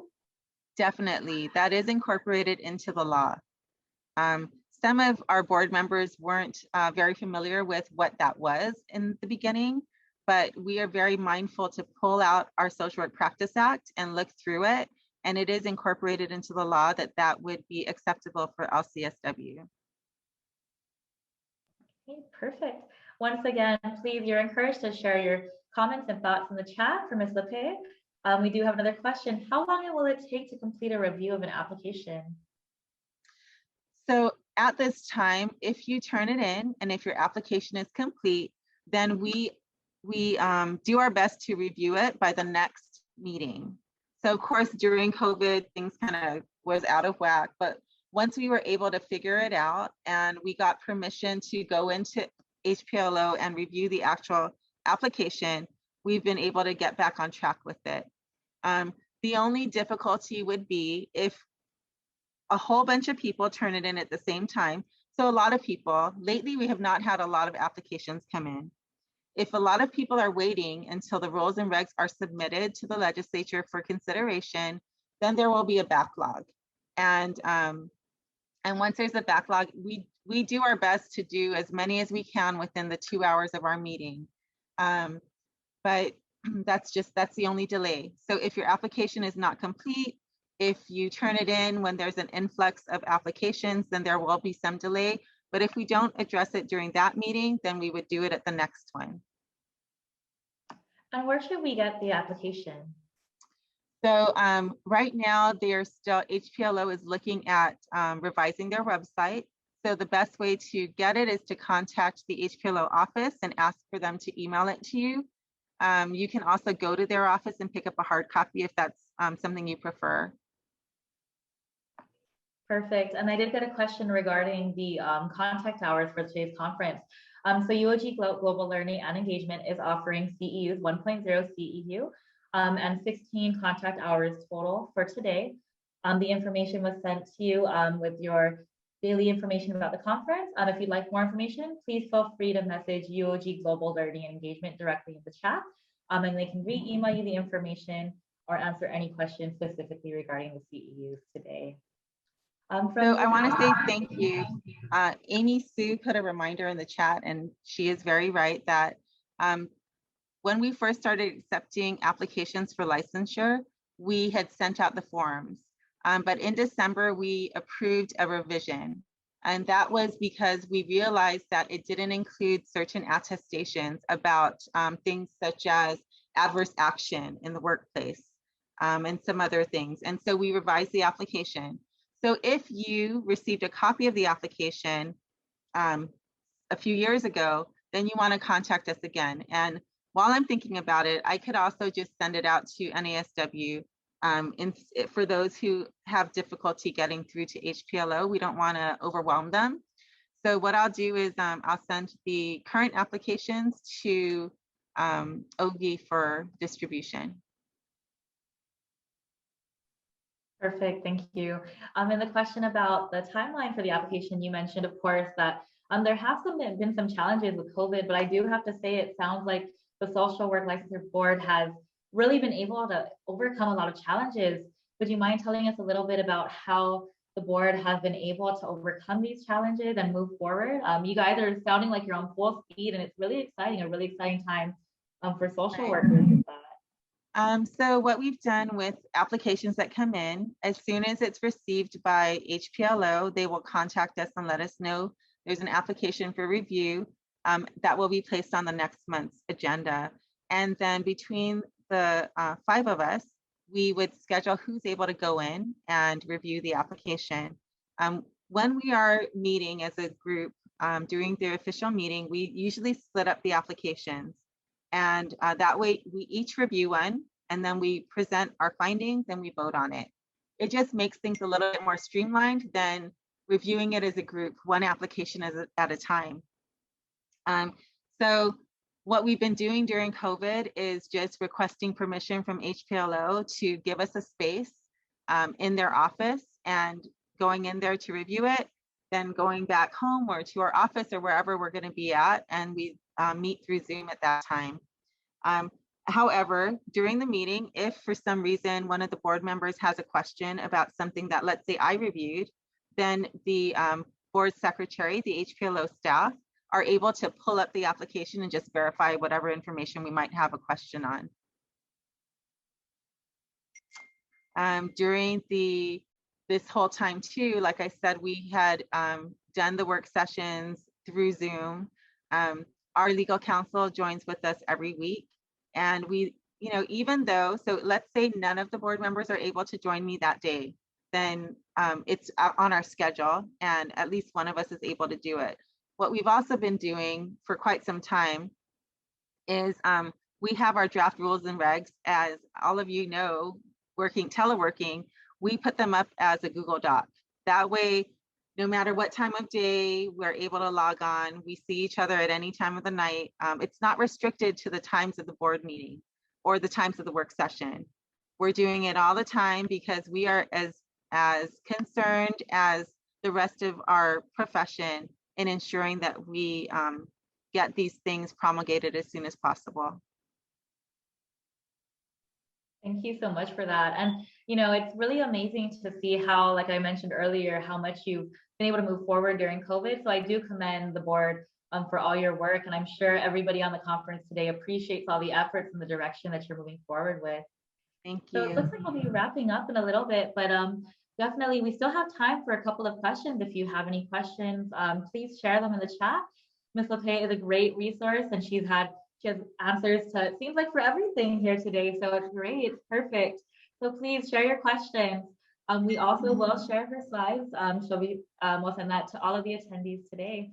But Ms. Lape, while we're waiting for other questions, is there anything specific you'd like to highlight or share? I would just like to thank the two newest board members who have accepted the challenge and joined us in our endeavor. For quite some time, we were struggling to find someone. And so as soon as someone expressed an interest, we submitted that to the governor, and thankfully she concurred and accepted the nomination. So really, there is a lot of work involved. We're very focused on it, and I would like to just thank the board members for joining me in that focus. When I send out the slides, I'll include our contact information at the end of it, so that if anyone has anything they think of later, that they can just contact us and make it easier for them. Perfect. That will definitely be helpful. I think we've gotten a bulk of the questions out, and you definitely, with your FAQ slides, have definitely helped out. So there's that. And of course, like you mentioned, that we will be sharing the slides to everybody, and your contact information will be a part of it. So if you have any questions for Ms. Lape or any of the board, we'll get that out. And you do have a comment from Ms. Ovita, Viva Guam Board of Social Work, and a resounding Viva from Ms. Viva, thank you. It's been, like I said, it's truly amazing to hear all the work and how much you've moved forward. This isn't your full-time position. It's definitely another service that you're doing. So thank you, and thank you to the board members for their service and your passion for moving the field forward. And of course, thank you for the updates as well. We truly appreciate that, and for you being here in today's conference. You're very welcome. Thank you for having me. Okay, with that said, if there's no other questions for Ms. Angelina, we'll go ahead and wrap up this session. Once again, we will be sharing the slides with everyone, as well as her contact information. So if you have any questions moving forward, you can reach out to her. But up next, we will be having a short break before we continue our conference. I also want to remind everyone, since it was mentioned numerous times during this last presentation, that today's conference is eligible for continuing education units, or CEUs. A total of 16 contact hours and 1.0 continuing education unit will be available for this conference. Information on the CEU was provided to all registrants via email. If you did not receive that information or have more questions regarding the CEUs, please do not hesitate to contact University of Guam Global Learning and Engagement via the chat or via email. And with that said, we'll go ahead and move on to the break. Also, thank you all for placing your confidence in the GBSW from Ms. Lape, and thank you so much again, Ms. Lape, and of course the rest of the board members for all your hard work. We truly appreciate everything that you do and you continue to do, and we look forward to seeing the updates.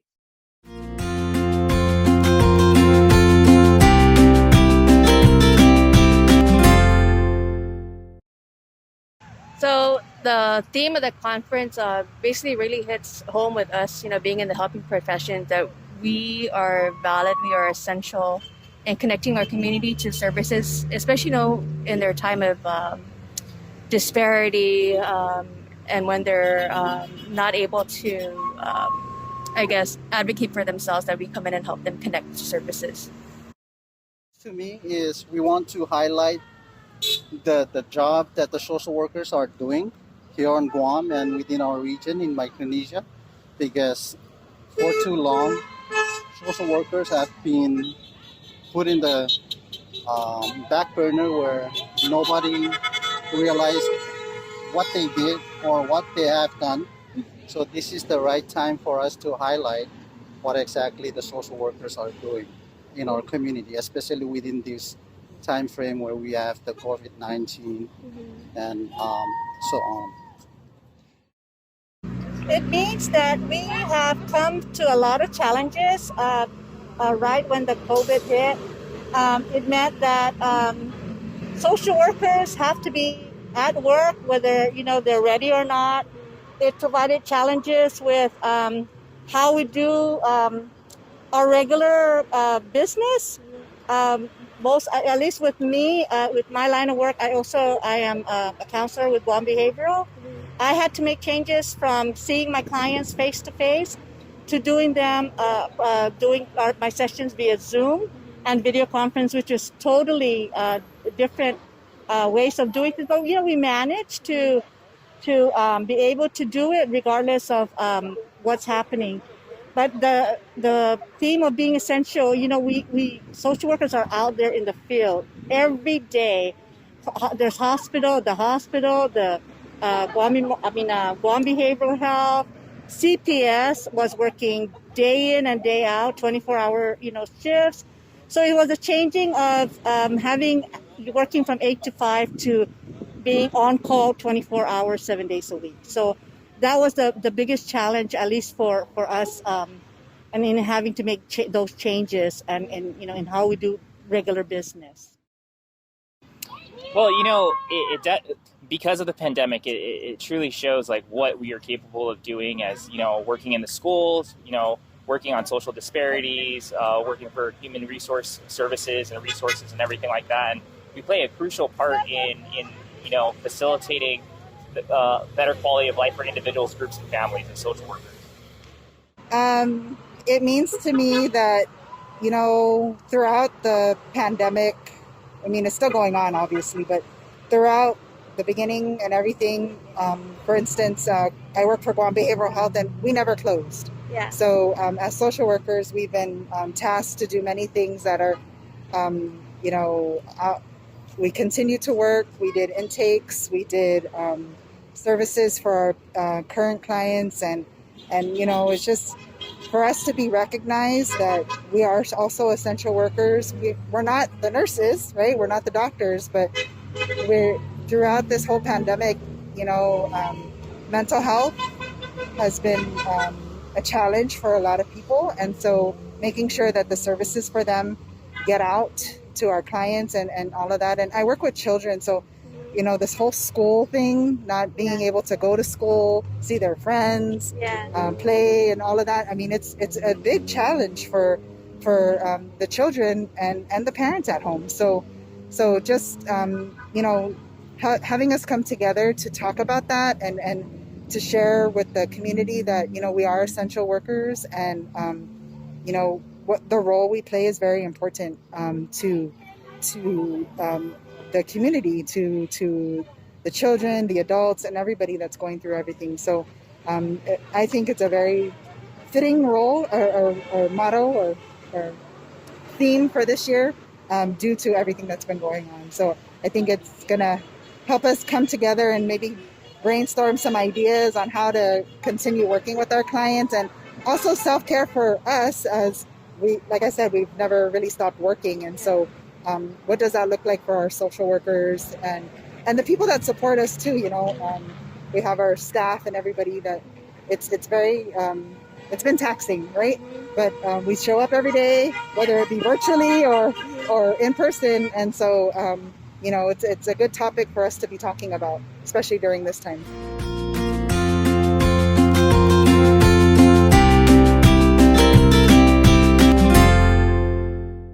Oh, during the time of the COVID pandemic, I don't think anybody in our community were prepared as to the impacts of what this pandemic can do for our community. So to me, social work during COVID time was really filling in the gaps and connecting people to services and, helping them navigate through this hard time. Okay, so social worker for COVID, these are the people that essentially do the work that nobody is going to do in terms of reaching out to our communities and work with our communities in terms of this trying time. So this is why I believe the social workers are needed to be highlighted within our community, so everybody should realize how important the social workers are within our own community. everybody needs a social worker. From the beginning of life to the end of life, there's social workers that are needed out in the field. So of course we are very we are very essential. We need to, it doesn't stop because of the pandemic. That doesn't mean that our work stops. So we continue. So they're really unsung heroes for many that are out there. They're putting themselves out at risk, just like the nurses and the doctors, right? So it has really been stressful. A lot of time, when we get isolated in doing our regular, not going into the office and not having that socialization, it kind of also puts us in depressive mode, right? So it's having to deal with that and learning how to be able to cope with whatever challenges come our way. And that's the big theme about social workers, they're very essential. They're very hardworking people. They're always can-do people, never questioning what their roles are. They would go out there and be there for the clients that they serve. So for Guam's community, they are very, very essential. Honestly, because of the pandemic and everything that's happened, it's really showing love and compassion to those less fortunate and those who are struggling during this very hard time in our history. And social workers can bridge the gap into getting those individuals, groups, and families those services and resources.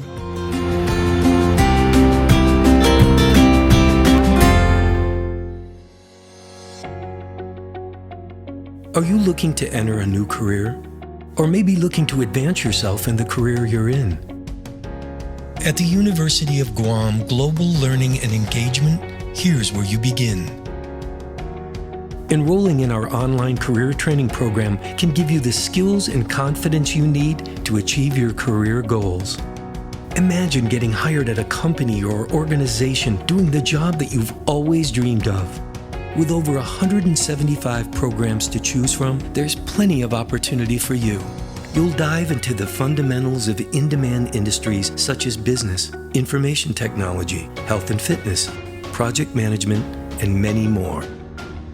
You'll have everything you need to successfully advance your career without disrupting your life. You can enroll at any time, so start today and you're on your way to a new career.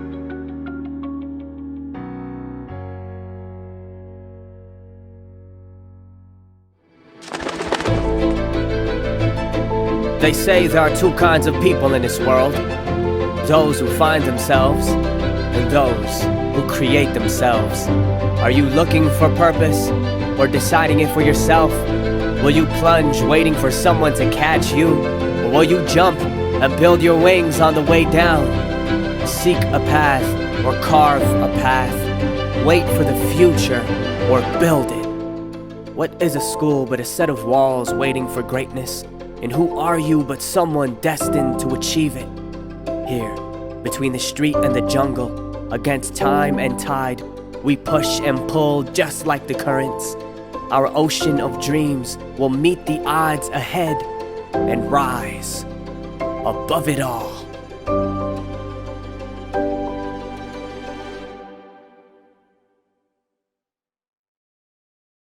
Half a day, everyone, and welcome back to the NASW Conference, the 2021 Social Work Regional Training Conference. At this time, we are moving to our concurrent sessions. Today, we have 4 tracks. In breakout room 1, we have Heart But No Home, a call to action on homelessness on Guam. In breakout room 2, we will have a presentation by Stephanie Guzman from Sanctuary. In breakout room 3, we'll have a presentation by Lenani Halaoa from Catholic Social Services and Ali Shelter.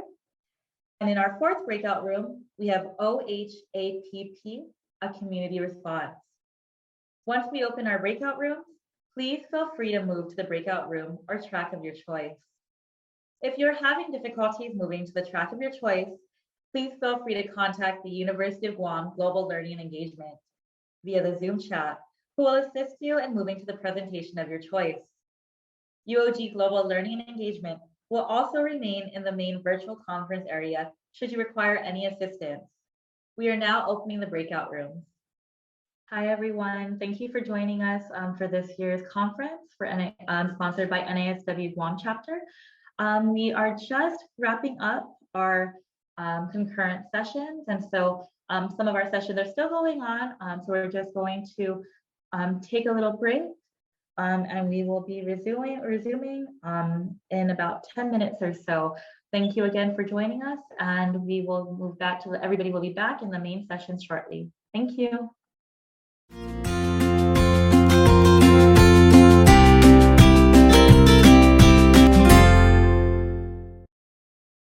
So the theme of the conference basically really hits home with us, being in the helping profession, that we are valid, we are essential in connecting our community to services, especially, in their time of disparity and when they're not able to, advocate for themselves, that we come in and help them connect to services.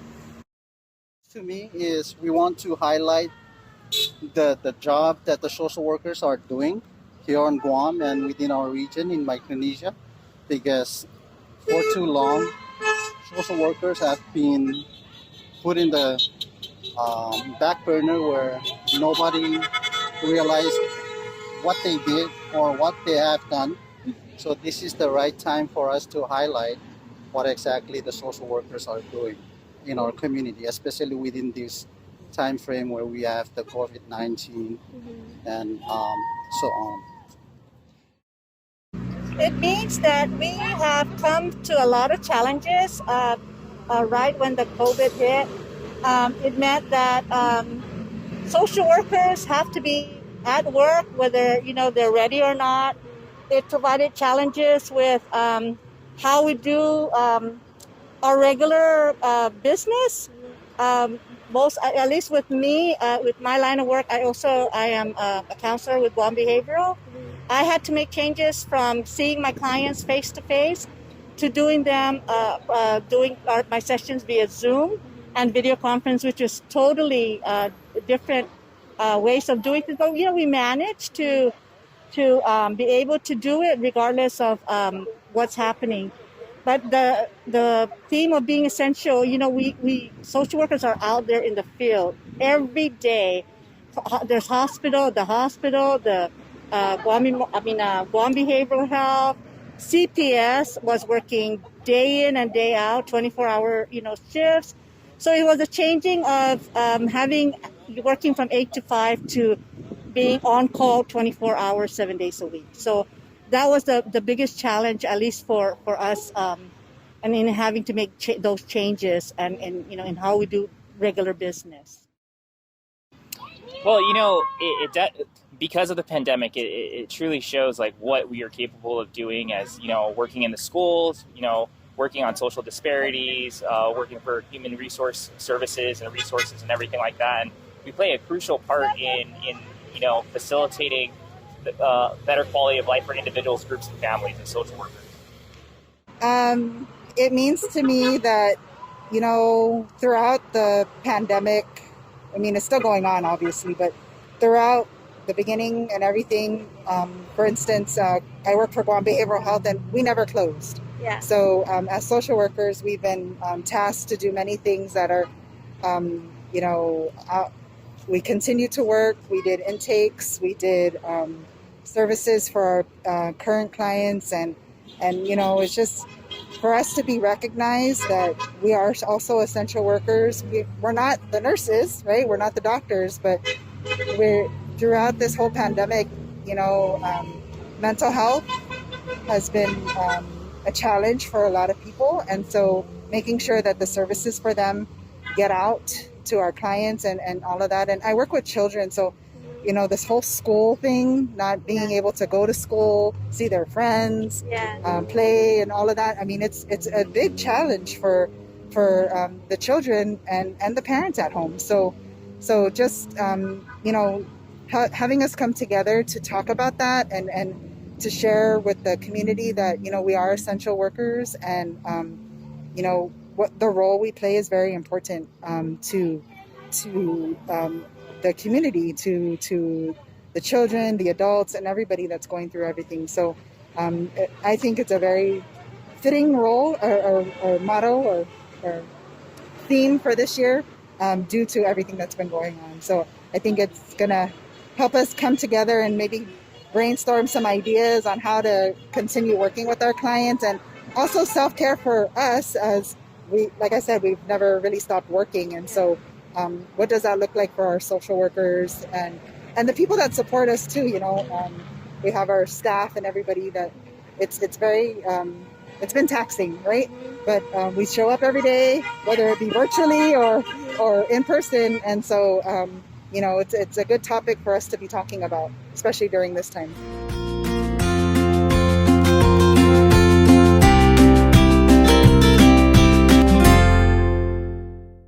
During the time of the COVID pandemic, I don't think anybody in our community were prepared as to the impacts of what this pandemic can do for our community. So to me, social work during COVID time was really filling in the gaps and connecting people to services and, helping them navigate through this hard time.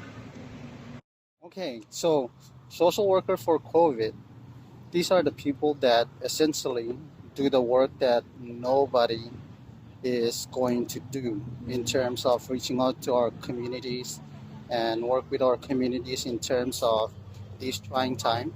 So this is why I believe the social workers are needed to be highlighted within our community, so everybody should realize how important the social workers are within our own community. Everybody needs a social worker. From the beginning of life to the end of life, there are social workers that are needed out in the field. So, of course, we are very essential. We need to, it doesn't stop. Because of the pandemic, that doesn't mean that our work stops. So we continue. So, they're really unsung heroes for many that are out there.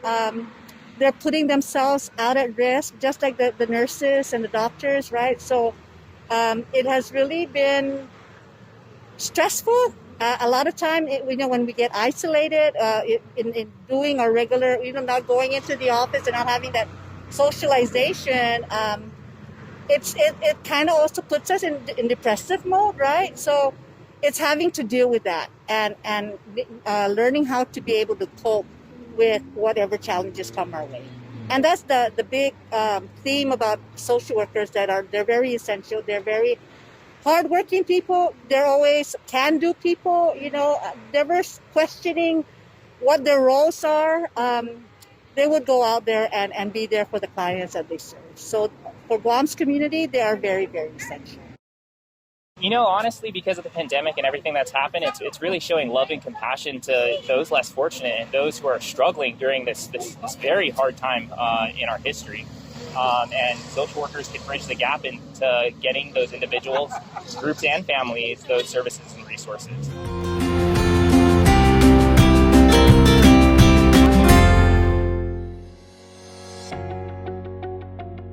Are you looking to enter a new career? Or maybe looking to advance yourself in the career you're in?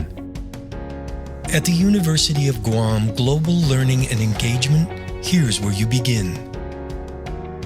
Enrolling in our online career training program can give you the skills and confidence you need to achieve your career goals. Imagine getting hired at a company or organization doing the job that you've always dreamed of. With over 175 programs to choose from, there's plenty of opportunity for you. You'll dive into the fundamentals of in-demand industries such as business, information technology, health and fitness, project management, and many more.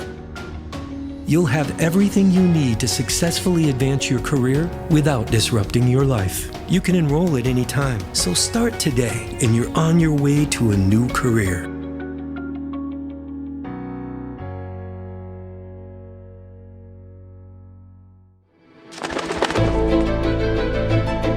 They say there are two kinds of people in this world. Those who find themselves and those who create themselves. Are you looking for purpose or deciding it for yourself? Will you plunge waiting for someone to catch you? Or will you jump and build your wings on the way down? Seek a path or carve a path. Wait for the future or build it. What is a school but a set of walls waiting for greatness? And who are you but someone destined to achieve it? Here, between the street and the jungle, against time and tide, we push and pull just like the currents. Our ocean of dreams will meet the odds ahead and rise above it all.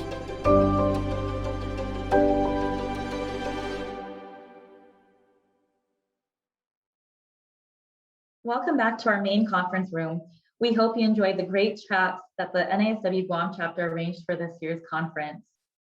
The next part of our agenda is a more solemn moment as we remember Mr. Ricky Mendiola, a psychiatric social worker for Guam Behavioral Health and Wellness Center. Despite the risk, Mr. Ricky Mendiola faithfully worked every day during the pandemic. In October 2020, Mr. Mendiola contracted the virus and passed away on November 21st, 2020. During the conference, the NASW Guam chapter wanted to host a space of love and appreciation in honor of Ricky's commitment to service and to the people of Guam. In honor of Mr. Mendiola, we share this video montage.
Sorry, Tony.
Mr. Mendiola's loved ones, friends, and colleagues have joined us today to share their memories in his honor and remembrance. I'd like to open up the floor, starting with Ms. Teresa Ariola, the Director of Guam Behavioral Health and Wellness Center, to share a few words in memory of Mr. Mendiola. Thank you, Amanda, and thank you, NSW Guam chapter, for arranging and finding the space to really pay tribute, not only to all the social workers that deserve much more than we can ever thank and be grateful for, but this time of space to share memories with about Ricky Mendiola. Ricky was definitely somebody at Guam Behavioral Health that is going to be hard to forget and is greatly missed today. His enthusiasm to help people and his great big heart is really what you see when you speak to him and what you feel when you speak to him. And so last year, I just want to share a little bit. Last year, summer, when Governor Leon Guerrero declared, put a state of emergency, or an executive order, not a state of emergency, an executive order for Guam Behavioral Health to stand up a Guam Behavioral Health services at DOC.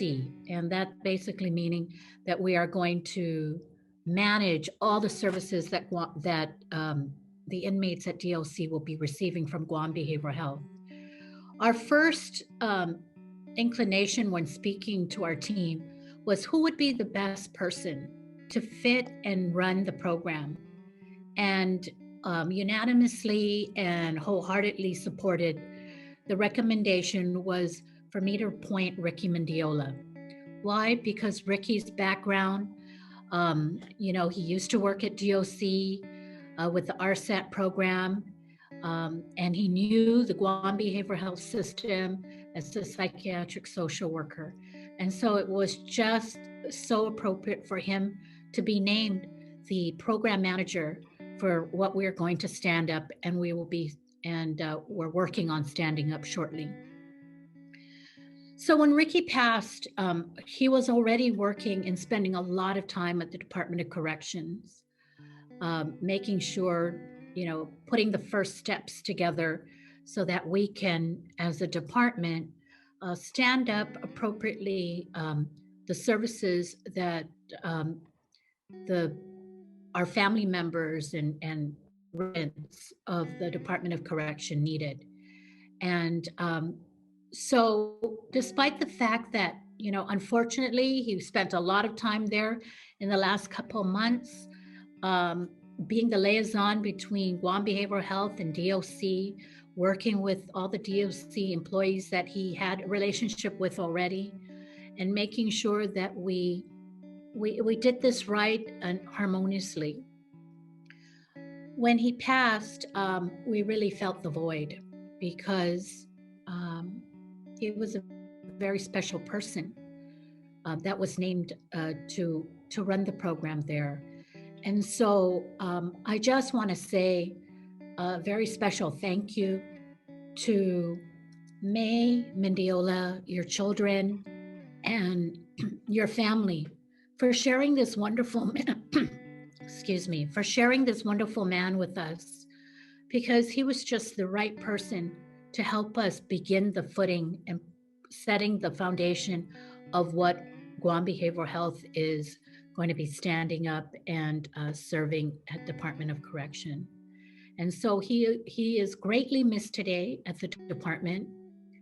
And I know that he's looking down at all of us and basically saying, just give your heart and soul and continue to help one another and help our clients that we serve.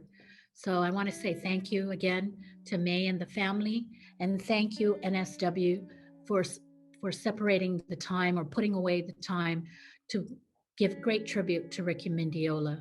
I also want to, I'd be remiss if I did not say, Ricky was proud to be one of you, proud to be a social worker. So I just want to say congratulations and thank you all social workers on Guam. Without you, you really are the conduit to services for our clients. So thank you very much. And thank you, Mendiola family, for sharing Ricky with all of us. Thank you.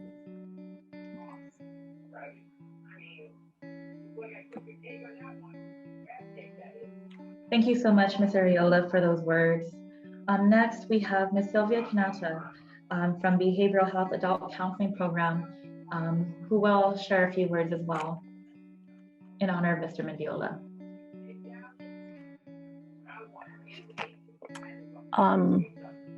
First of all, let me just explain really quickly. I worked with Ricky for the last couple of years. And in the last couple of years, we have gone through a lot of change in the department. And one of his great desires was to continue to assist at the DOC agency. So as we were, like the director said, putting our program together, he was so excited to get us merged together because of his knowledge while being there. And then when he transitioned to us, he more or less put all the ideas together, and he was really excited to do the work there. But let me just back up a minute and describe him in a couple of words. First one I would say is he was very passionate and dedicated in doing his work. When he first came in and, he started to get assigned consumers, right? He would just get right into the swing of things. If you assign him in the morning, by the afternoon, this guy had already called up the person, reviewed their files, and then he will come and tell me, hey, everything's done. This person's good to go. He's ready for therapy. And then he'll say, is there anything else you need me to do? So he's one of those people that a supervisor will love under their belt, because he's just constantly motivated to do the work. And not only did he want to do it, he really enjoyed what he was doing. And that was really an eye-opener for me, and it really touched, especially in this line of work where you are working with people and people's lives, and you have to be very compassionate and very empathetic. So he's very passionate, dedicated, and he's such a team player. As him being like one of the older people in our branch, he would always go over and check on the younger folks, and he'll say, hey, what's up? Is everything okay? Such a team player. When he sees things are kind of lagging, or that he knows that we need help in some way, he'll say, hey, what do you need me to do? So I really miss that, and I really miss that camaraderie and that passion in him.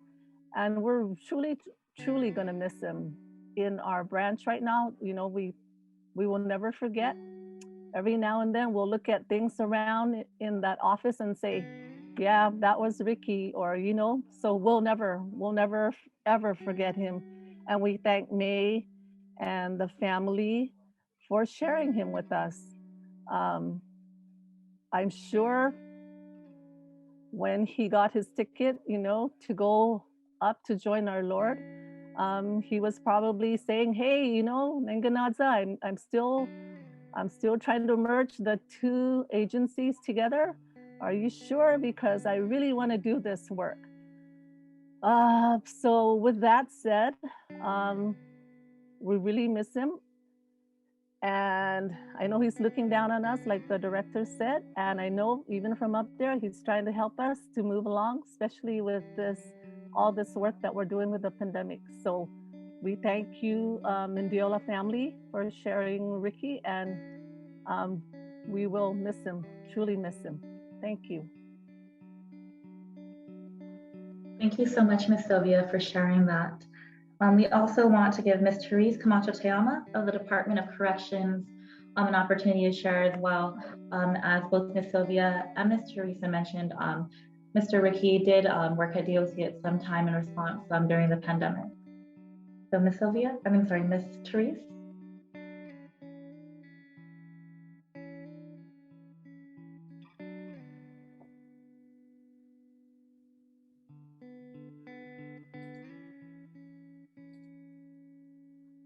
Good afternoon, everybody.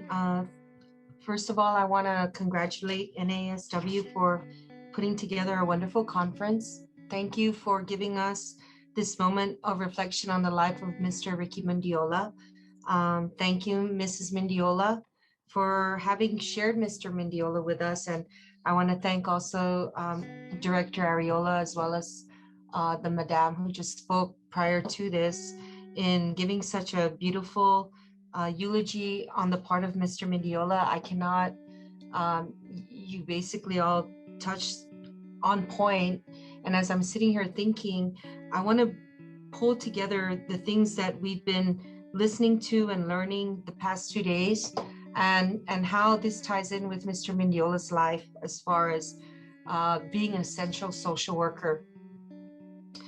Part of the 2 days we learned about networking. I know Dr. Uchima talked about that, and how they were able to gather through from experiences and networking with people on a national level and locally, and as well as with other government agencies. And Mr. Mendiola had shown concrete examples of that while he was here at the department. And we mentioned that he was working with the RSAT program. He was very passionate about that.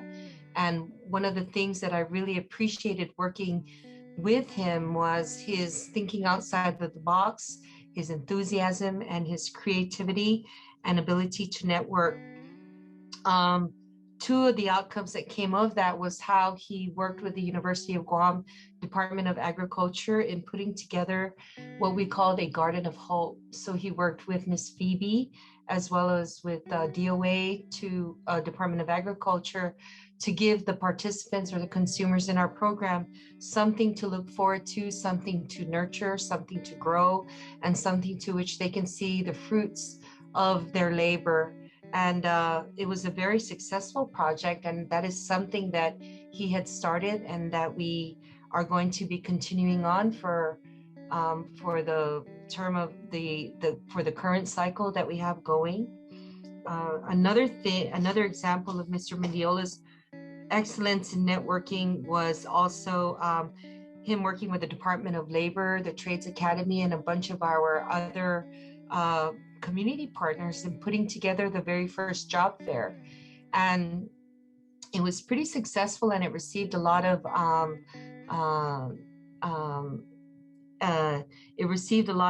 reception from the community. Of those participants, we had 100% higher rate. And as a result of that, also one of the volunteers that he had worked with, who had been here for a long while, we were able to pick up for the program. Another thing that I gathered from this conference the past 2 days was we had to talk about our own mental health, our own need to rest and relax and regroup, and how it was very important for us in order for us to refuel and recharge, we needed to have one thing that was mentioned was a belief system. Mr. Mendiola had one, as you can see during the montage that he was there with one of the Carmelite sisters who happens to be his daughter. So when we look at the process, even with his child, we know that that's not something that grows overnight. That is something that is nurtured. That is something that we bring through examples of our life. And the beautiful thing about that belief system is that he has given us through his children the gift of giving, the gift of evangelization, and the gift of hope. Another thing that I can say is that Mr. Mendiola was a very compassionate and very entertaining individual. We saw how he was singing. We always enjoyed whenever we had that free time that he would entertain everybody with his beautiful voice and his talent with writing music. And we really enjoyed and appreciate that a lot about him. One thing that I do, that I'm grateful for, is that Guam Behavioral Health, from the time that there were talks about with the executive order and Guam Behavioral Health establishing an annex, it is true that Mr. Ricky Mendiola, like a warrior, ran toward the door wanting to come over to the department because he knew what he had to offer, and he knew what he could start, and he knew what it would take for us to bring this to fruition. Mr. Mendiola, on the first day that he came to our office and he said, "Ma'am, I just want to let you know that when I left DOC, I wanted to come back, but I'm glad to be back in this capacity. And I want you to know that it's the second year to the day, the anniversary of the last day. And I'll never forget what you said, and it came true." And so I was so happy to share that with him. And I said, "You know, Rick, if you have a lot to offer, you will always be wanted everywhere and anywhere, but I'm only much happier that you're back here where you belong." And so I'm so grateful that we had him for a little bit of a time, and everybody here, from Miss Ortiz, Miss Charfris, Miss Tovis, Mr. Perez, the GMH clinic, our nursing supervisor, Miss Pauline Lazama, our warden, Colonel Borja, our director, Carbolito, our deputy Camacho. We were all in unison excited to have Mr. Mendiola back. We've worked with him before. We know his work ethic. We know his dedication. We know his enthusiasm and his loyalty. And it was just so sad and sudden that we lost him prematurely. So in his memory, I think about this poem by an unknown author about, and I'm sure you all have heard this before, a reason, a season, and a lifetime. And when I reflect on that, I'm not going to read that here now, but I hope that if you look back and at that poem and you try to realize where Mr. Mendiola fit in our life, I would like to say that he was here for a season, and he was also here for a reason. And in that, I just want to say to Mrs. Mendiola, thank you very much for allowing him for sharing his life with us. And although he was here for just a season, the reasons were clear that he's going to leave behind so much more for us, and he will be missed. So thank you.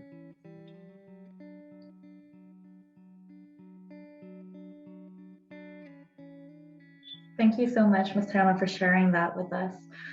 Today, we also have the honor of having Mr. Mendiola's family joining us today. We have his loving wife, Ms. May Mendiola, as well as his children. We're going to give them the opportunity to say a few words as well. Hi. First of all, I just want to really thank everyone because, you know, we are still in disbelief, and I feel for all the families.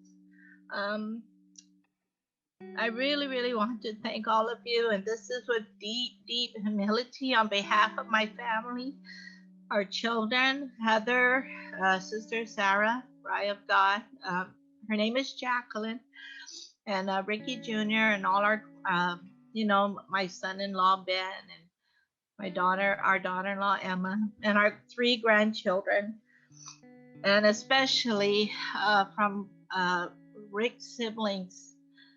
They are all in the States. Paul and Ada, Rudy and Tammy, Dina and Frank, and their brother who passed away the same year as their mother, Victor. I just really want to thank everyone. You all are excellent, excellent. The world needs more social workers as you, all of you. Our goddaughter, our first godchild, Robin Uggan Cruz, she's also one of the social workers there, a counselor at ORDOT. My husband is so very, very proud of all the children, of Robin as a counselor, all his children, all his colleagues. He loves all his bosses. He has deep respect for all of them at Guam Behavioral and also at DOC. Linda and Therese, Mrs. Ariola, and I'm sorry, Sylvia, Therese, Ariola. But thank you to all, and also Dr. Mary. I'm telling you, he'll come home excited with zeal. He's not tired. He's like revving up for the next day. He loves all of you. And that's why I say on behalf of all our families and myself, we deeply, deeply thank you with humbleness. And I know Rick, with humility, he would say, what's all the fuss and muss? I still have his work, all his work that he had planned for DOC, and I already told the director. Also, I'm sorry, also Carissa, the deputy. I just want to thank all of you, but I had told all his bosses that I want to show them whatever Rick has, they probably have it already because Sylvia and I believe the director told me that Rick was quick to after he finished his work or something, he would turn it in right away or share it right away. So I don't know but I'm going to give everything that he has. But thank you so much. Thank you for everything. Take care, everyone. Take care, everyone, and God bless us all. And I do thank especially the governor, the lieutenant governor, for really, trying to take care of all the people of Guam. God bless us all.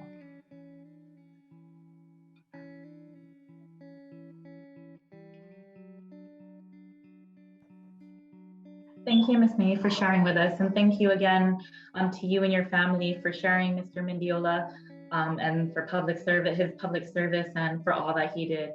We truly appreciate not only Mr. Mendiola's service for so long, but your families allowing and for your service by standing by his side in all his work. So thank you so much for that.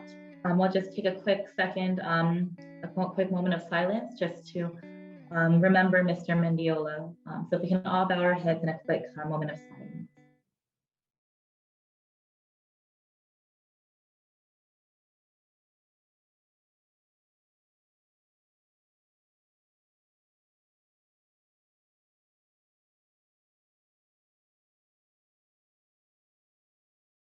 Thank you again to Mr. Mendiola's loved ones, his family, friends, and colleagues for joining us today and for sharing your memories and your experience with him in his honor and remembrance. You know, in the chat, there's so many messages saying how much he touched people's lives, how he was an amazing counselor, and how his impact on this island community. So we can't say it enough, Ms. Mendiola, to you and your family. Thank you so much for everything that he's done, that your family continues to do to keep his legacy ongoing. So thank you so much. And thank you to his colleagues and loved ones who also shared their stories today. And once again, thank you to the NASW Guam chapter for hosting this beautiful memorial in honor of Mr. Mendiola. His selfless service and commitment to social work will never be forgotten and will be remembered in the hearts and work of his loved ones and colleagues and all of those that he has had the opportunity to cross paths with during his time.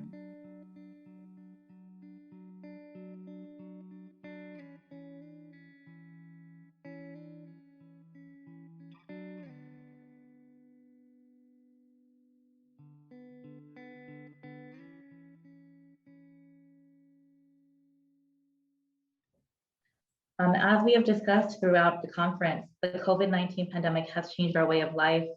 As part of the conference, we usually would host an award ceremony recognizing the recipients of the National Association of Social Workers Award to commend them for their support and commitment to the NASW goal of enhancing the well-being of our island community and families.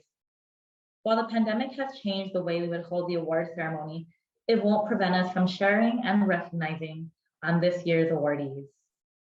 Up next, we'll share the resolution presentation by the Guam Legislature and the award ceremony honoring this year's recipients of the 2021 National Association of Social Workers Award.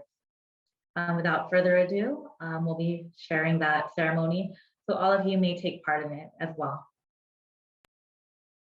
All right, half the day, everybody. Buenas and half the day. Welcome to the Guam Congress Building, and for everyone at home viewing on television or on our YouTube channel, half the day, thank you for joining us. We're here today to celebrate the month of social work. March is the month of social work, so I want to welcome to the Guam Congress Building our social worker community. Thank you very much. Welcome.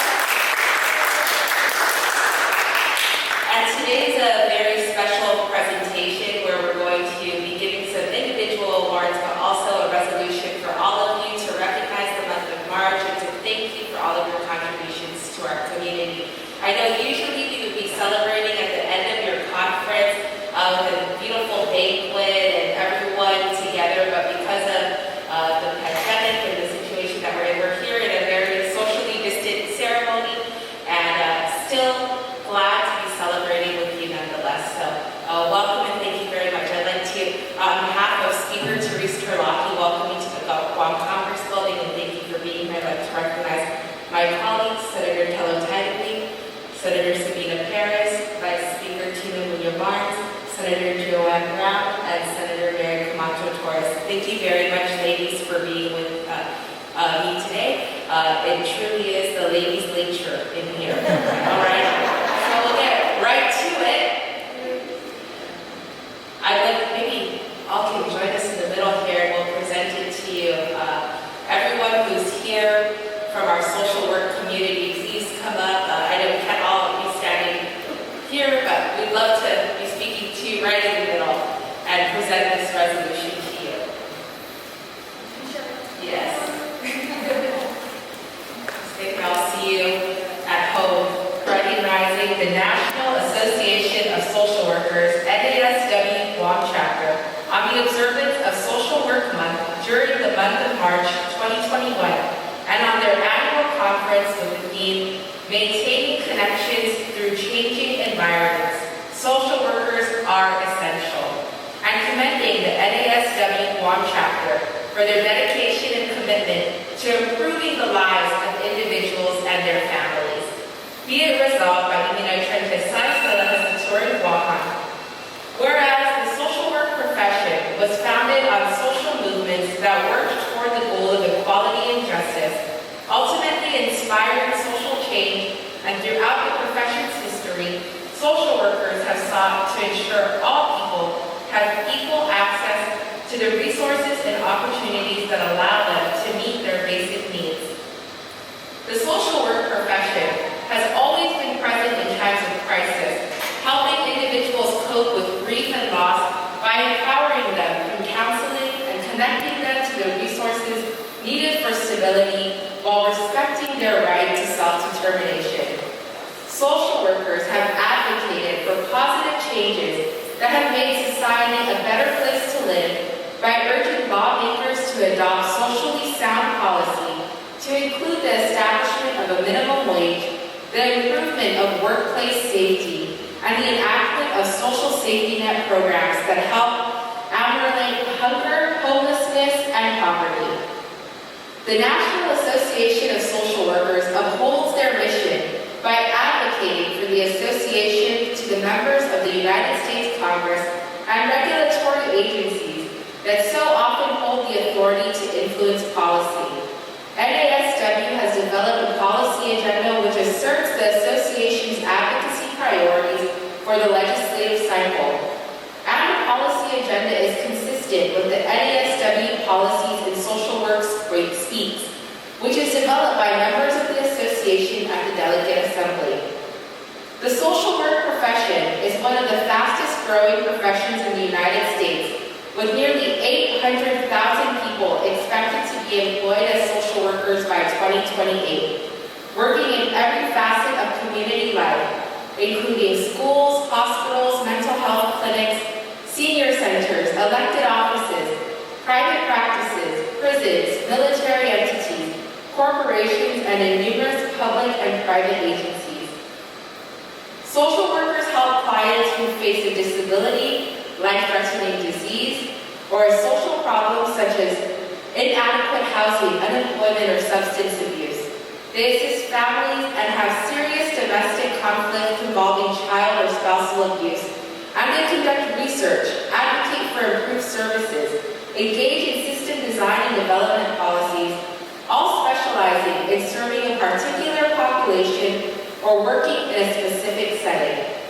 Social workers have helped our island and our nation live up to its values by successfully advocating for equal rights for all, no matter their race, skin color, sexual identity, gender expression, abilities, culture, or religion. Social workers have played a key role in Guam's response to COVID-19, acting as counselors for individuals and families most affected by the pandemic, connecting individuals in need to resources available, providing education and outreach to the community on COVID-19 related information, and assisting with data entry and analyzation at quarantine testing and vaccination sites. Social workers continue to stand ready to assist and serve our island and our nation in overcoming present and future challenges.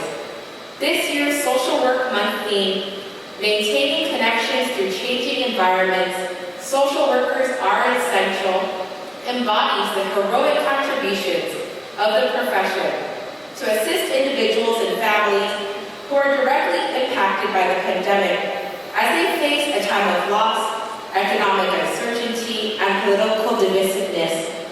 Now, therefore, be it resolved that Margaret Hattori-Uchima does hereby, on behalf of the people of Guam, recognize the National Association of Social Workers, NASW Guam chapter, on the observance of Social Work Month during the month of March 2021, and on their annual conference with the theme, Maintaining Connections Through Changing Environments, Social Workers Are Essential, and commend the NASW Guam chapter for their dedication and commitment to improving the lives of individuals and their families.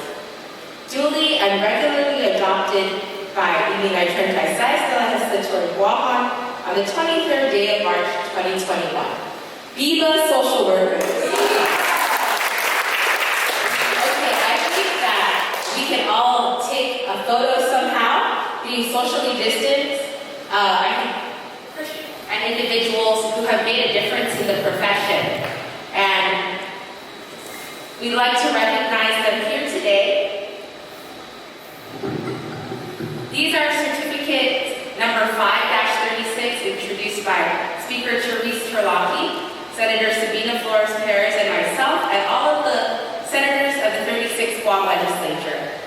The first is a certificate of recognition presented to Valerie Reyes, recipient of the 2021 National Association of Social Workers Social Worker of the Year, and to commend you for your support and commitment to the NASW goal of enhancing the well-being of individuals, families, and communities through the advancement of social work policy and practice. Valerie, please come up.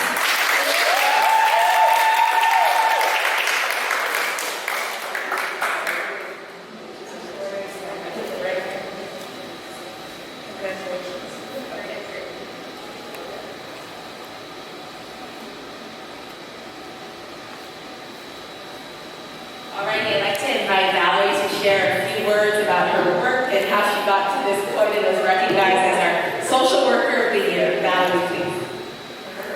I want to thank the Lighthouse Recovery Center, all the clients that I have the privilege of working with, and then of course everyone in the social work community. It is truly a profession where you get support not only in the work setting but in a personal level. We're never alone, we have each other. And this is just a testament that social workers are truly a special breed. Thank you.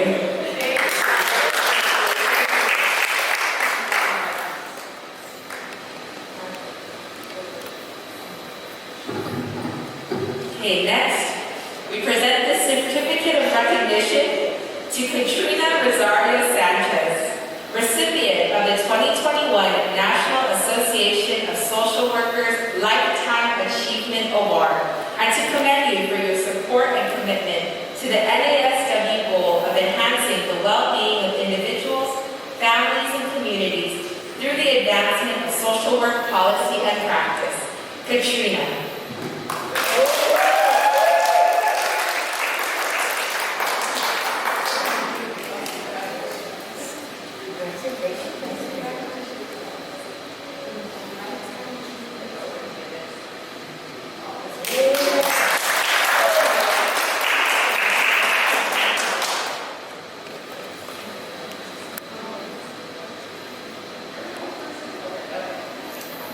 Congratulations, Katrina, on a lifetime achievement.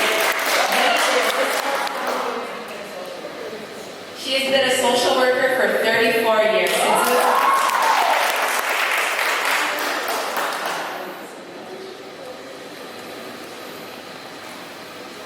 Next, we will recognize the Social Work Student of the Year. This is someone very close to us here in the legislature, one of our Committee on Rules staff. This is a certificate of recognition presented to Stephanie Francisca L. Lorenzo, recipient of the 2021 National Association of Social Workers Social Work Student of the Year. Stephanie.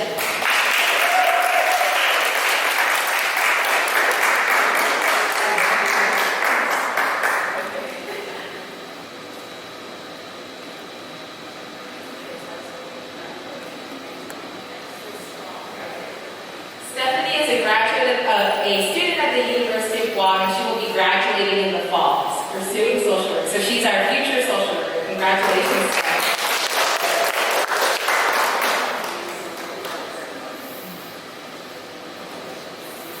All right, and last but not least, someone else who's very special to us here in the legislature.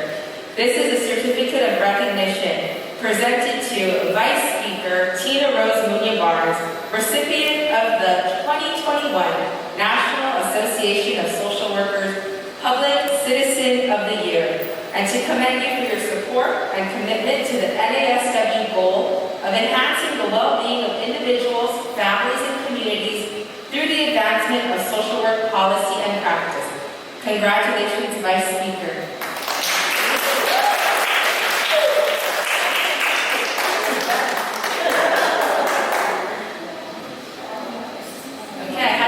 The Vice Speaker that we didn't pick her in the legislature, but it was the actual NASW Guam chapter who chose all of these individuals and awarded them these. So we're just so happy to join you in awarding them with the legislative certificate. And so I'm sure it's a funny feeling for the Vice Speaker to get a certificate from our body, but we're happy to do it. I'd like to invite her to say a few words as the Person of the Year. Thank you so much, Legislative Secretary Shelton, to Speaker Chilagi for doing the resolution for the social workers, but more importantly for the certificates of recognition. I am truly honored and humbled to be before all of these social workers and not realizing that I would ever receive a certificate of recognition.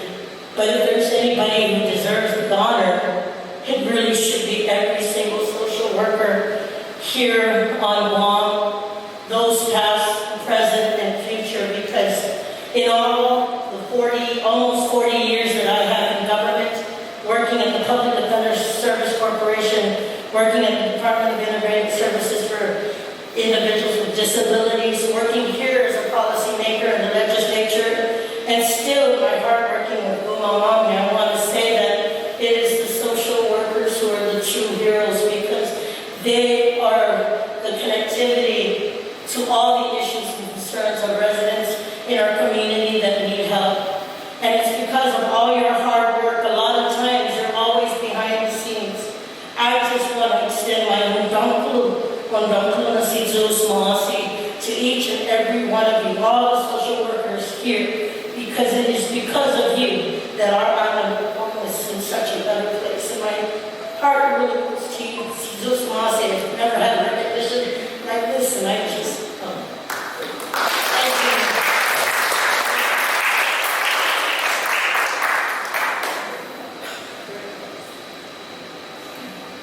All right, congratulations, Vice Speaker, on Public Citizen of the Year. And the NASW Guam chapter also asked me to mention that Senator Mary Torres was a very close honorable mention, so you were competing with the Vice Speaker there. Both of these ladies obviously have committed their life to public service and advocacy for the people of Guam, so Sidus Masi, and congratulations.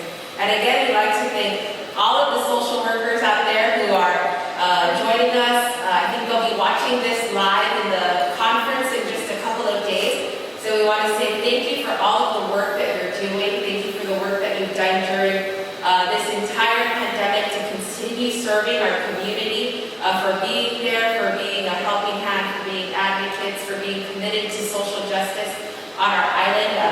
You have really brought us so far. We know that you are who we should be thanking for many advancements, and much of the work that we do, we've been pushed by social workers. So thank you for that, and please don't stop. Please continue to come to us to share your thoughts, to push for a better island and a better quality of life for all of our people.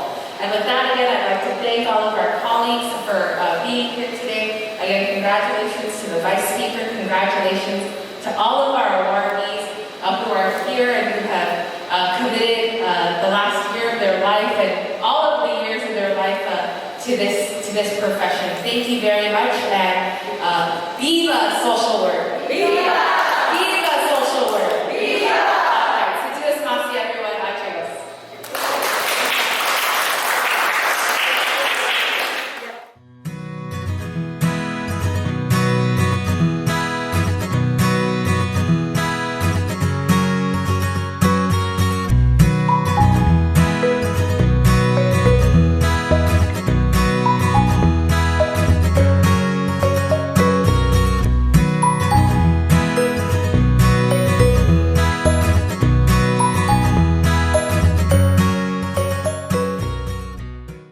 Once again, congratulations to the 2021 NASW award winners this year. We do have some of our award winners logged on today joining us for the conference. We'd love to give them an opportunity to say a few words as well. First, we have Ms. Valerie Regis. who was awarded the NASW 2021 Social Worker of the Year. Okay, we also have Ms. Katrina Rosario Sanchez, who was awarded the 2021 NASW Lifetime Achievement Award. Our other awardees as part of the 2021 awards were Ms. Stephanie Lorenzo, who is our Social Work Student of the Year, and of course, our Vice Speaker, Tina Rose Muñoz, Public Citizen of the Year Award. At this time, we're going to go ahead and I'm going to give them a chance to say a few words. Thank you all for joining us for today's. Hi. Buenas and half a day. Thank you, and to all the social workers out there on Dunklin Sidzuas Masi. Buenas and half a day. Congratulations and viva to all the social workers and nominees here today.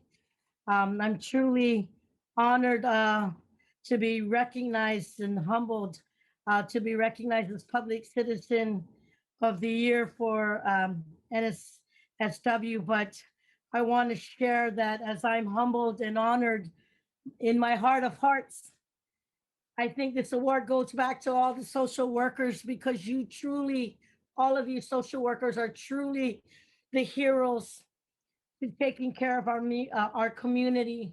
You have the heart and the soul to help make a difference and to better the lives of our residents here on Guam. The community of social workers works a selfless job that often does not get the pay or recognition that is deserved, but you all continue to come to work every day just to ensure the most vulnerable in our community get the services they need. Many of you literally put yourselves in harm's way just to make sure your clients are able to live the best life possible.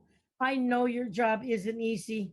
Social workers empower people to live to their fullest potential in all parts of our society. This pandemic has highlighted the valuable and critical role of all our social workers. And it is clear that with an increase of suicides on our island, we need more social workers. And through the Public Policy Institute here at our Guam legislature, our youth are increasingly interested in the work that you do. That is displayed and exemplified by Youth Congress member Stephanie Lorenzo, and also an awardee here. Congratulations. We're happy to see the youth advocating for adoption policies, seeking funding for suicide prevention, and finding solutions to reproductive rights. And you guys do so much more. In closing, I would like to say that thank all the social workers that are present here today and those that are watching. To the Mendiola family, Rick Mendiola, may his soul rest in peace. He was a basketball partner of mine, but his love and passion to help in the social work industry was embedded in his heart. So to the family, may he always rest in peace. His spirit and heart is watching all over your family, but more importantly, his social worker family. So on behalf of the 36th Guam legislature,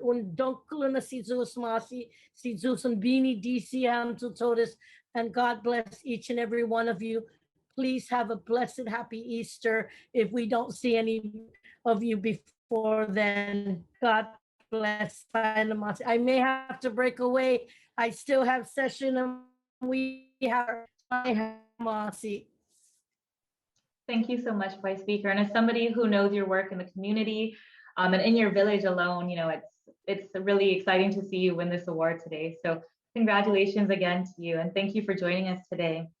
Up next, we will give Ms. Stephanie Lorenzo, our 2021 National Association of Social Workers Social Work Student of the Year winner, a chance to say a few words as well. Also, I believe the Vice Speaker touched on it, but she is also a member of the Guam Youth Congress. So she does quite a few things on the side in her extracurricular activities. But with that, Stephanie, we'll go ahead and spotlight you.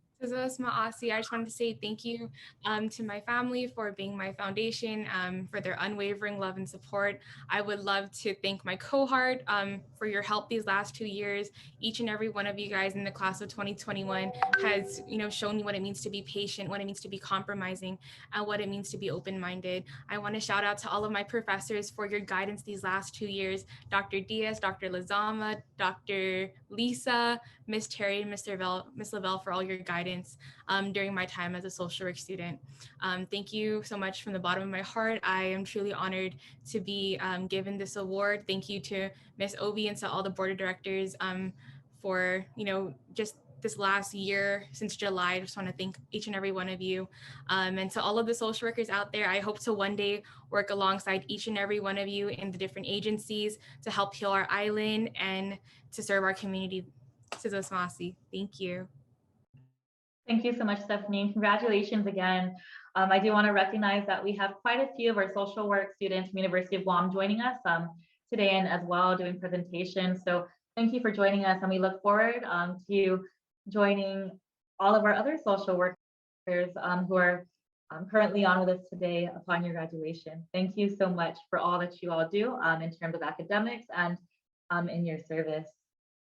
I know that we have our other two awardees logged in as well, Ms. Valerie Regis and Ms. Katrina Rosario Sanchez. And so I do want to acknowledge their presence here today. If either of them would like to say a few words. Half a day. I forgot I covered my camera because that's just what I do. I just want to tell everyone, I'm so grateful that I was even nominated. And then when Ovi was telling me that you won, I said, are you sure? So, I'm just, I just do my work. I mean, when the island was locked down on COVID, the first thing I kept thinking was, oh my gosh, no meetings. And so for those of you who know me, I'm a person in long-term recovery, and meetings are very critical. The interaction and contact with others that are also in recovery is very important. And I became very concerned about that. And, we all just experienced this pandemic. We never knew what hit us. And I couldn't help but reflect on how it's like the drugs and alcohol in our community. It hits without warning. It hits in waves that we don't know where to fight it, where to start. And we just, kept doing what we could here at the Lighthouse and also other treatment services on Guam. We just kept doing what we could. And to be recognized, I'm just so honored for that. And I just want to say thank you to everyone who supported me. And I just want to keep working and doing the job that I think I'm been set to do by my higher power. And for the addict who reaches out, I want to reach back out and help. So by being a part of the NASW social worker on Guam, I have the ability to do that because I have partners and supporters all over the island and worldwide. So I just want to say thank you. Thank you, thank you, thank you. Thank you so much, Ms. Valerie, and congratulations again on your award. Last but certainly not least, we are going to spotlight our 2021 National Association of Social Workers Lifetime Achievement Award winner, Ms. Katrina Rosario Sanchez, to say a few words as well. Ms. Rosario Sanchez. Thank you. Thank you to our NASW Guam chapter for this honor. I am indeed humbled to receive this Lifetime Achievement Award and this wonderful chosen profession that has greatly defined the person I am. With pride, I share that I've been in our social work profession for the past 34 years, and it has been an honor and a privilege to serve. I am most thankful to God for blessing me with the ability to carry out my duties these past 3 decades. A former supervisor once told me that life is learning and you never stop. This has fueled me because I love to learn, and every day I learn something new. This learning goes far beyond the classroom because I've learned so much from the agencies that have employed me, and especially from the social workers that I have had the honor and the privilege to work beside and or supervise. The greatest learning, however, comes from the clients and patients who have taught me through their life experience, their hardships, their resilience, even in the face of impossibility, and whom I have helped to empower when they couldn't do it themselves. These experiences I saw through the lens of my clients, of my patients, and taught me more about life than I could ever experience on my own. When we open ourselves to continuous learning, our lives, both professionally and personally, are enriched. I promise you this. So let learning be the fuel that carries you throughout your social work career.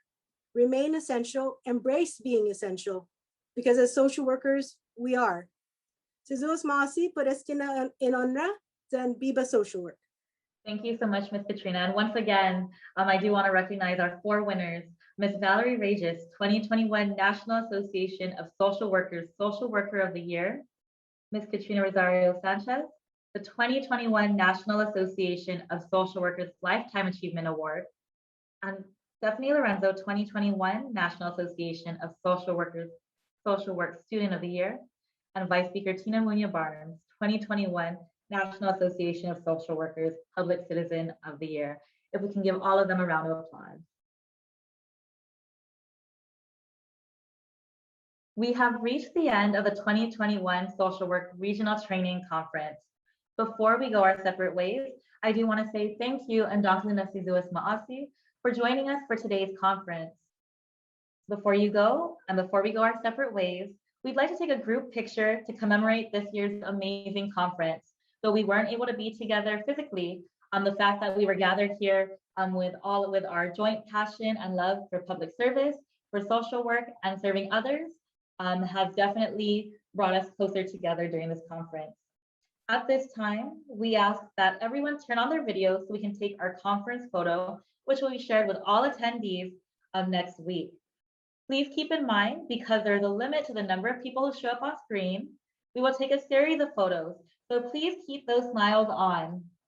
So everybody will give you a couple of seconds to turn your videos on first. Now, we usually would take photos at the conference if we're in person, right? This is the closest thing we have to group photos and selfies during the conference. So I'll make sure to share this with all of you. Okay, are you a Glee team? Are you ready to take our photos? And I'll count down. Remember, please keep your smile up for some time, only because we do have to take multiple shots, okay? And on the count of 3, 1, 2, 3. Okay, I think we're good to go. Thank you again so much for joining us for the 2021 Social Work Regional Training Conference. We appreciate you joining us today, and feel free to say goodbye, wave to your colleagues and your friends who have joined us today. I know this is the first time you're able to see each other all on the screen, so I'll make sure you guys say hi, your hellos and your byes, and thank you again for joining us for the 2021 Social Work Regional Training Conference. We hope to see you again next year. Bye.